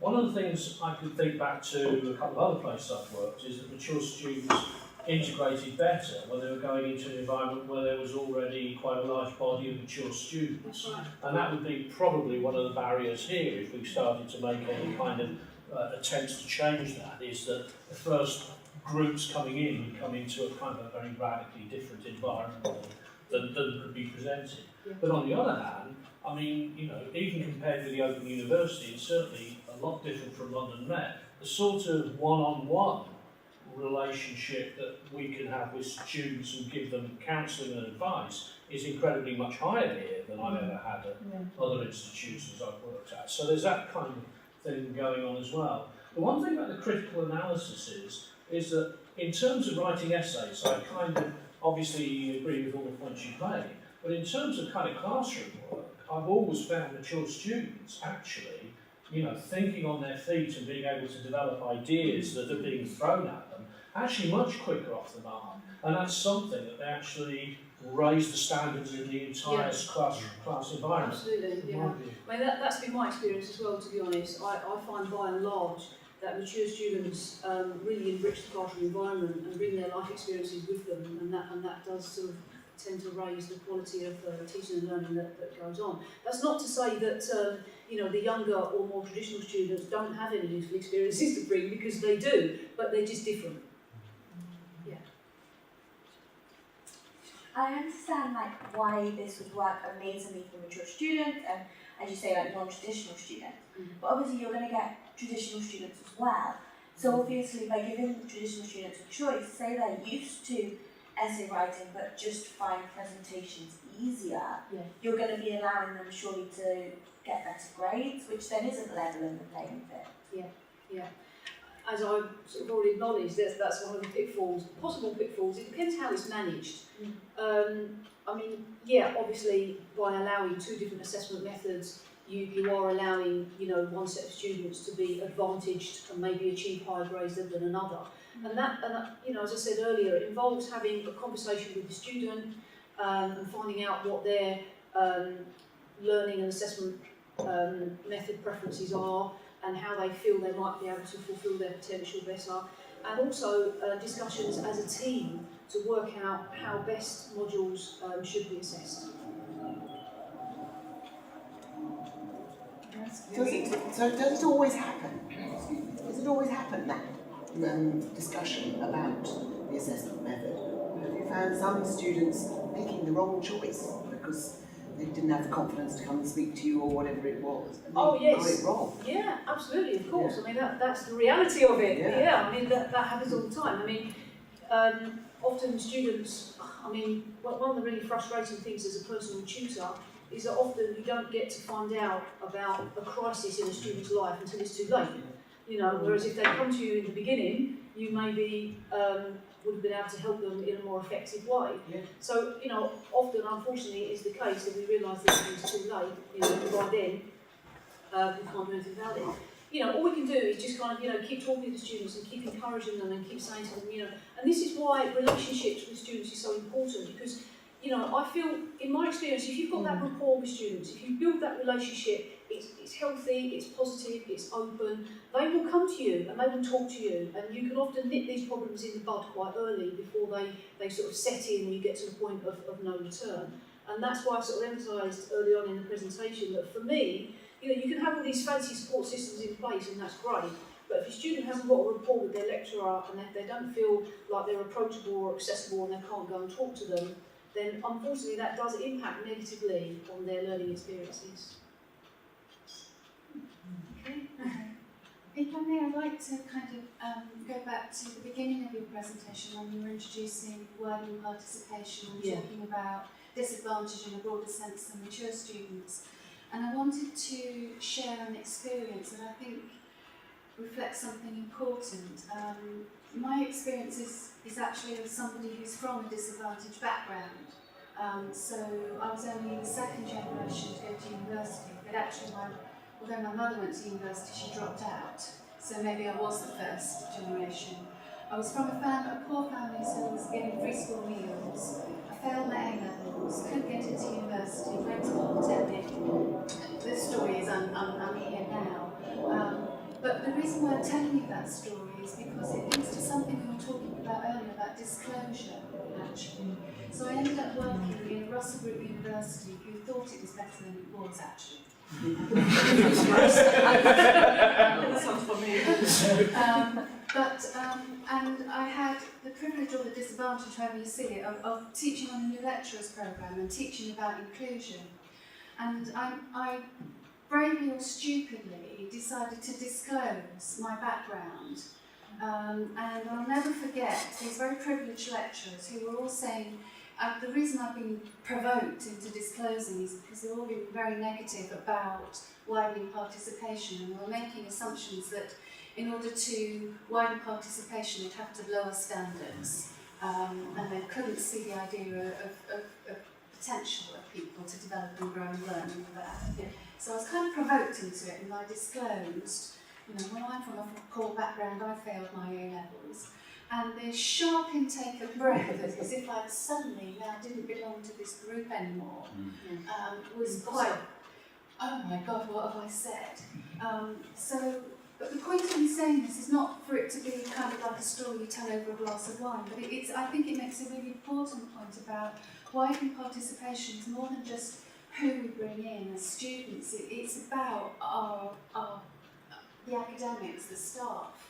And I'm not sure, I think there's a limit to the extent to which we can be inclusive and widening if we have a very elitist academic group. And I think there's something to do in recruitment and culture in that sense as well. Yeah, I think you're absolutely right, and I think, you know, as I said earlier, we can put in place all these fancy all singing, all dancing systems, but if attitudes and mentalities towards certain groups of students don't change, then it's not really doing its job very effectively. And that brings me on to my very last slide, which is a type of disability which is based on the social problem, and this information comes from Scope, which is a charity for disabled people, where they talk about disability as a result of barriers made by society, not the physical or mental impairment of the actual person themselves. So it really is about attitude, it's about how we view people, it's about how we look at people. I suppose a bit like your Russell Group colleagues who were horrified to find out that you weren't one of them after all. I've experienced that too. Now obviously it's up to us as society to remove these barriers in order for disabled people to have equal opportunities, and that is by and large what we do, and we're very good at doing that. But we also need to do that for other types of social classes as well. So historically, I've already said that working classes in this country, to be working class is not synonymous with academic success. So we need to remove those types of classist and elitist barriers as well. Thank you.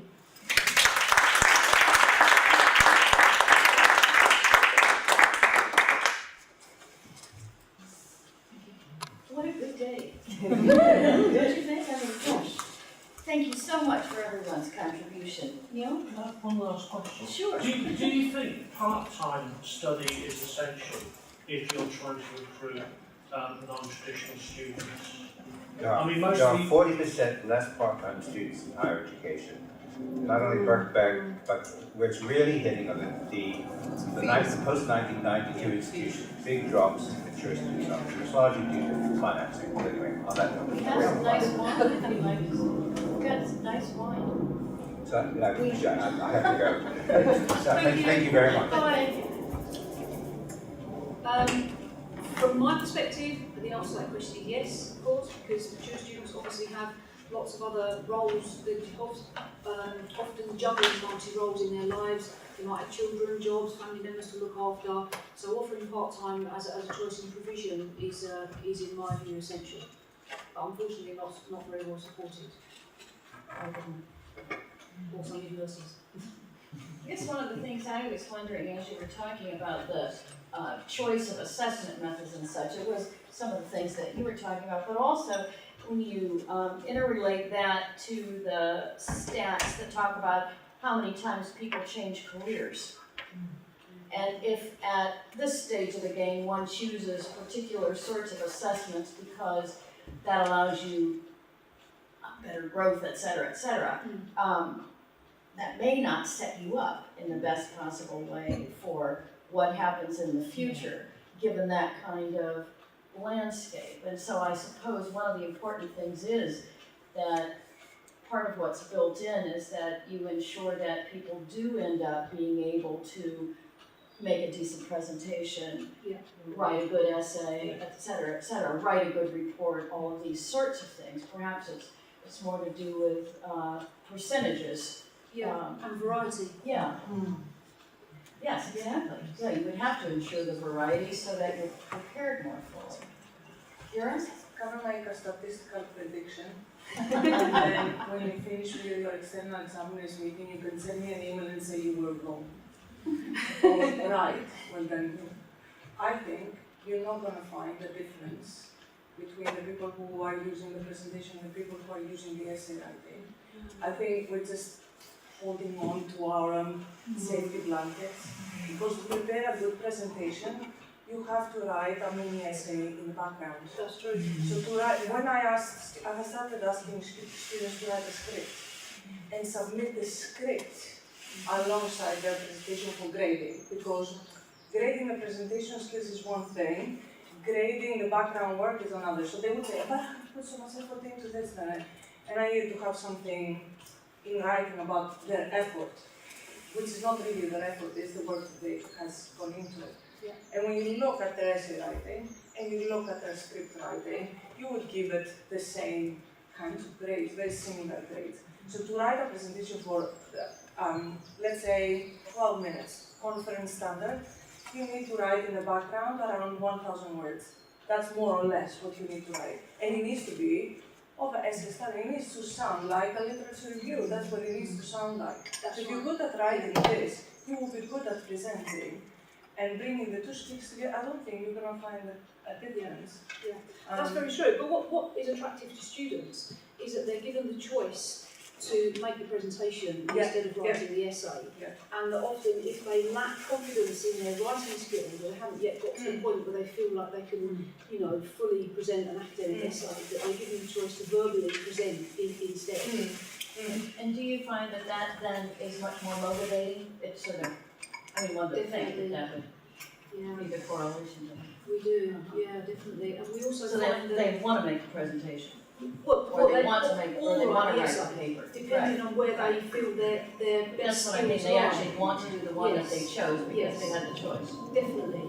And that in turn raises their levels of self-confidence and self-esteem, which, you know, as I spoke about earlier, is one of the crucial things, often with non-traditional and mature students, they lack, you know, confidence in themselves. You know, the idea of re-entering the classroom fills them with horror, you know, because they've now been out for a long time, or had a negative past educational experience.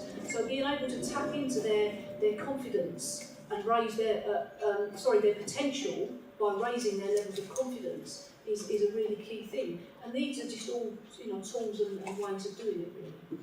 How do you tackle the issue of moderating grades in external examining? Would you, for example, record In exactly the same way. Presentation? Or, I mean, that would take Yeah, longer, obviously, to but that wouldn't change. That we wouldn't do anything different to what we would usually do. Yes, we would record presentations and send them to the moderator and to the external, and yeah. Listen. Thank you very much. Thank you, everybody. I mean, it all ties together really well. There's so many strands of it, and I think that there's not just one element that sits separately. It's all highly integrated, and it needs to be.